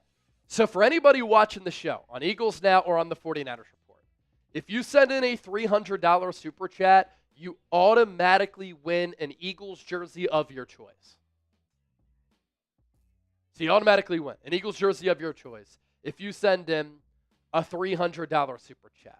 There is also a chance that if that is the highest individual super chat that comes in on the live stream, you also get the draft pick jersey of the players who the Eagles or Niners take. In this case for the Niners, we already know it's Mykel Williams, and an MVP football, which I do have those MVP footballs here. They're customized footballs. Eagles Now, 2025 NFL Draft. This one is the Day 2 MVP. So that's the football that you also get with the highest individual super chat. The highest super chat we've gotten on Eagles is 150. The highest super chat that we got on Niners is 100 still from Candy. And if you send in 300 right now, I'll also take down a shotgun. Pick is in at 17. Pick is in at number 17. And the Bengals are going with the player who I was worried the Niners were going to take, and I'm happy that they didn't.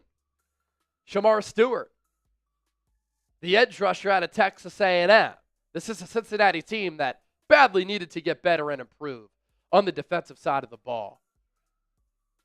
They're set on offense with Joe Burrow, T. Higgins, Jamar Chase. The Bengals paying both of their wide receivers this offseason as Joe Burrow put the pressure on the organization.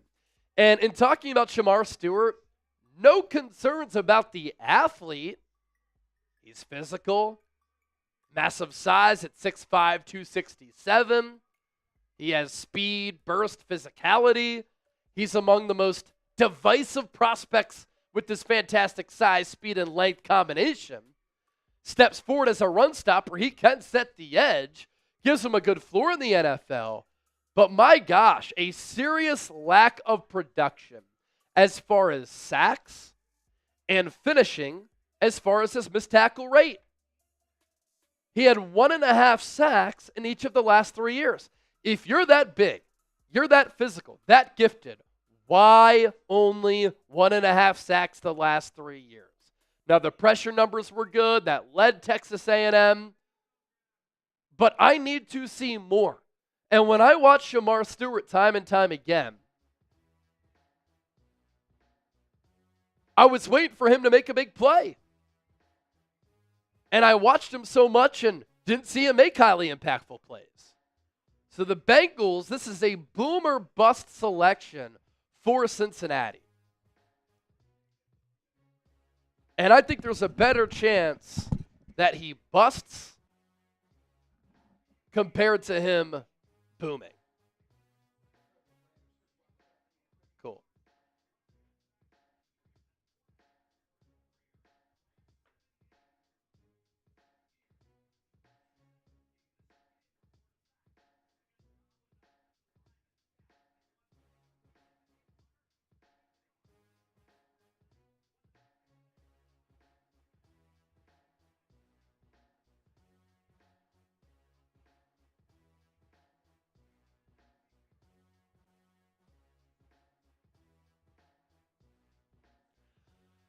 Oh!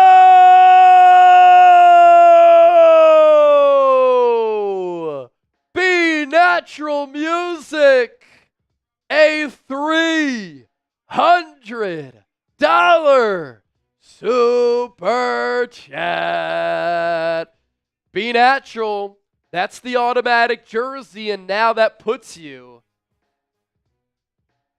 as the leader for our Super Chat MVP competition. Be Natural overtakes Elijah Stovall with not just one, not just two, but 3 Benjamin Franklins coming in. Once Chip comes back, I'll have him give me a happy dad. We'll take down a shotgun. In the meantime, Be Natural, I need you to help me out. I need you to email me, chase@chatsports.com. That's chase@chatsports.com with your address and which Eagles jersey you want, and, of course, the size. That also puts us over $1,000 in Super Chats right here on Philadelphia Eagles Now. And that is our new biggest Super Chat of night one of the NFL Draft.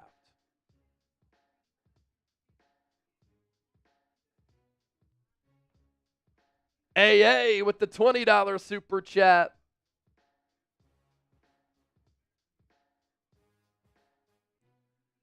Got 300 in from B Music here, Chip. He certainly made it rain. Chip is back.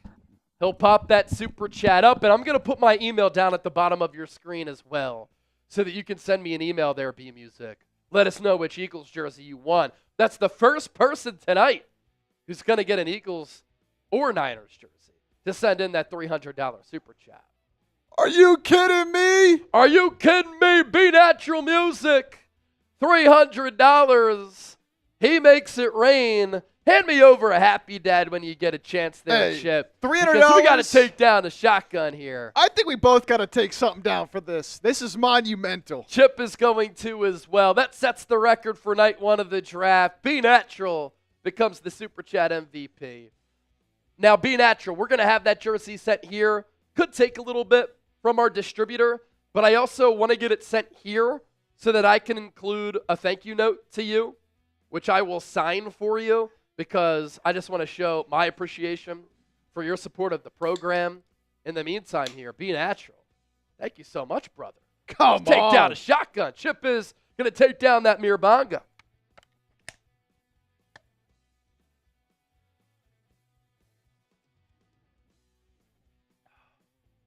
Be Natural. You are a legend, my man.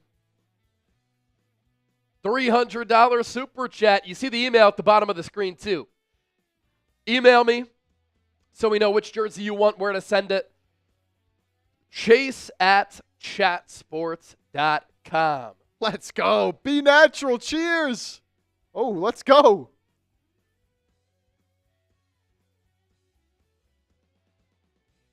So what was it? Walter Nolan going 16 to Arizona, right? Yeah, Bengals took Shamar Stewart. Okay.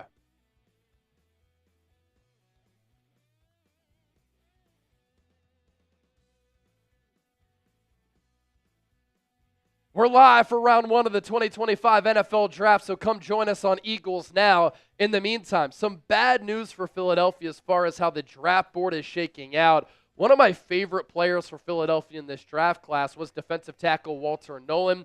I thought there was a chance that maybe he could slide into the 20s, and if that happened, I thought Howie Roseman should have done everything that he could have to trade up to get their guy. They have a lot of picks over the next 2 years, and they have the flexibility and the optionality to do that. Unfortunately, though, it is former Eagles defensive coordinator Jonathan Gannon who is taking Walter Nolan with the 16th overall pick. I love his size, the twitch, violence, and physicality. I thought he would have fit the Eagles scheme and playing style really well. Howie puts a lot of positional value along the defensive line. He could have helped you replace Milton Williams. That being said, some good players still could fall to Philadelphia. So on the clock now, the Seattle Seahawks at 18. The last four picks, you had Kenneth Grant going to the Dolphins at number 13. Tyler Warren to the Colts at 14. Love the value there. He's a top 5 player in this class. Jalen Walker, one of my favorite players in this draft as well, to Atlanta at number 15. And then Walter Nolan, defensive tackle out of Ole Miss, to the Cardinals there at number 16 as he goes to Jonathan Gannon.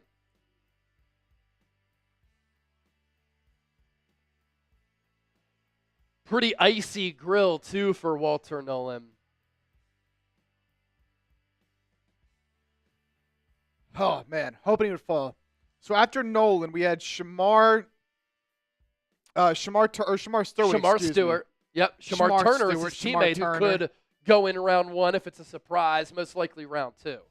And then that was the Bengals at 17. Pick is in for the Seattle Seahawks at number 18. Oh, wow. 18th pick. Seattle Seahawks are taking North Dakota State offensive lineman Gray Zabel. In Daniel Jeremiah's final mock draft, he had the Niners taking Zabel at number 11. Anytime you go interior offensive lineman that early, it's a little bit of a reach, but I would have been fine with it because I do like Gray Zabel as a player. Don't let the fact that he played at North Dakota State fool you. Zabel, I think, can be a really solid player at the next level. And when I scout him, he certainly has a lot to offer as a player. Plenty of run blocking experience, playing for North Dakota State, very good in that department. Has some length concerns. That's why I think he's going to pop to the interior for Seattle. Mike McDonald, I think he has really good insight in the trenches there. But Zabel, with not having that length, has really good quickness to offset that. He could use a little bit more weight, but this is a guy who played a lot as an offensive tackle at North Dakota State. And so the athleticism is certainly there for him. He graded out extraordinarily well. And he could end up being the number 1 center in this draft class, one of the top guards in this draft class. The PFF numbers last year, of course, playing at the FCS level, overall grade of 90.4, pass blocking grade of 93.1, a run blocking grade of 86.5. He only gave up 1 sack. But the positional versatility is very interesting, and I'm curious to see where the Seahawks list him at because he was an All-American last year at left tackle. He's played and started 17 games at right tackle, 4 at left guard, 3 at right guard. He's athletic, fluid on the run, light feet, strong hands, durable, with 36 straight starts to end his career, and a team captain and a great leader as well. $20 super chat coming in from AA. Nepotism Sanders round 3 would be funny. If I had to put money on it, I think Sanders ends up going round 1 at some point, but certainly sliding.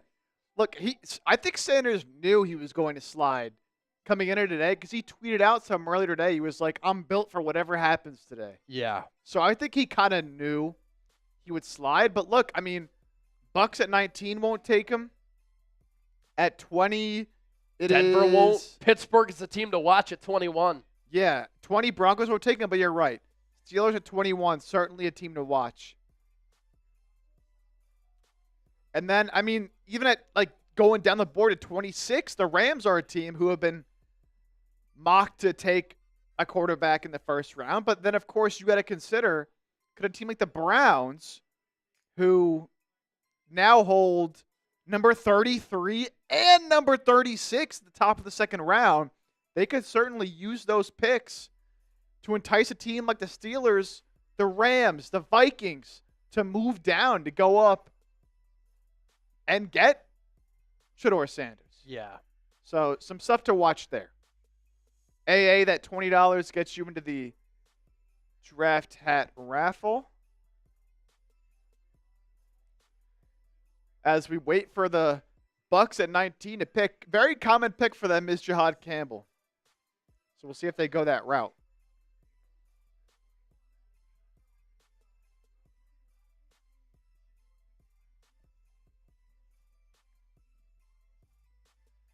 Jackson Dart is another name to watch at the back end of the first round as well. Absolutely. There was multiple draft experts saying that he was going to get drafted first round, no question. How about this? Gilly the King is at the draft party with Deion Sanders and Shedeur Sanders. Wearing that hat. That's awesome. Those big hats.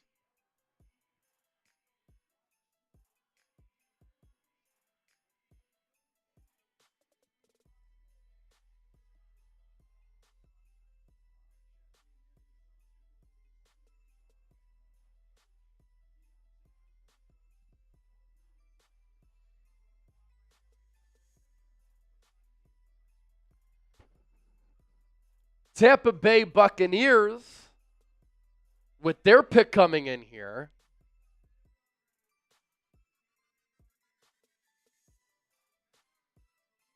oh, wow. Tampa Bay Buccaneers going wide receiver here. Emeka Egbuka out of Ohio State. Teams were raving about him in the pre-draft process. They loved the character. And they thought that he was one of their favorite interviews in the pre-draft. Some people thought that he was going to fall to the second round. I never really understood that. I thought Egbuka was worthy of being a first-round pick. And the Buccaneers, this is a good destination for him because Tampa Bay was in a spot where they don't have a lot of needs. They're good at running back, good along the offensive line. Baker Mayfield is one of the best bargains at quarterback in the NFL. Defensively under Todd Bowles, they're very sound, and they can address those positions later. Bucky Irving was fantastic for them in the ground game, and now they add Emeka Egbuka in the slot with Chris Godwin and Mike Evans? That right there is another lethal weapon for Baker Mayfield and company. And I do think that he's more of a slot guy. Under 6'1", 201 pounds. Very shifty, though.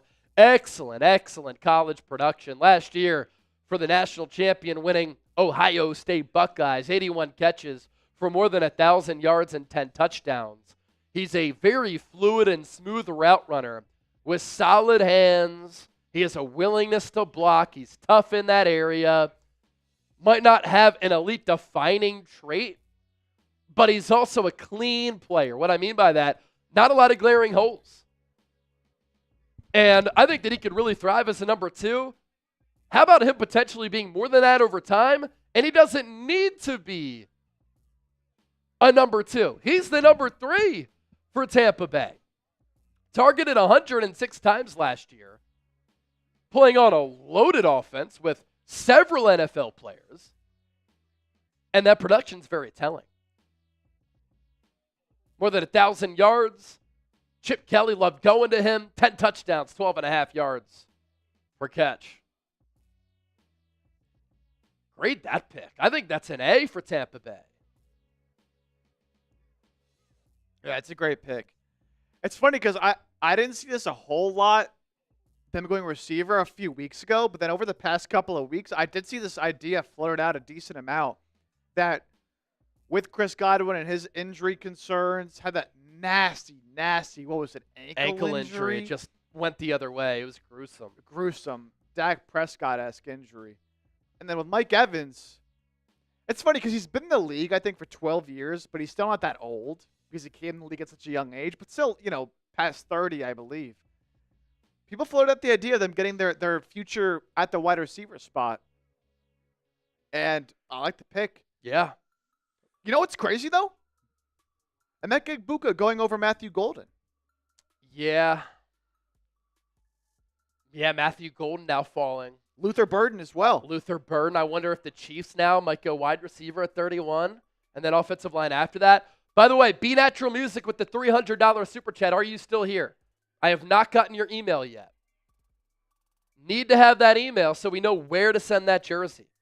You can also message me on X or Instagram at Chase_senior, but the email is chase@chatsports.com. Is Be Natural Music still here? I'm looking at the comment section here. Let us know if you need some info. I can pop it up on the screen for you. So now for the Broncos, I mean, this puts Amarion Hampton right into their laps. Yeah, they didn't even need to trade up to get him.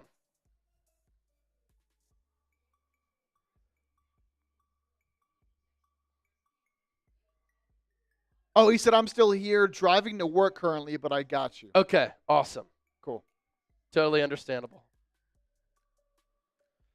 Also, I'm going to tweet out the long-form Michael Williams video, which is available on the 49ers report right now. Already 400-plus views in the first 10 minutes. Doug asking, need some info. Is the $299.99 super chat the $300 super chat? Yes. That still applies. We're not going to pitch you on a penny, my man. Yes. We're not going to pitch you on a penny, my man. So if you send in $299.99, we'll still get you that jersey. Absolutely.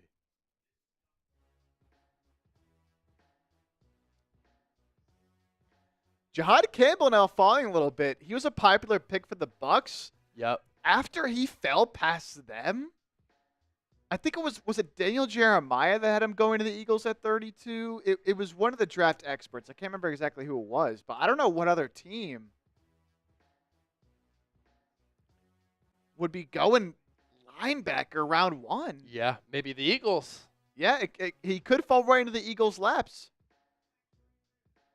And there's even some people that have floated out the idea of him potentially playing some edge as well, which is interesting.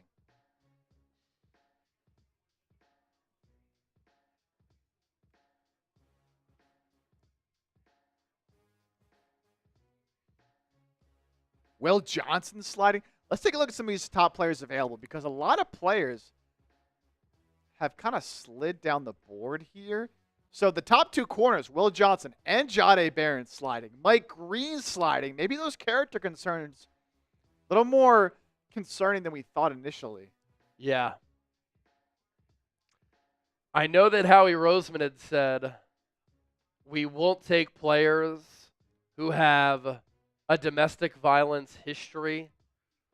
But then Zach Berman said pretty much he could be on the Eagles board. I'm not going to lie, Chase. I'd be surprised if either of these guys got to 32. But hypothetically, if one of Will Johnson or Jahdae Barron is there at 32 for the Eagles, it's going to be hard to pass that up. It's hard because corner is a little bit of a need. Like, I'm content with the Eagles cornerback room, but if you don't at least address depth, it's somewhat concerning. I do think that Keely Ringo can start on the outside. After that, you do have Eli Ricks. But I agree. If you go best player available, that could be the easy selection right there. What happened? Are you kidding me?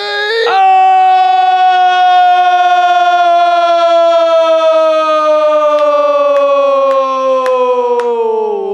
Doug sending in a $300 super chat and a San Francisco for Doug as he makes it rain. Doug, same applies. Send me an email, chase@chatsports.com. That is the number to beat to be our Super Chat MVP, and automatically you get a 49ers jersey of your choice. I like the Williams pick. We need a run stopping on the edge. Need to go defensive tackle, offensive line, and linebacker the next 4 picks. Yeah, defensive tackle, offensive tackle, linebacker. I'd be totally cool with picks in that order. I think at some point the Niners might go wide out and running back, but those are definitely some of the biggest needs on this team, for sure. Doug. By the way, I'm going to give you some shout-outs for the retweet on the Mike Cal Williams instant reaction video. Shout-out to Drew, Kapner, Jake, Tostitos, Dr. Feelgood, Jay Grover, and Khalid. As promised, giving you shout-outs there. All right, Broncos pick is in at number 20. I would say a little bit of a shock considering where we all thought they were going to go at running back, but when you have a player like this sliding down the board, I kind of like it. Yeah, and I know the chatter about the Broncos going running back. This is a deep running back class, so you can get an excellent running back literally anywhere else in the draft. Like, I'm talking rounds 2 through 7 after this. If you don't address running back right now, you can get a high-level RB elsewhere in this draft class. And I always trust and value Sean Payton's player evaluations. I think Jahdae Barron to the Broncos is a great fit. This is a Broncos team that had one of the best defenses in the NFL last year. Barron is the top zone corner in this draft. He can also play the run. He's a very sound tackler, excellent athlete. He flew in the pre-draft, 5'10", 7 ace, 194 pounds, great ball skills, willing tackler, as I noted, from a variety of positions. He could play inside, outside, plenty of experience in a few different roles. He's not the biggest prospect, has some length concerns, but at corner, can he make plays on the ball? Do you have speed? Do you have good instincts? He checks all those boxes. I love the physicality in which he plays with, and I don't always worry about length at the corner spot. So 67 tackles, 3 TFLs, and 16 PBUs, 5 picks for Jahdae Barron last year. And do we have his measurables? I really just want to take a look at the 40-yard dash because he flew at the NFL Combine. Absolutely flew with a 4.39 40-yard dash. A vert of 35 inches, a broad of more than 10 feet, an excellent 10-yard there. Very good athlete. Okay, Derek Harmon is going to the Steelers at 21, but we do have something that we want to announce. And those of you who watched the show yesterday on Eagles Now and on the 49ers Report, you saw me wearing this incredible shirt. It's awesome. Well, Chubby's, one of our sponsors of the show, Skies Out, Thighs Out, baby, has an NFL collection. You can get this shirt. There's also swim trunks with this similar design. So we are going to be giving away a piece of Chubby's NFL collection. Here's how it works. All you need to do right now on Philadelphia Eagles Now, and we're going to do this tomorrow, by the way, on the Niners Report, is type PHI in the chat.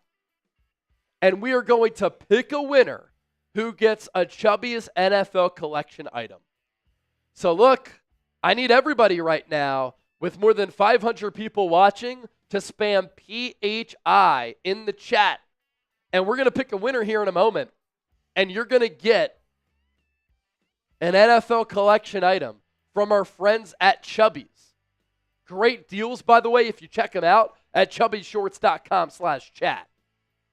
Who's it going to be? I need to see more PHIs in the chat. Come on, what are we doing? I'm going to type it in there because I might win. We're talking about a free item of Chubby's here, which is dope, by the way. Who's it going to be? Who's it going to be? Chip, I want you to close your eyes. I want you to put your finger on the chat. And on the countdown from 5, we're going to pick who gets chosen. So comment right now. I see the chat is going nuts. 5, 4, 3, 2, 1. Who is it? I got Mike Hunt. Okay, of course. Of course. Is that a real person? It's Mike Hunt. Is it actually? All right, so here's the deal. Pop up my email, and I need Mike to email me within the next minute. If not, we're going to pick a different winner. chase@chatsports.com. That's pretty epic. The random one I pick. 60 seconds on the clock. Mike has to email me in the next minute to claim his prize. Oh, man. Congrats, Mike Hunt. I'm checking my email. I'm seeing.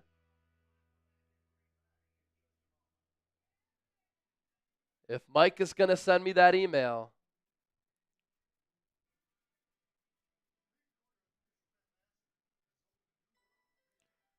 Mike, let us know if you're sending that email. Let us know you're here and you're Let's see. going to send that in.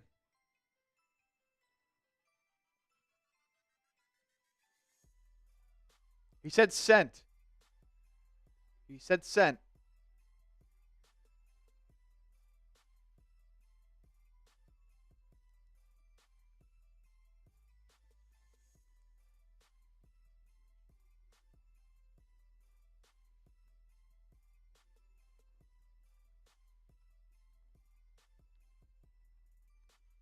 Again, Niners fans, we will do this tomorrow for y'all. So do not worry.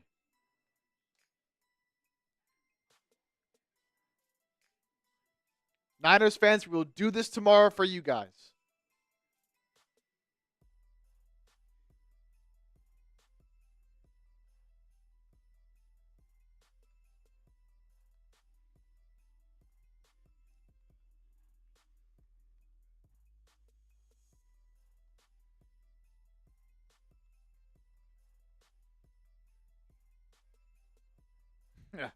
John, now that is some trolling. That's crazy. Out of all the people there, that's the random name I pick.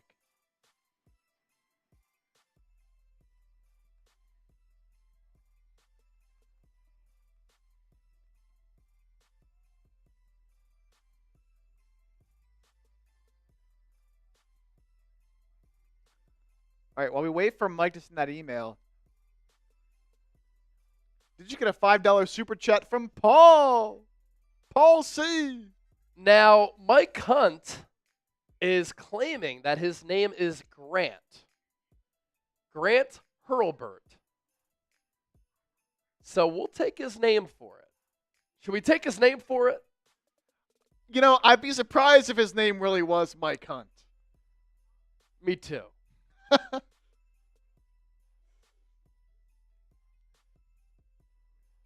Is that you, Mike Hunt? What a legend. Here's that 5 from Paul. Do you think Mason Taylor's a clear choice? Are there other key players the Eagles need more? Honestly, I don't think Mason Taylor would be the clear choice. There's still a lot of really good players left on the board. Now, Grant, I just asked you, can you send me a screenshot of that being your YouTube username? He did say, yep, it's me in the chat.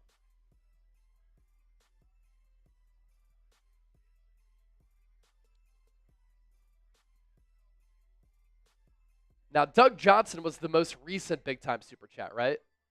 On Niners? Was that the Doug 300? sent the 300, yeah.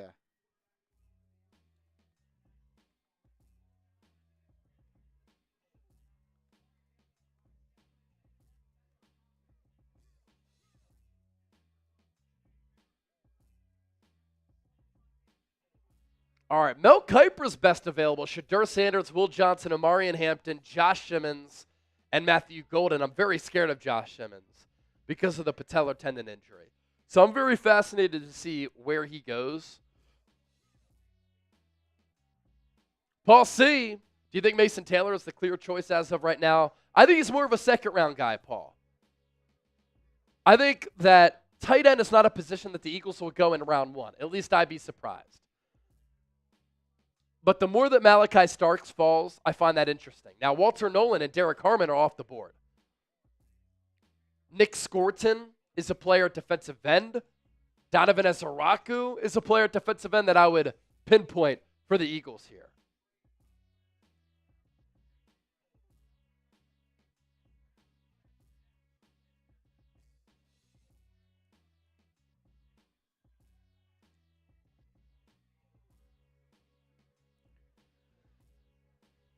All right, last few picks, if you've missed it. Shamar Stewart went 17th.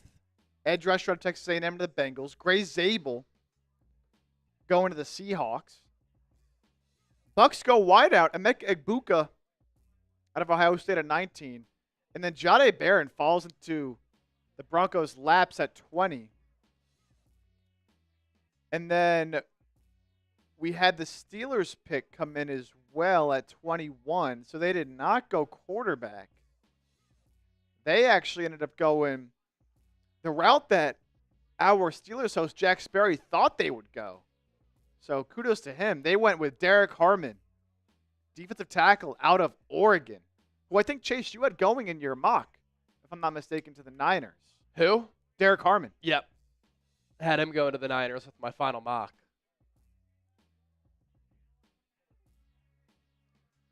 All right, Grant, send me your address, please. I have to send it to the bosses so that we can get that sent to you for Chubbies.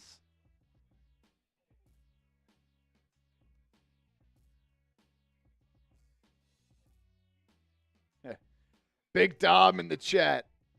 Big Dom in the building. Steve, how can we believe it's you, Big Dom? You'll just have to believe. All right, he did send me a screenshot. All right. So that is confirmed. Looks like Mike is on the road. I love it. He said he's been an Eagles fan for over 35 years. So awesome. That's good stuff.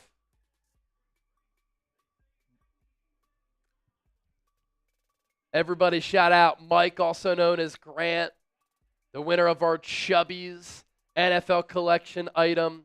Congratulations to you.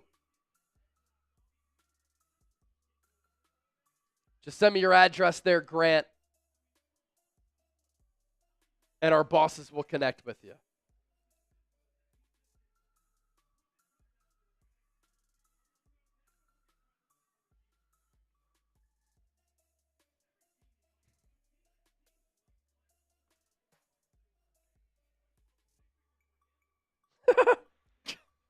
Great the pick of Derek Harmon, man.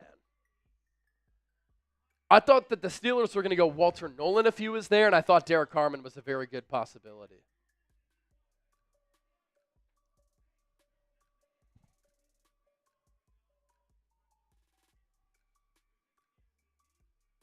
Kane, it's 3:30 a.m. in England, and I'm still wide awake. Gotta see who the Birds pick. Kane Angel, what a legend.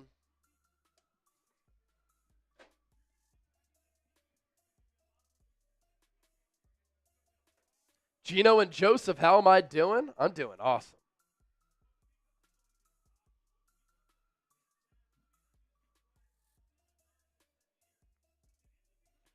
All right, Chargers on the clock at 22.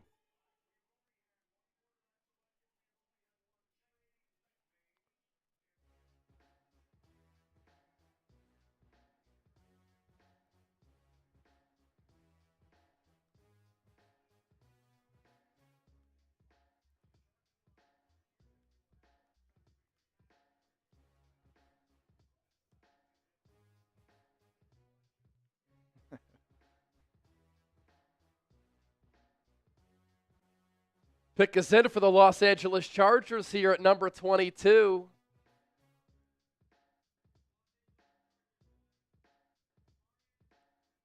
Wow. Omarion Hampton, running back out of North Carolina. Running back was one of the needs for LA. And Jim Harbaugh. I feel like this is uncharacteristic of him. Goes running back.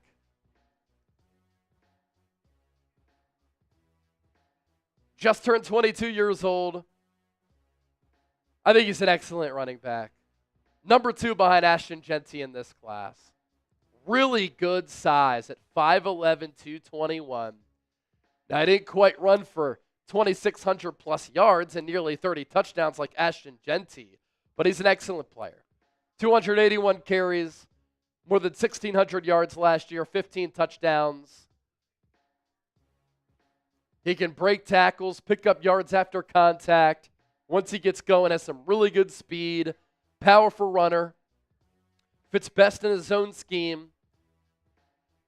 Love his contact balance. 2 straight years of at least 1,000 yards after contact. He can run tight at times, and you certainly see that. And he's not the shiftiest player. And for those reasons, that's why I think he's best in an outside zone scheme. But you need to get Justin Herbert some weapons. You got Ladd McConkey last year. They could certainly use a tight end. They have a top 10 offensive line already. And you always want a rookie running back's carries to matter when he's on that rookie contract. Omarion Hampton's carries are going to matter with Justin Herbert, with this offensive line. So I like this pick for the Chargers. They could have gone tight end if Loveland or Warren were available. Surprisingly enough, Loveland went before Warren. And you weren't going to reach for Mason Taylor at this spot. They could be a Dallas Goedert trade destination. The Chargers go Omari and Hampton. Grade that pick, A, B, C, D, or F.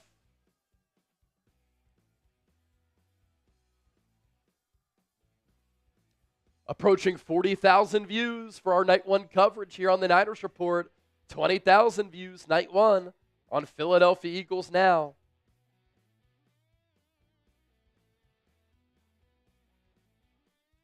Let's go to the Packers team card. What do they need?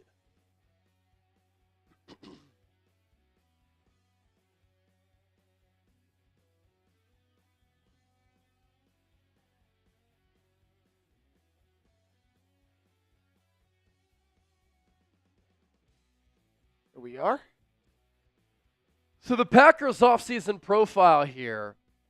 Draft needs corner, offensive tackle, wide receiver, edge. Wide receiver becomes interesting with Matthew Golden. Yep. They have a lot of good wideouts, not a great wideout. 11th most cap space in the NFL at 31.29. Aaron Banks was their biggest free agency acquisition, giving him $19 million per year. Nate Hobbs, Mecole Hardman, other notable additions there. They didn't lose anybody of note. So Will Johnson, I think, could be in play. There's been a run on offensive tackles. Maybe they go Josh Simmons. I like him. I'm just scared about the knee. And then wide receiver Matthew Golden's very interesting. Edge rusher Donovan Ezeraku could be in play here.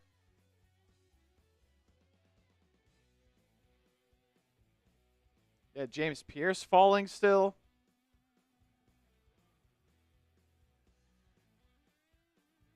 Could they take like a Josh Simmons? Yep.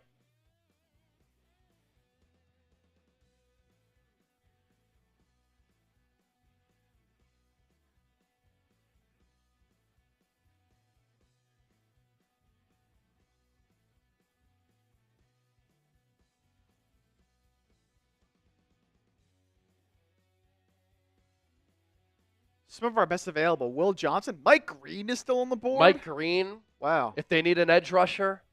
Luther Burden could also be in play for Green Bay. The hometown team on the clock. Crowd getting hyped. Malachi Stark's on the board. Eagles fans. Could he fall? Yep. Could that be the pick? Nicky Manwari, Matthew Golden, Donovan Ezeraku, as Chase mentioned. Be natural. I got your emails. I responded to you. I mentioned Josh Simmons, Maxwell Hairston at that corner spot. But I'd be surprised if a team took Hairston over Will Johnson at this point. Yeah, we said James Pierce. Josh Connerly, another player the Eagles could take at 32. Donovan Jackson as well, some flexibility along the offensive line.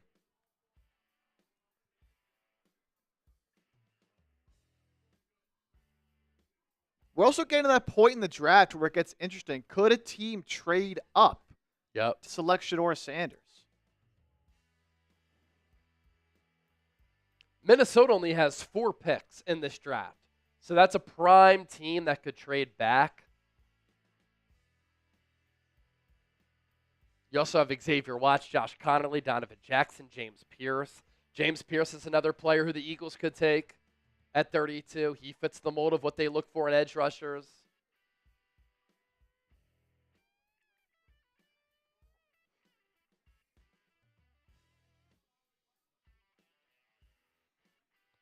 So we got Packers, Vikings, Texans, Rams coming up as the next 4 picks. I could see Vikings trading back. I could see Rams trading back. Then we got Ravens, Lions, Commanders, Matthew Bills. Golden. You called it. Matthew Golden to Green Bay at 23.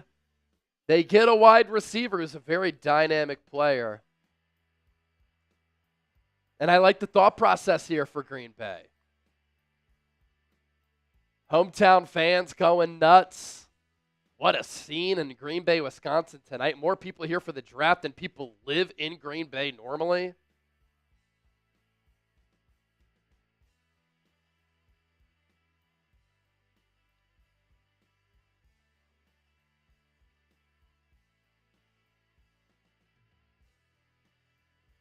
I like this pick for Green Bay. You know, they address the offensive line in free agency with a player like Aaron Banks. You can get some really solid offensive linemen day 2, day 3. I like their wide receiver talent, but they don't really have that bona fide number 1. Golden has the potential to be that type of guy. Another younger player at 21, 5'11", 191, 58 catches, 987 yards, 9 touchdowns last year.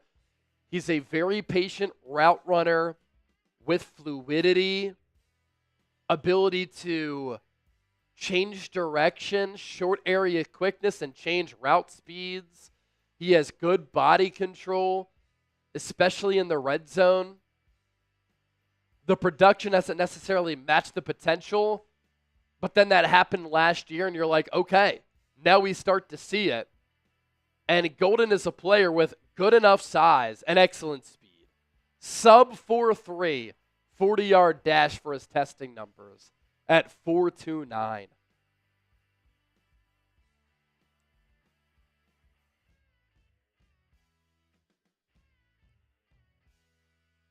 Mark Murphy announcing the pick here for Green Bay.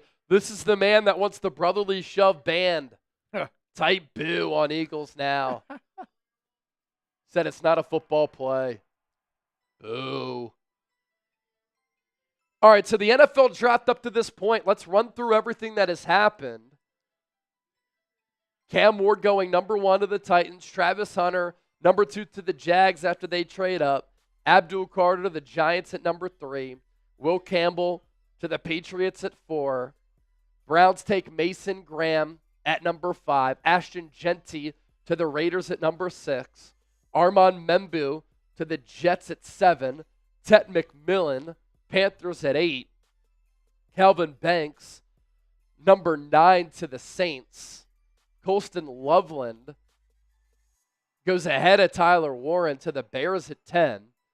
Michael Williams to the Niners at number 11. Tyler Booker, 12 overall, to the Cowboys at that spot, which I thought was a little bit early. Kenneth Grant, a little bit of a surprise there, to the Dolphins at 13. Tyler Warren falls all the way to 14 to Indianapolis. Jalen Walker falls to 15 to Atlanta. The Cardinals get Walter Nolan at 16. Shamar Stewart to the Bengals at 17. Gray Zabel, 18th to Seattle. Emeka Egbuka, Buccaneers at number 19. Jahdae Barron, 20th overall to the Broncos. Derek Harmon, 21st to Pittsburgh. Omarion Hampton, the running back to the Chargers at 22. And Matthew Golden, wide receiver, 4-2 player, to the Packers there at number 23. Here we go. We continue to move forward with our 2025 NFL draft coverage, and we are now entering another Mando hour, the next hour of our draft coverage, sponsored by Mando, full body deodorant. Get $5 off the starter pack by using the code CHAT at shopmando.com. 72-hour odor control. Once again, the next hour sponsored by Mando. The link is in the chat right now.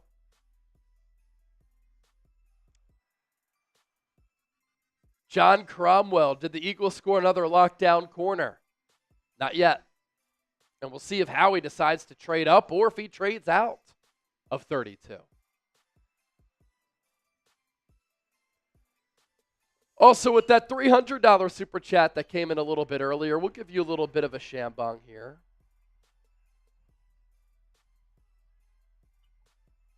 Shout out to the big time spenders here on the show. And thanks to everybody else who's hanging out.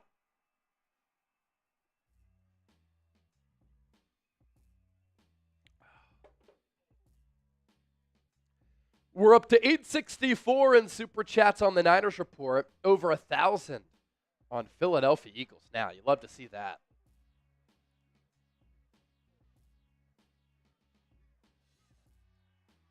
Crowd goes nuts in Green Bay for Matthew Golden. Slick suit, rocking some shades. Golden black suit, always a good color combo. Doug said, let's do a beer bong, boys.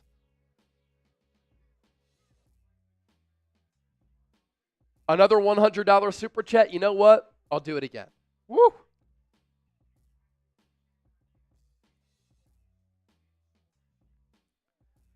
All right, Vikings on the clock. Interesting pick here. Do they trade out?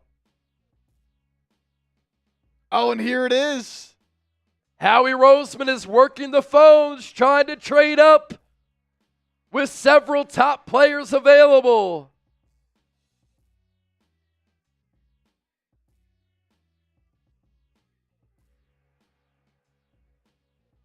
Howie. What'll he do?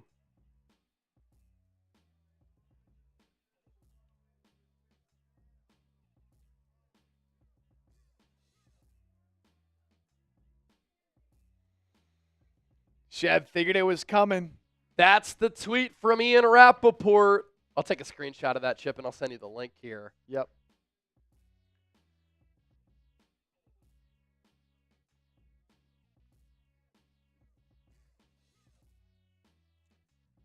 Again, the Vikings have 4 picks.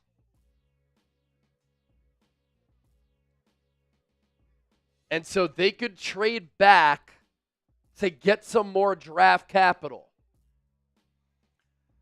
So who could Howie be eyeing here? I mean, Will Johnson? Malachi Starks, Donovan Ezeraku. I'd be surprised if it was Will Johnson, but that's another possibility there. Mike Green still available? Mike Green still available. Gotta be one of those guys. There's that wrap screenshot. Again, according to Ian Rappaport, Howie Roseman working the phones, looking to trade up.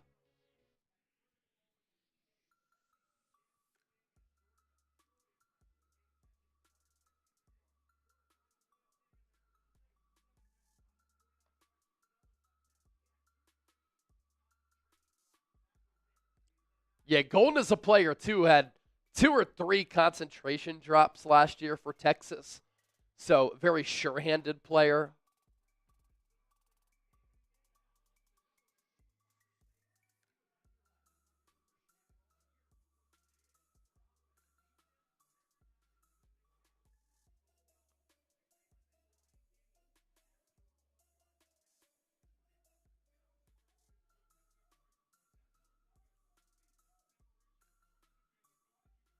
Oh, wow. Giants are trading back up into the first round. Oh, wow.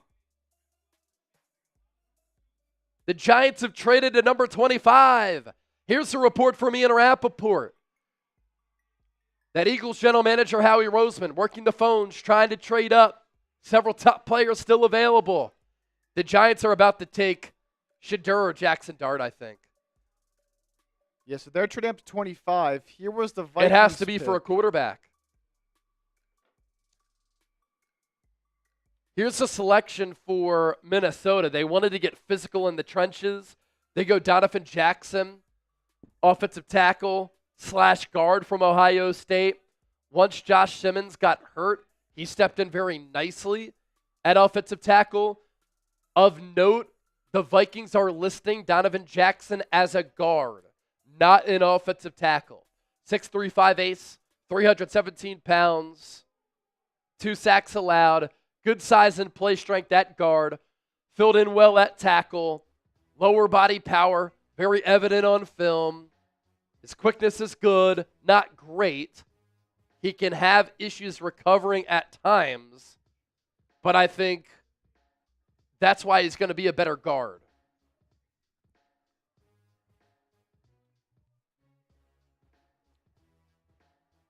Wow, so we have a trade. And as soon as we get those trade details in there for the Giants trading up,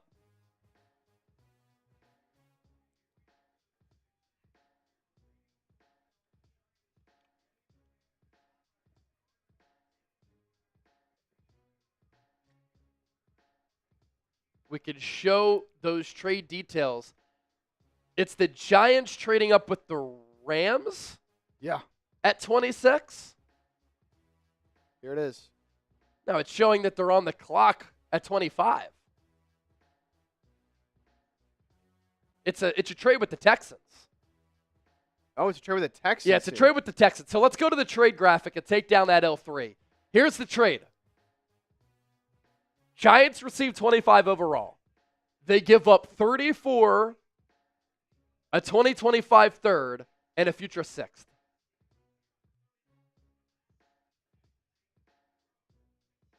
Yeah, because the Rams were at 26. Yes. Texans were at 25. So, yes, Giants are now on the clock at 25. Is it going to be Jackson Dart out of Ole Miss? Brian Dable is said to love him. And he does need to develop so he could sit behind Russell Wilson and Jameis Winston.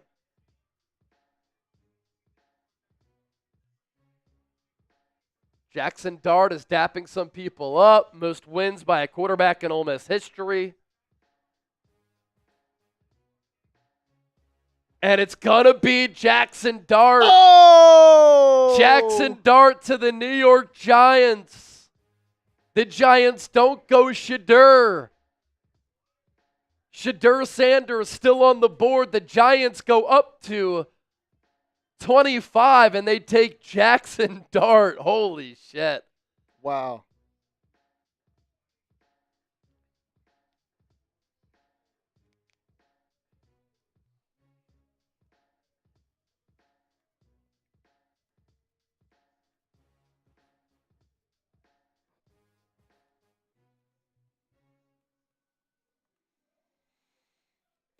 Wow.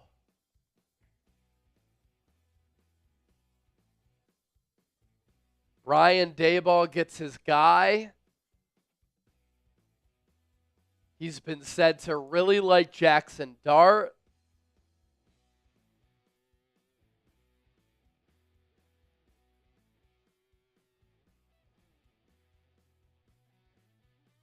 Whew, I like Dart. At the NFL Combine, he compared himself to Jalen Hurts. Running ability, toughness, leadership, clutch gene, underrated playmaker, underrated dual threat player, good size, 6'2", 221. Under Lane Kiffin, completed 69% of his throws for almost 4,300 yards, 29 touchdowns, 6 picks. Sometimes he does play hero ball, but he's ultra competitive with strong leadership, a lot of starting experience at the college level, really good physical tools. He can make plays out of structure, offers running ability. Valid questions about running an NFL offense because Lane Kiffin has gotten the likes of Matt Corral drafted, right? But some NFL people have said, look, Lane Kiffin, he started to run some more NFL concepts. And so that worked in the favor of Jackson Dart. Threw for 4,200 yards. He had 32 total touchdowns last year for the Rebels. No fumbles, like the ball security in the pocket. Only 6 picks. With the volume there, with how much he threw, and the fact that he does play hero ball from time to time, you like the decision making. And so the Giants take Dart as they trade up with Houston. Houston has a lot of needs along the offensive line, and so they pick up an additional second. They'll be at 34. They also get a third at 99. So they get 2 top 100 picks here, and the Giants go Abdul Carter, Jackson Dart. Dart will be their developmental quarterback, and we'll see if he gets to develop under Dable and Joe Shane. I think this signals that John Mara is going to give that leadership council some time to work it out. Because clearly this is the quarterback who they coveted. And they go Dart over Shador.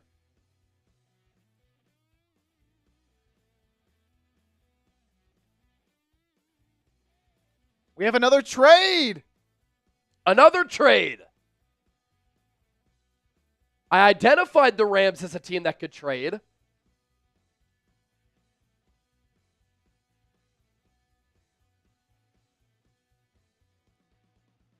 And it's the Falcons trading up to number 26. This time we can use the Rams on the graphic. Falcons move up to 26. Are they going to go Jalen Walker and Mike Green in the same first round? That would be nuts. I mean, when you look at the best guys left, like. Wow. Could they go double edge rushers after they were last in sacks? It's certainly a possibility. A lot of movement. We said this area of the draft is where we could see some movement.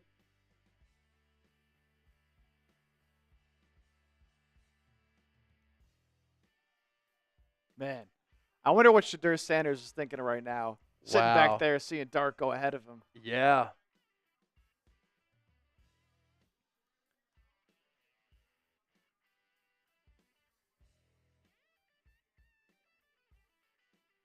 Jackson Dart to the G-Men. He goes in the first round. I had a feeling that he was going to go in the first round. I wonder what the Falcons gave up. Yeah, we don't know yet. Because the Texans and Rams were two teams I talked about earlier on Eagles Now as destinations where Howie could trade up to.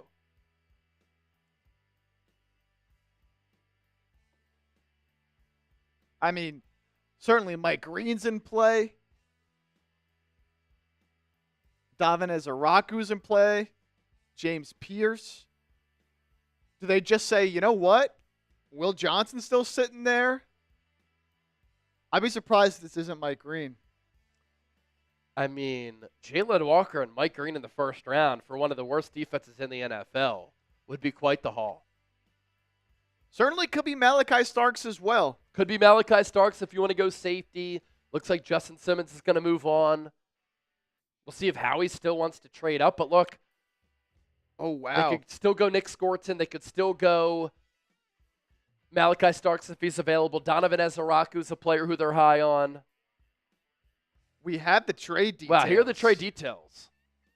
So Falcons move up to 26. Rams move back to 46. So 20 spots. They're in a really good spot with their team. And they get a 2026 first rounder. Yeah. Wow. Eagles weren't giving up a future first to move up. Okay. So the Rams get a future first from Atlanta. Are they going to be that good this year? They must really like and want this player.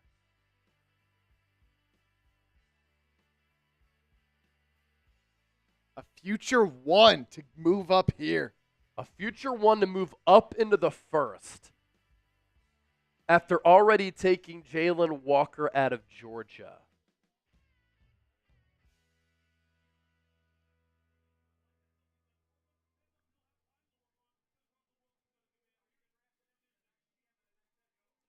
James Pierce to Atlanta. Wow. A different edge rusher. James Pierce also had some character concerns coming out of Tennessee.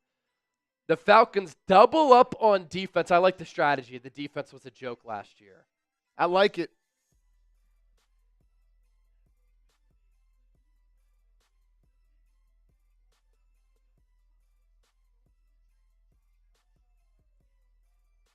Brian Dable also compared Jackson Dart to Josh Allen. Now, I think they're completely different players. Jackson Dart is not as fast, not as physical, not as tall, doesn't have quite the arm of Josh Allen. But as far as some of the personality traits, that's what Dable liked in Dart.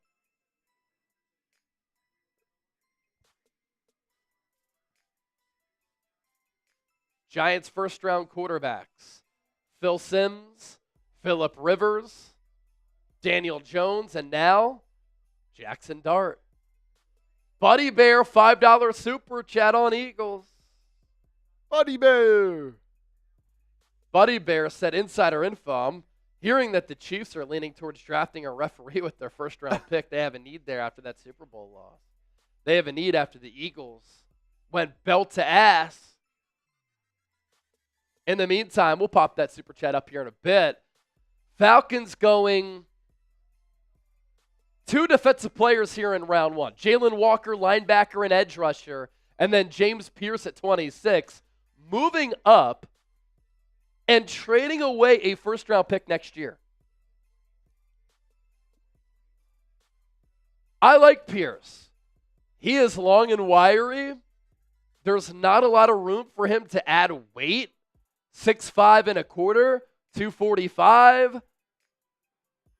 More than 50 pressures last year, solid against the run, good instincts. He plays with good feel, fantastic athlete, impressive burst, and the flashes of speed to power ability are certainly there. Showed a lot of improvements against the run in 2024. Not a true edge setter for sure. Some rumblings about off-field motivations. I think he was arrested for an expired license, and then that got cleared up. But the ability is definitely there. A first-team All-SEC player the last 2 years. 38 tackles, 13 TFL, 7.5 sacks with those 55 pressures. And again, the Falcons were last in sacks last year, and I believe they were last in sack percentage. So they needed to get better there.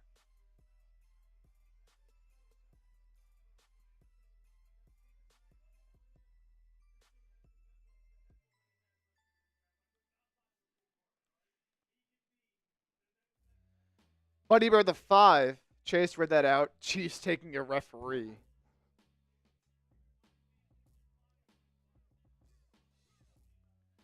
That's good stuff. We also had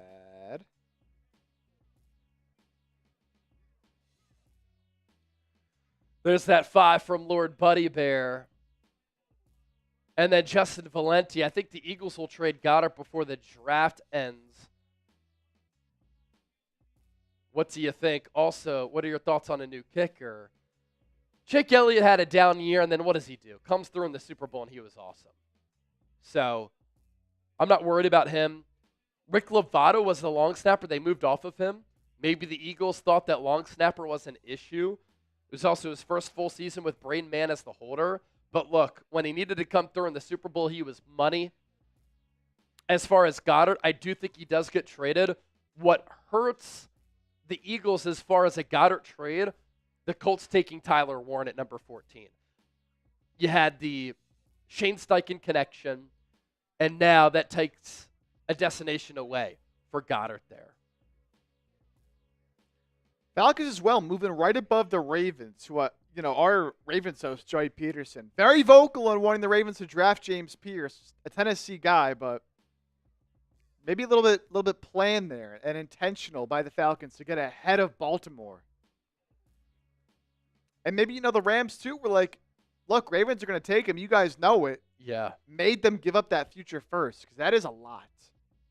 Now, the Rams did move back a good amount, but still.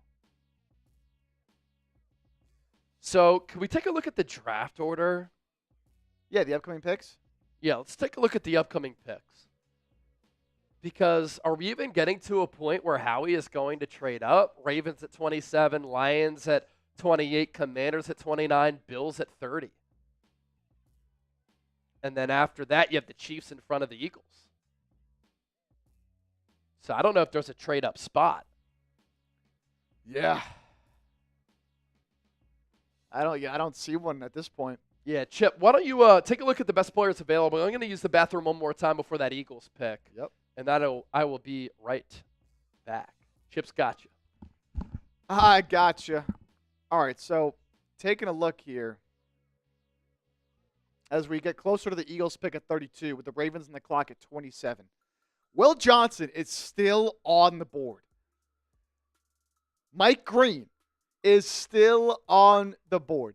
Look, if both those guys are there for the Eagles, I find it hard to pass on Will Johnson. I get, he has the injury concerns and the long speed concerns, but that's just too talented of a player, in my opinion, to pass on.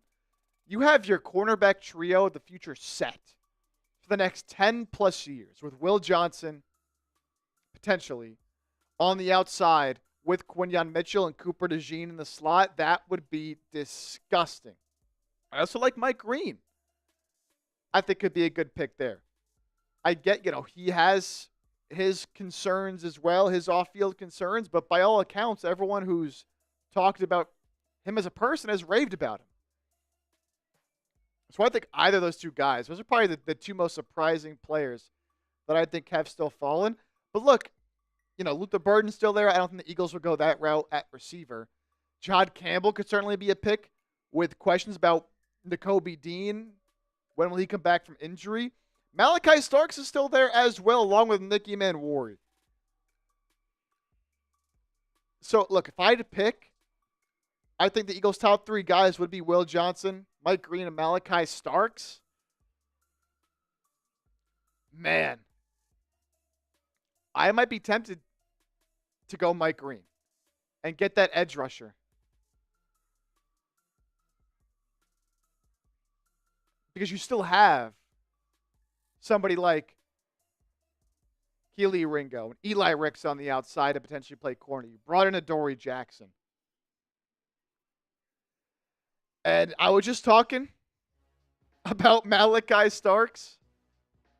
He is now going to be a Baltimore Raven. He is off the table now for the Eagles. That sucks. I'm sure a player they would have loved to take. But Malachi Starks, now a Baltimore Raven. Man. That sucks for Eagles fans. Definitely could have been the pick there. Safety out of Georgia.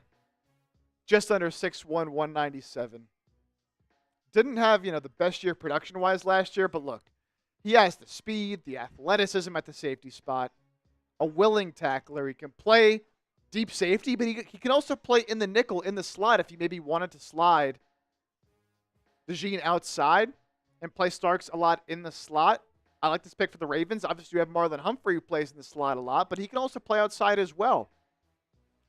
Now, Starks does hold up better as a free range, as a free safety than a pure man coverage player. And look, for the Ravens, you have Kyle Hamilton, but he can come down, play in the box, and you can let Starks play over top. I really like that idea there for the Ravens. Willing tackler did suffer an uptick in missed tackles in 2024, but still 77 tackles, 4 TFLs, 4 PBUs, a pick for that vaunted Georgia defense. Guy I really would have liked for the Eagles there at 32. So, again, you go back to the best players available. I still really like Will Johnson and Mike Green there. Would have lumped Malachi Starks into that bunch, but he is now off the table. So I think a good pick there. Yeah, the Ravens, Chase, taking Malachi Starks. Good pick for them. But plenty of options still for the Eagles. As I mentioned, Will Johnson, Mike Green, Jahad Campbell, Davin Ezeraku. I would like any of those picks. Even a Nicky Manwari can kind of replace that physicality and toughness you had with C.J. Gardner-Johnson. You let Reed Blankenship play in the back end like he does so well.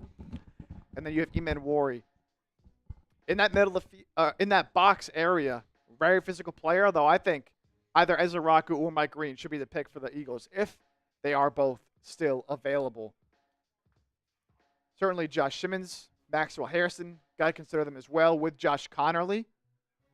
So some good players falling now for the Birds as we're getting closer and closer, baby, with the Lions now on the clock at pick 28.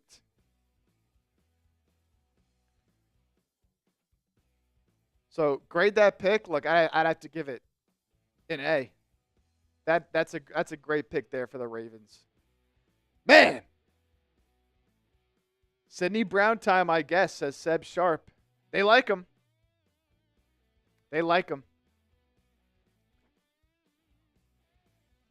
All right, so we got Lions, Commanders, Bills, Chiefs, then the Eagles to round out the first round. I can see the Lions going Mike Green here. or Ezeraku if they don't like the Mike Green off-field concerns. Yeah, Lions are a very interesting team. Because what are their needs? Probably edge rusher. We can look at their team card too. Obviously, this is a team that the Niners and Eagles have to compete with and against inside the NFC. Defensive tackle, edge, offensive guard, maybe wide receiver. They could trade Jamison Williams.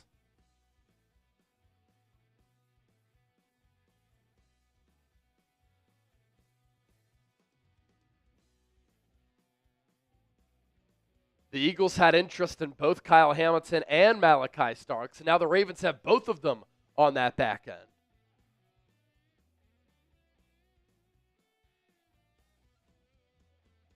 The Lions, too, they've backloaded a lot of contracts. They have the second most cap space in the NFL, $42.36 million.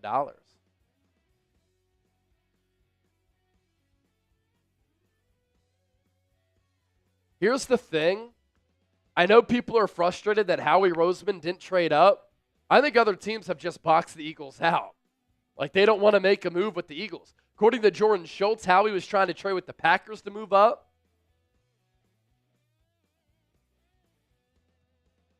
I just think some teams have learned their lesson. They're not going to do business with Philadelphia. But also on that same token, what if the Eagles get a Mike Green? What if they get a Donovan Ezeraku?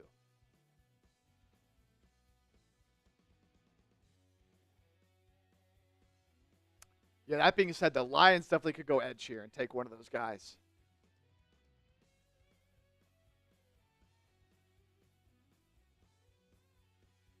I would bet Mike Green goes next, but you never know. You never know. Lions have been looking for that opposite edge rusher outside of Aiden Hutchinson. Yeah. So. And Dan Campbell will always take a chance on a player. Oh, yeah. So I think Mike Green could fit the mold of what the Lions are looking for here.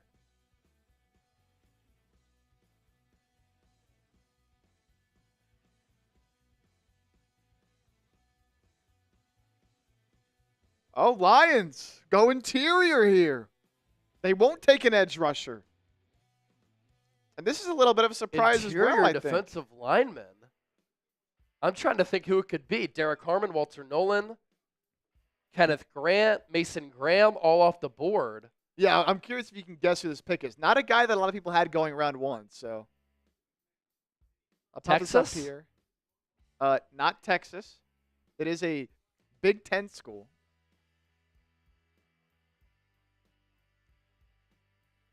Defensive tackle. Defensive tackle, Big Ten. CJ West? No.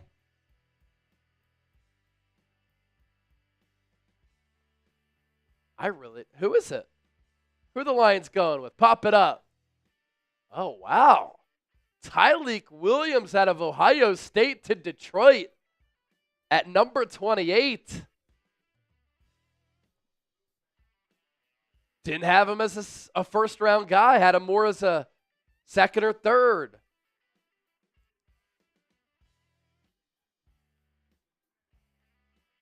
Definitely a bit of a shocker.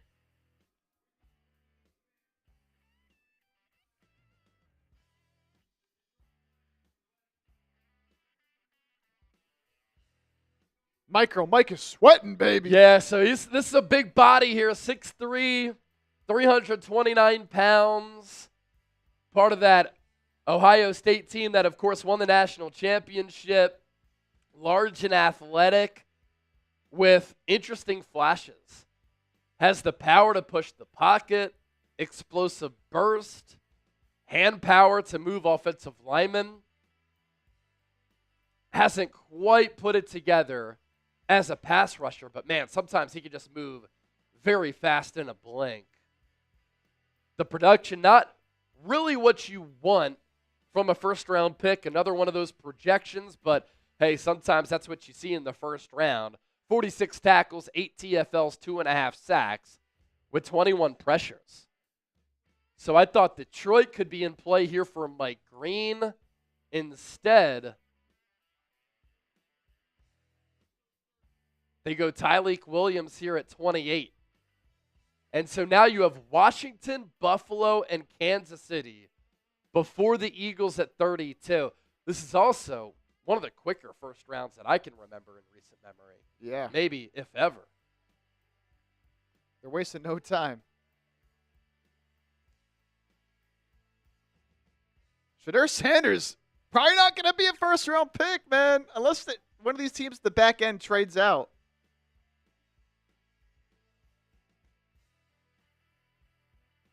It's funny, like you think about the guys that are still left in the green room. I mean, Milroe was invited. He hasn't been picked. Will Johnson was Mike Green invited? I don't know if he was. But Shedeur Sanders, Jalen Milroe, Will Johnson,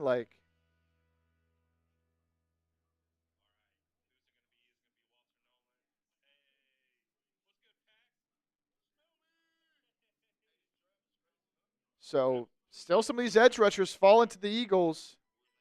Are we going to be saying how he does it again if he gets Mike Green?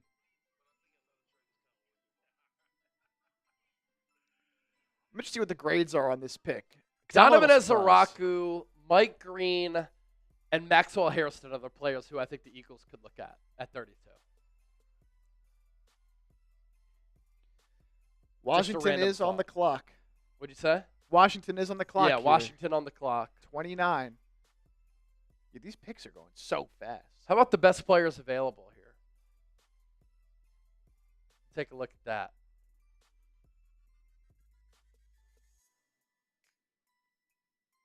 Will Johnson.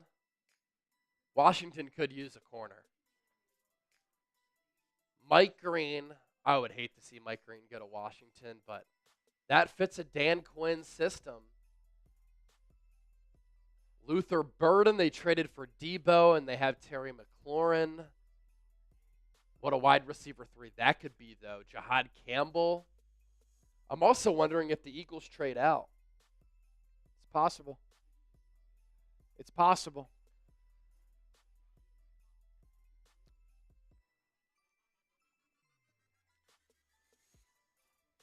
Over 1,000 likes on the Niners report, 657 on Eagles Now. I need everybody watching to hit that thumbs up icon like the video. Can we get Eagles Now to 1,000 likes? Come on now. Hit that thumbs up icon like the video.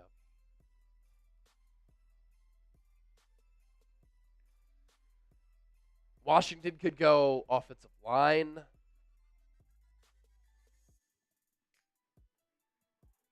To make that unit a little bit better, but that defense was atrocious last year. I think defense is the play.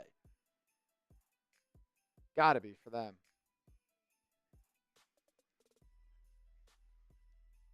Gonna be some good players available here to the Eagles.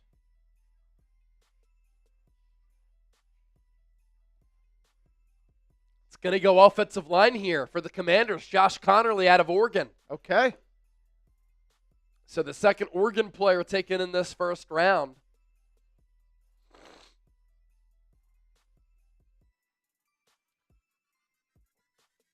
Josh Connerly did have a top 30 visit with the Eagles. Good Big Ten championship game against Abdul Carter.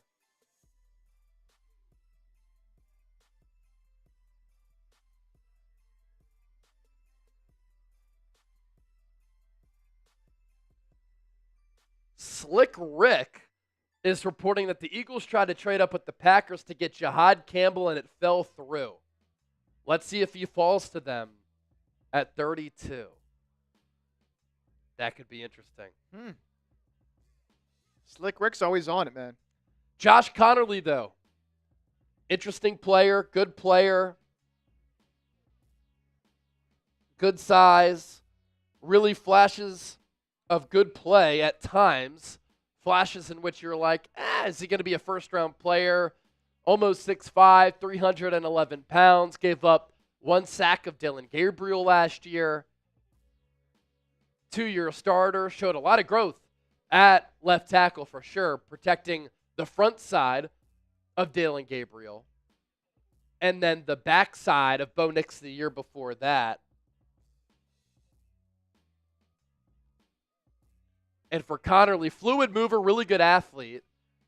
allows him to recover if he gives up ground, some play strength issues from time to time, and that can show up in the run game.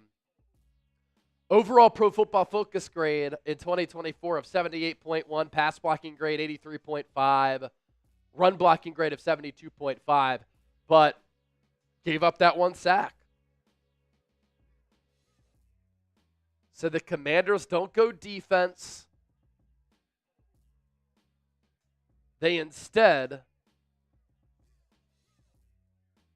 go with an offensive tackle who they can develop after trading for Laramie Tunsil a little bit earlier this offseason. Just a couple picks away now as Buffalo gets on the clock at 30. Yep, couple of picks away from the Philadelphia Eagles being on the clock. And now, during our Mando hour of the 2025 NFL Draft, night one, round one, let's do our Mando General Manager Sweat Check fan poll. Which general manager is sweating the most and needs Mando?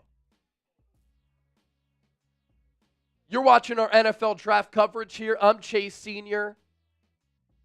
If you're just joining us, it's been a jam-packed first round of the draft. Right now on the clock is the Buffalo Bills. After that, Kansas City and Philadelphia rounding out this first round. We can also take a look at the last four picks that we've seen here in the first round. But which general manager do you think is sweating this out? Honestly, I think it's Howie Roseman. I know that he just won the Super Bowl, his second since 2017, but he tried to trade up. Teams are boxing him out. He obviously tried to trade up for a specific player, and I think Howie Roseman is really hoping that the player who he tried to trade up for still falls to him at number 32. And so you think about this draft order, we've seen Cam Ward, Travis Hunter, Abdul Carter, Will Campbell go off the board. Mason Graham, Ashton Genty, Armand Membu, Tet McMillan, Kelvin Banks, Colston Loveland, Michael Williams, Tyler Booker, Kenneth Grant, Tyler Warren, Jalen Walker, Jahdae Barron, Walter Nolan, Shamar Stewart, Gray Zabel, Mecca Ibuka, Jahdae Barron there. Derek Harmon, Omarion Hampton, Matthew Golden, Donovan Jackson, Jackson Dart, James Pierce, Malachi Starks, Tyleek Williams. And then that brings us to Josh Connerly at 29. Is Brad Holmes of the Lions sweating this out after reaching for Tyleek Williams? I didn't love that pick. Or is it Ryan Poles who took Colston Loveland over Tyler Warren? How about the Dallas Cowboys reaching a little bit for Tyler Booker? The Dolphins reached a little bit for Kenneth Grant. The Lions reached a little bit for Tyleek Williams. So those GMs, they don't have Super Bowls. Howie Roseman does. So which general manager of these four is really sweating this out? Let us know down in the comments section right now. Which GM needs Mando after their first round pick because their pits are sweating a little bit too much? Let us know down in the comments section right now. Jay and Silent Boom said Dallas fans are on suicide watch at the moment. Steve Lawton said Dallas for sure. I am becoming Death Destroyer of words going with Dallas. Riken said Dallas or the Jags. I like the Jags being included in that list as a throw-in. That's a pretty good one.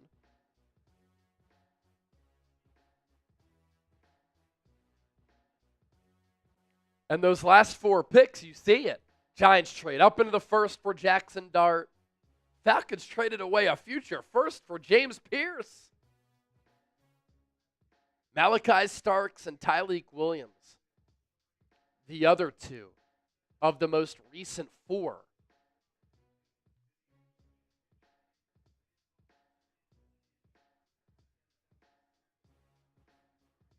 I'm seeing a lot of Dallas. A lot of Dallas. A lot of people are saying Dallas. Yeah, Jerry Jones needs that Mando, baby.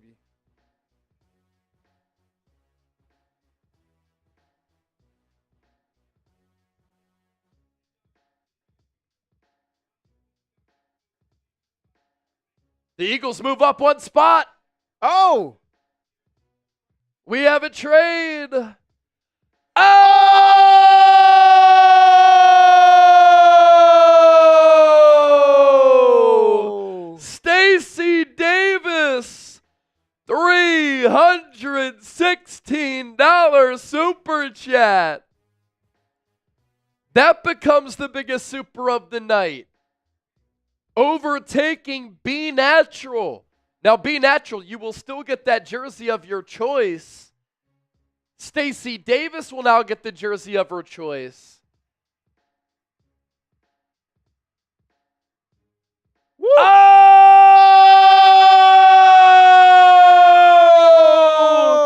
Jason DeMett, $310 super chat. Here's Stacey, Fly Eagles Fly. Shout out to the Midwest Eagles Nest. And then Jason with the 310. Here's the deal. Jason and Stacey, you're still going to get jerseys of your choice. E-A-G-L-E-S, Eagles!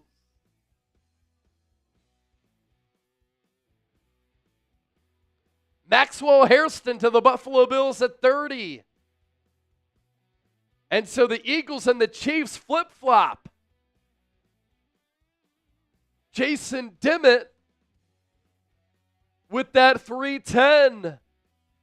Another big-time super chatter.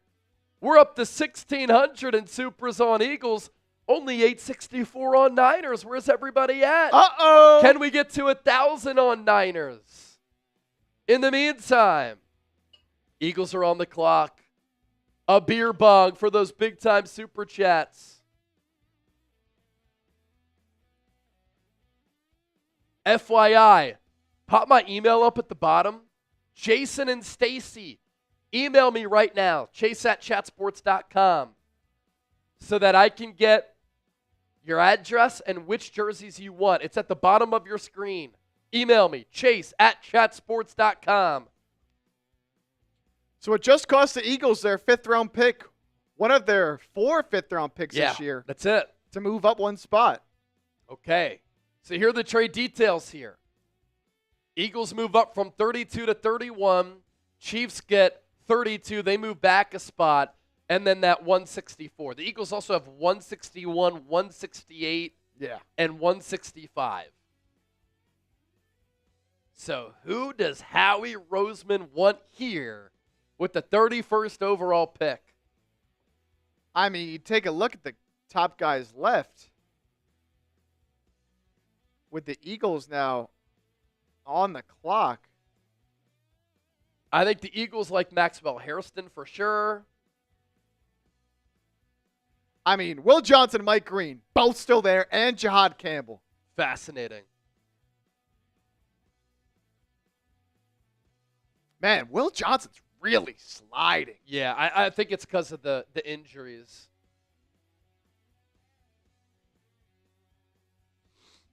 I like Maxwell It's Hairston the injuries, a lot. and he didn't do anything pre-draft. Yeah, true.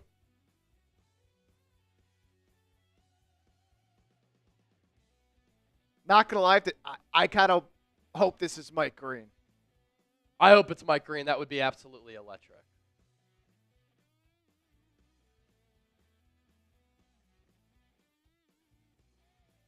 Oh, I hope it's Mike Green.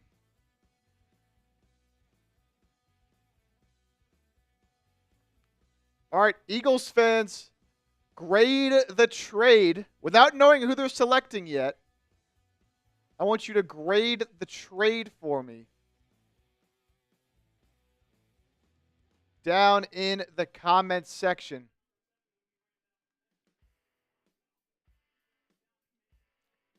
Just giving up a 5th-round pick to move up one spot.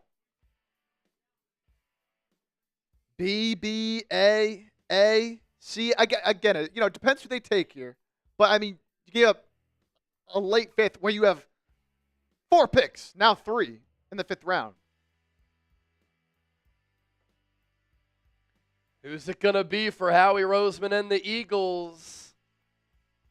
If you're watching us on Eagles Now, hit that thumbs up icon, like the video. The pick is in. Eagles are going to go linebacker. Wow, this is the first time they're going off-ball linebacker in a very, very long time. And Mel Kiper was right. He had Jahad Campbell going to the Eagles in his final 2 mock drafts. Daniel Jeremiah, I think, had Jahad Campbell going to the Eagles at 31 overall as well. And with more than 1,000 people watching, with the 11th overall pick, or 31st overall pick, in the 2025 NFL Draft, the Eagles move up and they take linebacker out of Alabama, Jahad Campbell, who a lot of people look at as a potential top 15 player in this draft class. Excellent size, almost 6'3", 235 pounds, highly productive last season. 117 tackles, 12 TFLs, 5 sacks. He really can run and he can rush the quarterback here. He's coming off a breakout season, emerging as Alabama's best defensive player, good size and athleticism with proven ability in run support, blitzing, and pass coverage. He has instincts as a linebacker. He can still improve there. But I am pumped up about this pick because another big school player from Alabama, and you can put him alongside Zach Bond, given the uncertainty of Nakobe Dean's injury. This is the best player available right here for the Eagles. And they move up 1 spot to get him. And they only had to give up 1 of their 3 fifth-round picks. So we are about to do some deep dive analysis on Jahad Campbell to the Eagles at number 31.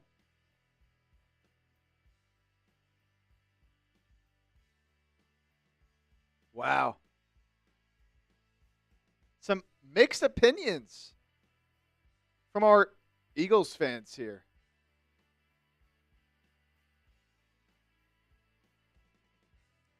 You did just pay Zach Bond and you had Nakobe Dean, but this is a talented player. Very, very talented player. And if you weren't going to take a Georgia player, might as well go back to the Bama well now. Dave Brugler had him as the best linebacker in this draft.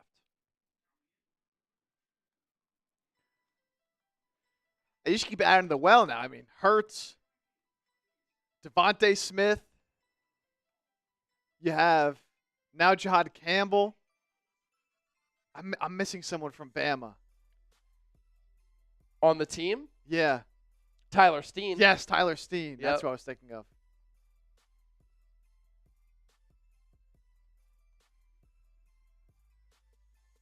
He is coming off a labrum injury, so that's a little bit of a concern.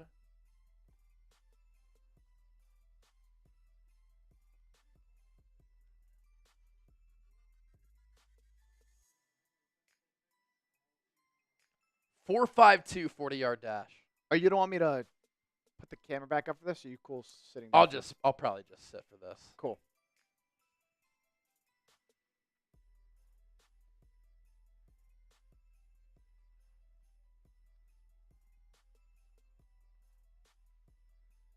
Some people saying this is a big Vic Fangio pick. This is a big Vic Fangio pick.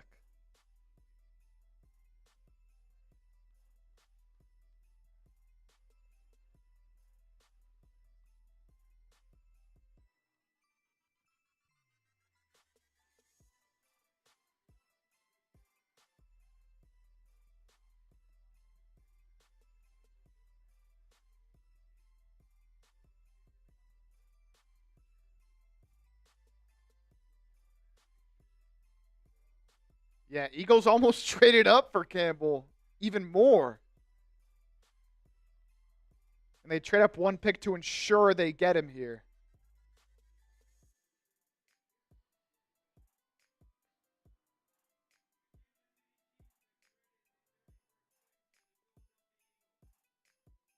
And what do you know? The Chiefs and the Eagles making a trade after meeting in the Super Bowl. What do we got? What do we got? What do we got? What do we got? Where are we at? Where are we at? Where are we at? Oh!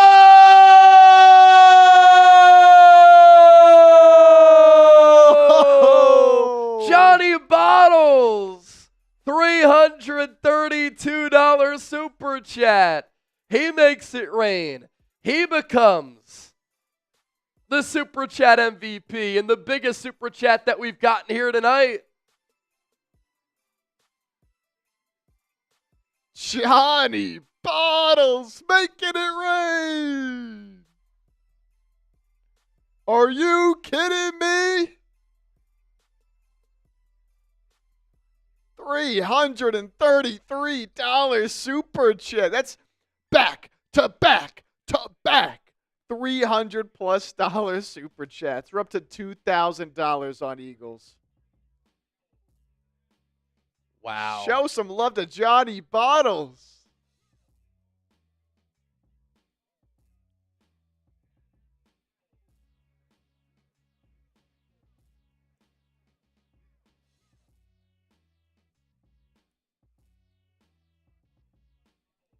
Wow. Jahad Campbell can really fly sideline to sideline. Look, for a city that loves good linebacker play, Jahad Campbell is a player who a lot of people are going to enjoy watching. All right, let's talk about it here. The pick is in for the Philadelphia Eagles. You want to share the trade right after this, by the way? Yeah, I'll get that in here, okay. Sure. All right, let's talk about it. If you're watching us here on Eagles Now, we just got past $2,000 in super chats. I'll give you a drink after this. We'll recap round one. But in the meantime, Jahad Campbell to Philadelphia. Last call alert for any super chats that come in on the 49ers report. In the meantime here, let's talk about Jahad Campbell to the Philadelphia Eagles. The first round of the 2025 NFL Draft is officially complete, and the Philadelphia Eagles did end up making a pick in the first round. And, of course, Howie Roseman moved up to get his guy. The Eagles are taking linebacker out of Alabama, Jahad Campbell, with the 31st overall pick. And Howie Roseman has a long track record over the last several years of moving up to get a player who he covets. And there was a lot of chatter about the Eagles trying to trade up earlier in the 20s with the Green Bay Packers to take Jahad Campbell. Well, this is very reminiscent of last year. The Eagles were thinking about maybe trading up for cornerback Quinyon Mitchell out of Toledo. They didn't need to. He fell into their laps with the 22nd overall pick in 2024. And now this year, the Eagles are looking to maneuver up the draft board. It felt as though a lot of teams were boxing Howie Roseman out because he's fleeced so many teams, and the Eagles won the Super Bowl this year, 2 rings since 2017. Teams are jealous of their success, but Howie Roseman doesn't need to matriculate up the draft board. Instead, he only moves up 1 pick. So he moves up technically, but not in a drastic manner. And I know a lot of people might be confused by this pick. This is a city that loves great linebacker play. You are going to fall in love with Jahad Campbell. Linebacker was a position of need. The Eagles go, best player available here. I thought that Campbell was a top 15 player in this class. Campbell is a player who I can't wait to see play alongside Zach Bond. He can fly from sideline to sideline. He is an excellent athlete. In the pre-draft process at 6'2", 235, he ran a 4.52 40-yard dash. He has a wingspan of nearly 80 inches. He is a sure-handed tackler. He can blitz the quarterback as well. And given his ability to play off-ball linebacker, his ability to run, and the talent to sack the quarterback and be a blitzer, this also screams of a Vic Fangio selection.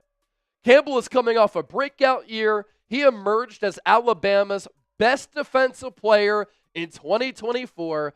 Good size and athleticism with proven ability in run support, blitzing, and pass coverage. He does have some instincts as a linebacker. He can definitely still improve there. But here's the thing. Vic Fangio has a long history of developing linebackers. Going back to his days decades ago as a linebackers coach, to developing Patrick Willis into one of the best linebackers of all time and a future Hall of Famer, to what he did with Zach Bond. And so I think Howie really liked Jahad Campbell.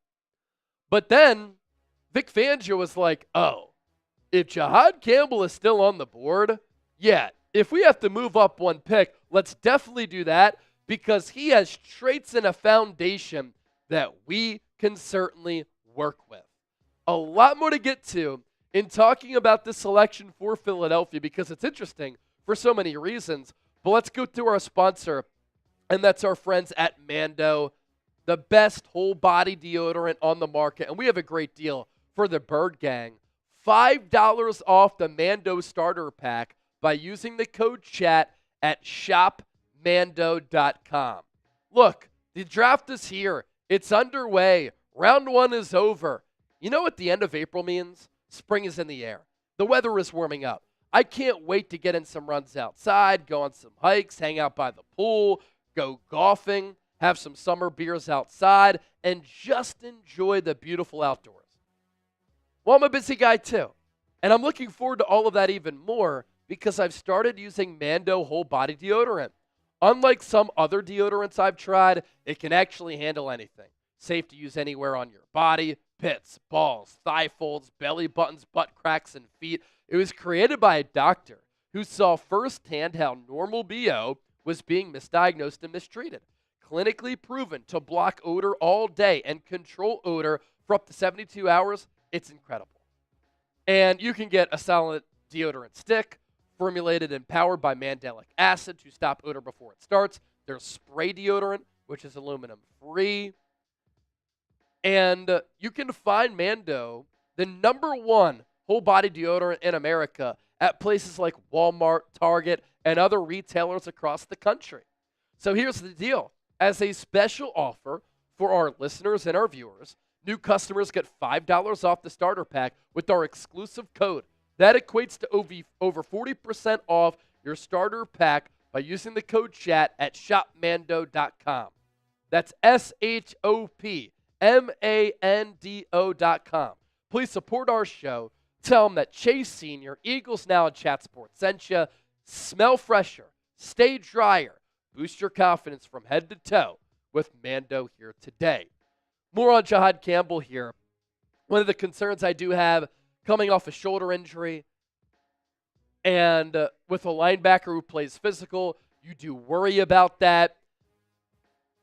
Another reason why I think this is a good pick for Philadelphia, Nakobe Dean's going into the final year of his deal, and while he played very well last year, you just don't know how he's going to come off a very severe injury.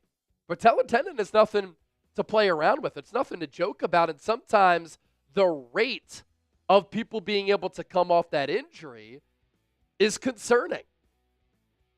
Campbell does have one really good year of production, but within that year, Campbell became Alabama's best defender. The other thing at that linebacker position for Philadelphia, you needed some depth here.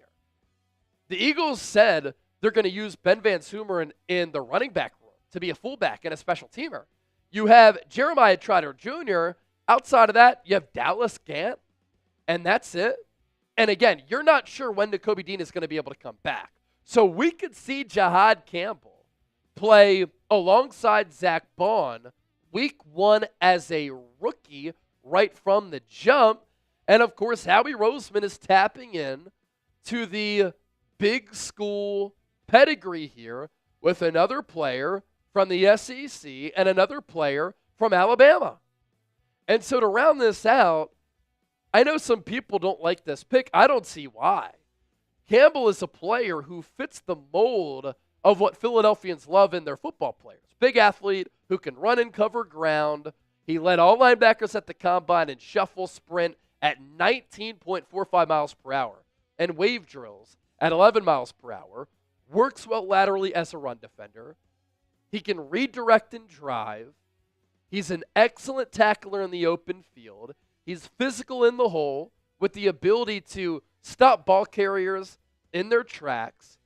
He's a dynamic run and pass blitzer inside and outside. How many times did you see Vic Fangio use Nakobe Dean and Zach Bond as a blitzer in between the tackles, outside of the tackles? So Campbell is a good scheme fit as well for what the Eagles do on defense. He had at least 8 tackles in 10 of 13 games this year. The Athletic's Dane Brugler had him as the number 1 off-ball linebacker in this class. Here's what he said about him. Explosive, physical athlete with developing instincts to impact the game as a run defender, cover man, and blitzer from various angles and depths. Some teams like him best as a full-time edge rusher. He is a first-round talent, although the medical feedback will be crucial in that final grade because it was a labrum injury in that shoulder. Think about how often you have to use that shoulder as a linebacker. Think about how freakishly sometimes you can fall on that shoulder and potentially injure that. So he had that repair to the slight tear in his labrum. He missed the 2023 season opener after acquiring a knee scope during fall practices. I'm not too worried about that. At times he can get grabby in man coverage when he doesn't trust his leverage. And he needs to work on some of the diagnosing skills, sometimes the instincts. But again, you do see glimpses of that, and I think that Vic Fangio can really work with that foundation. And all you had to do was trade up one spot. You had 4 fourth-rounders. You traded away one of those. And so you're still in a good spot with those picks as well. So grade this pick for the Eagles. I think it's a B+ or an A-. I really do. Because I think that Jahad Campbell can be an excellent player for this Eagles team right from the get-go. And if that pans out, we'll say Howie Roseman did it again. So join the conversation down in the comments section. Don't forget to subscribe, and we'll be back on Friday night for rounds 2 and 3. All right. Let's see.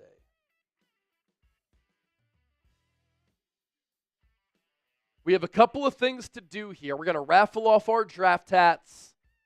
We're going to announce our Super Chat MVPs. And we'll do our Venmo 50-50 race as well. We have 120 in on Venmo. So last call is Josh Simmons, who could end up being the best offensive tackle in this class, goes to the Chiefs at 32. We'll see if the medicals work out. We'll see if he can play this upcoming season. This is the ultimate risk it, no biscuit type of pick for Kansas City. No risk it, no biscuit, I should say. Simmons could end up being offensive tackle number 1 in this draft class. He could also end up being injured a lot and not being able to come off of that patellar tendon injury. Again, very concerning injury. All right, last call for our Venmo 50-50 raffle. We currently have, 60, 80, 100, 120 in.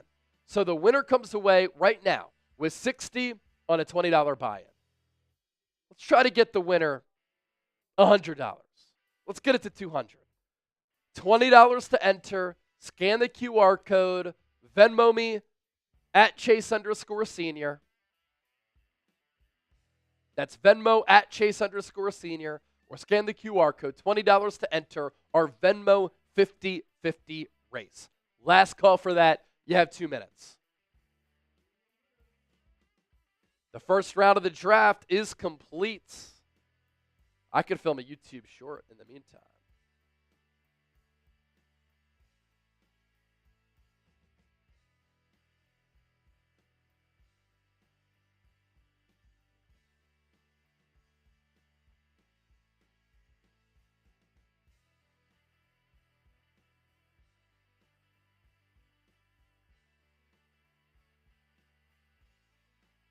Eagles general manager Howie Roseman moves up again in the first round of the NFL draft. That has been his track record. And when there's a player who falls or a player who is still available, who Howie really likes, he will go up to get his guy.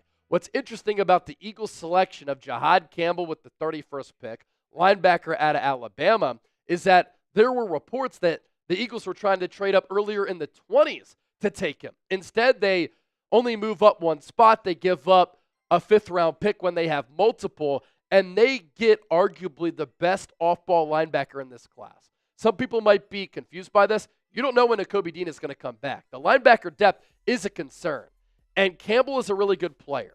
6'2", 235, 4.52 40-yard dash. He can run sideline to sideline. He covers great ground in coverage. Excellent tackler. You can use him as a blitzer, as an off-ball linebacker. I want to record this again because I was going too long there. All right, let's do that again. Once again, Eagles general manager Howie Roseman moves up in the first round of the NFL draft. That has been his track record, and all Howie had to do to get his guy was move up from 32 to 31 and trade away a 5th-round pick to the Kansas City Chiefs. The Eagles are making a very interesting pick here in linebacker Jahad Campbell out of Alabama, who is arguably the number 1 off-ball linebacker in this class. This screams of it being a Vic Fangio selection, and I really like the value because Campbell, to me, is a top 15 player in this class. You don't know when Nakobe Dean is going to come back. You have depth concerns at that linebacker position. Campbell is 6'2", 235, who can really run, 4.52 40-yard dash. He is really talented in coverage. He can fly from sideline to sideline, long wingspan, excellent tackler. You can also use him as a pass rusher at edge or in between the tackles. He had 5 sacks in 2024, and I think that Vic Fangio can use him in that way. So Jahad Campbell to the Philadelphia Eagles at 31.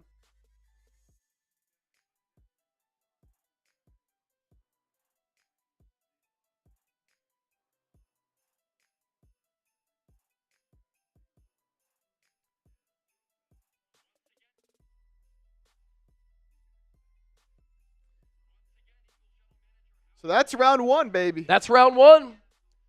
Again, last call for the Venmo 50-50 raffle. Let's raffle off the draft hats in the meantime. Let's do it. We can do that. Whichever channel you choose first, Chip, we can roll with it.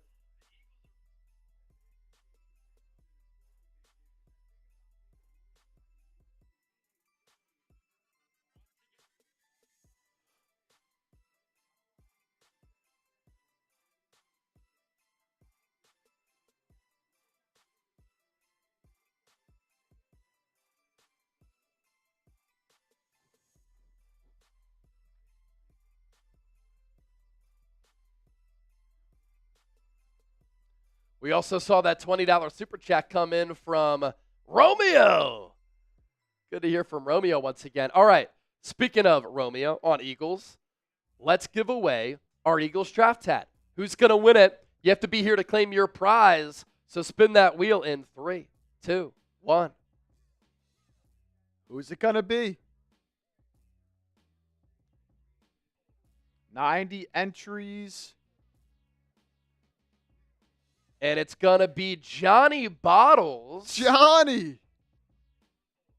Who also is our Super Chat MVP. Oh, look at that. All right, so let me just jot this down here.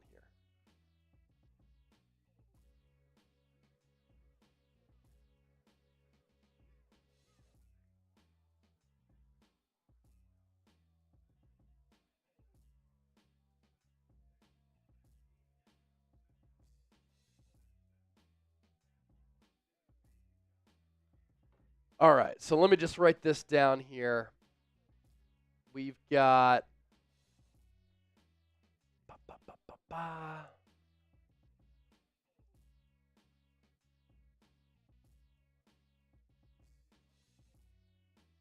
our giveaways.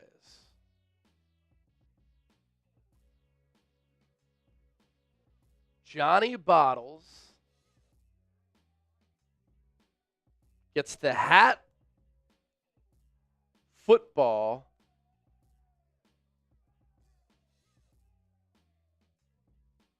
jersey. Now, did Johnny Bottles email me? He is Johnny here in the chat. Johnny did. Jason Demet, I also got your email. We will send you a jersey. But Johnny Bottles is our Super Chat MVP. He's going to get the Eagles draft hat, our MVP football, and the Eagles jersey. And if the Jahad Campbell jersey is available, we'll get him that as well. Now, let's raffle off our Niners draft hat.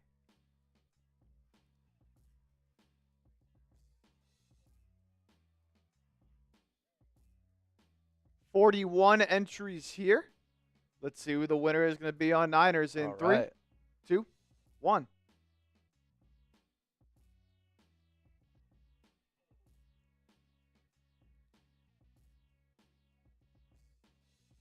It's going to be, is Wesley Wilder here? Wesley Wilder, are you still watching on the 49ers Report? Wesley Wilder, one of the ones that got in off that $10 special. Yep.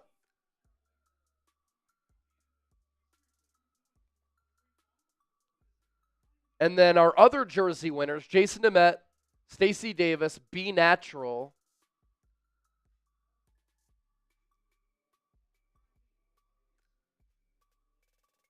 and then Mike Hunt won our Chubbies. And then we had James Bryce. Yeah. James, oh, that's B Natural Music. Yeah. All right, so I think that's it on that front. Let's see. Johnny Bottles, Jason Demet, Stacey Davis, B Natural.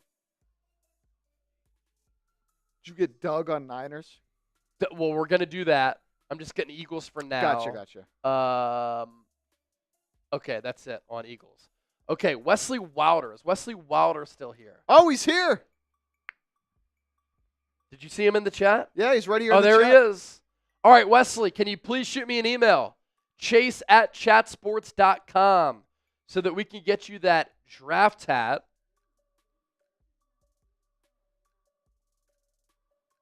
Let me put you down here.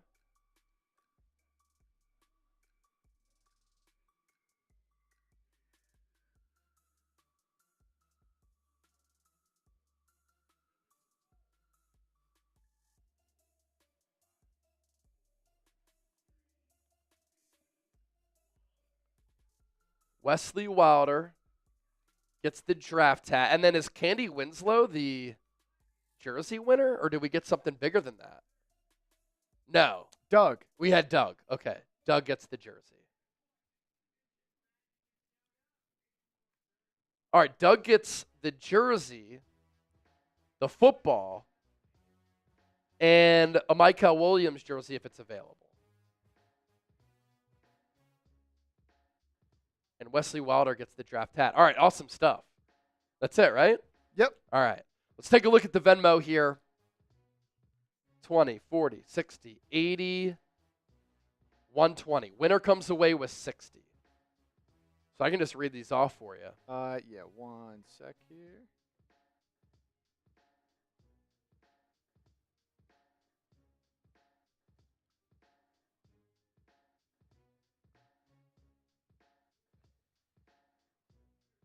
Okay.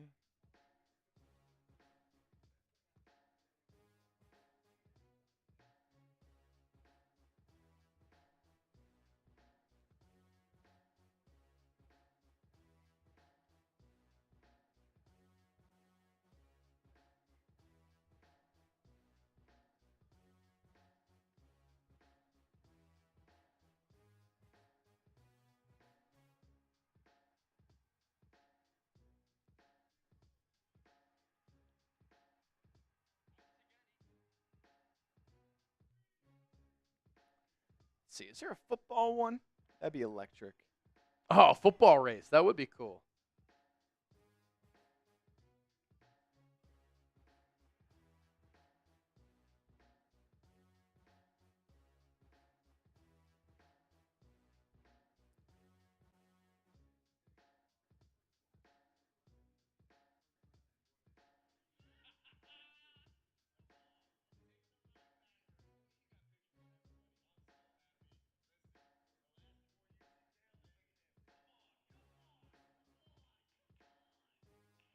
There's not. Shame.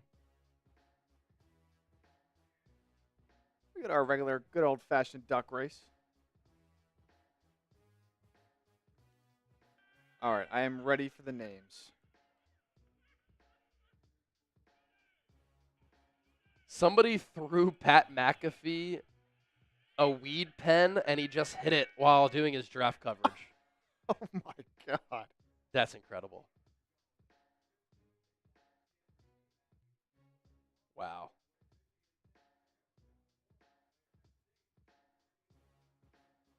All right. Venmo. Here we go. Actually, let me post this Jahad Campbell here. Yeah.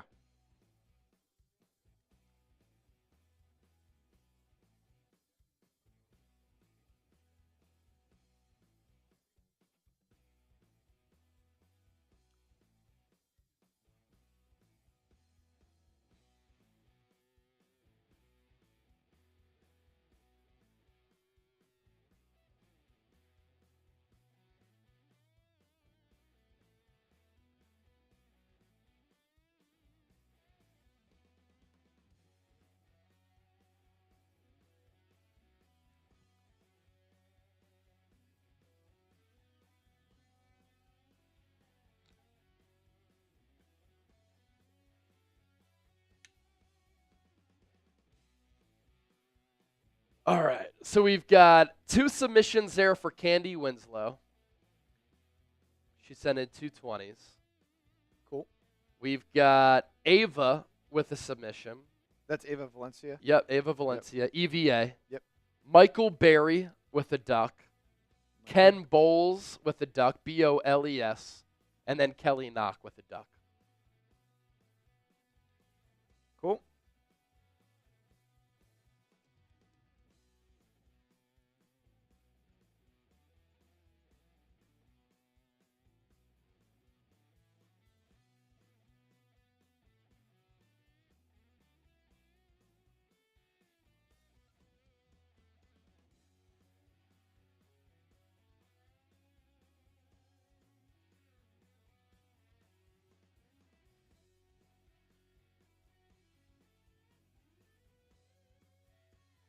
All right, the Ducks are set and ready to roll. 1-minute race to win $60. Good luck to everybody. Let's see who wins in 3, 2, 1. They're off. They're off and running. Kelly Knock with the early lead. After 10 seconds, number 6 duck at the top of your screen. But it's a tight one with Ken Bowles, Michael Berry, Ava Valencia, and 2 Candy Winslows. Kelly Knock leading the way. We see you, Kelly. We see you.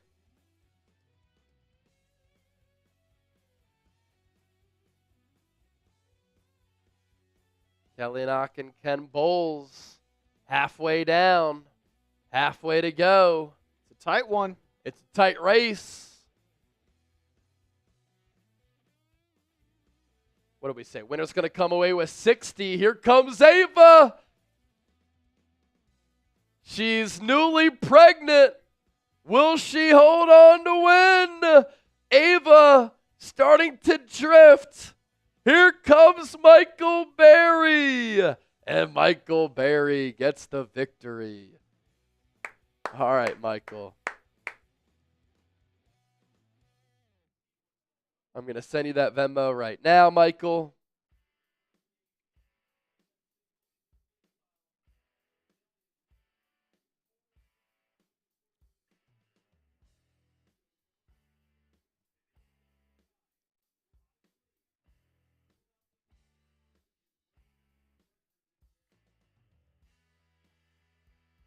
All right, Michael Berry, I sent you that Venmo. All right. What we're about to do, we're going to sign off here. What a night. Round 1, NFL Draft. Excellent numbers, breaking records, having a blast. Eagles now, $2,000 in Super Chats. Niners nearly 900. 43,000 views on Niners, almost 30K on Eagles. Now, we're going to do draft grades, which is going to be up on the Niners report here momentarily. Might do that for the Eagles, not sure. But tomorrow we will be joined by Pennsylvania Governor Josh Shapiro here on the show. to recap round 1, look ahead to round 2, and of course talk about that Eagles Super Bowl victory. Thanks to everybody for supporting us. We will be live tomorrow for rounds 2 and 3. We'll be live an hour earlier. The draft starts at 7 Eastern, so we'll be live around 5:30 Eastern, 5 o'clock, right around that time. Subscribe, turn on your noties. We'll catch you tomorrow. Thank you so much for your support. Round 1 of the NFL Draft officially in the rear view.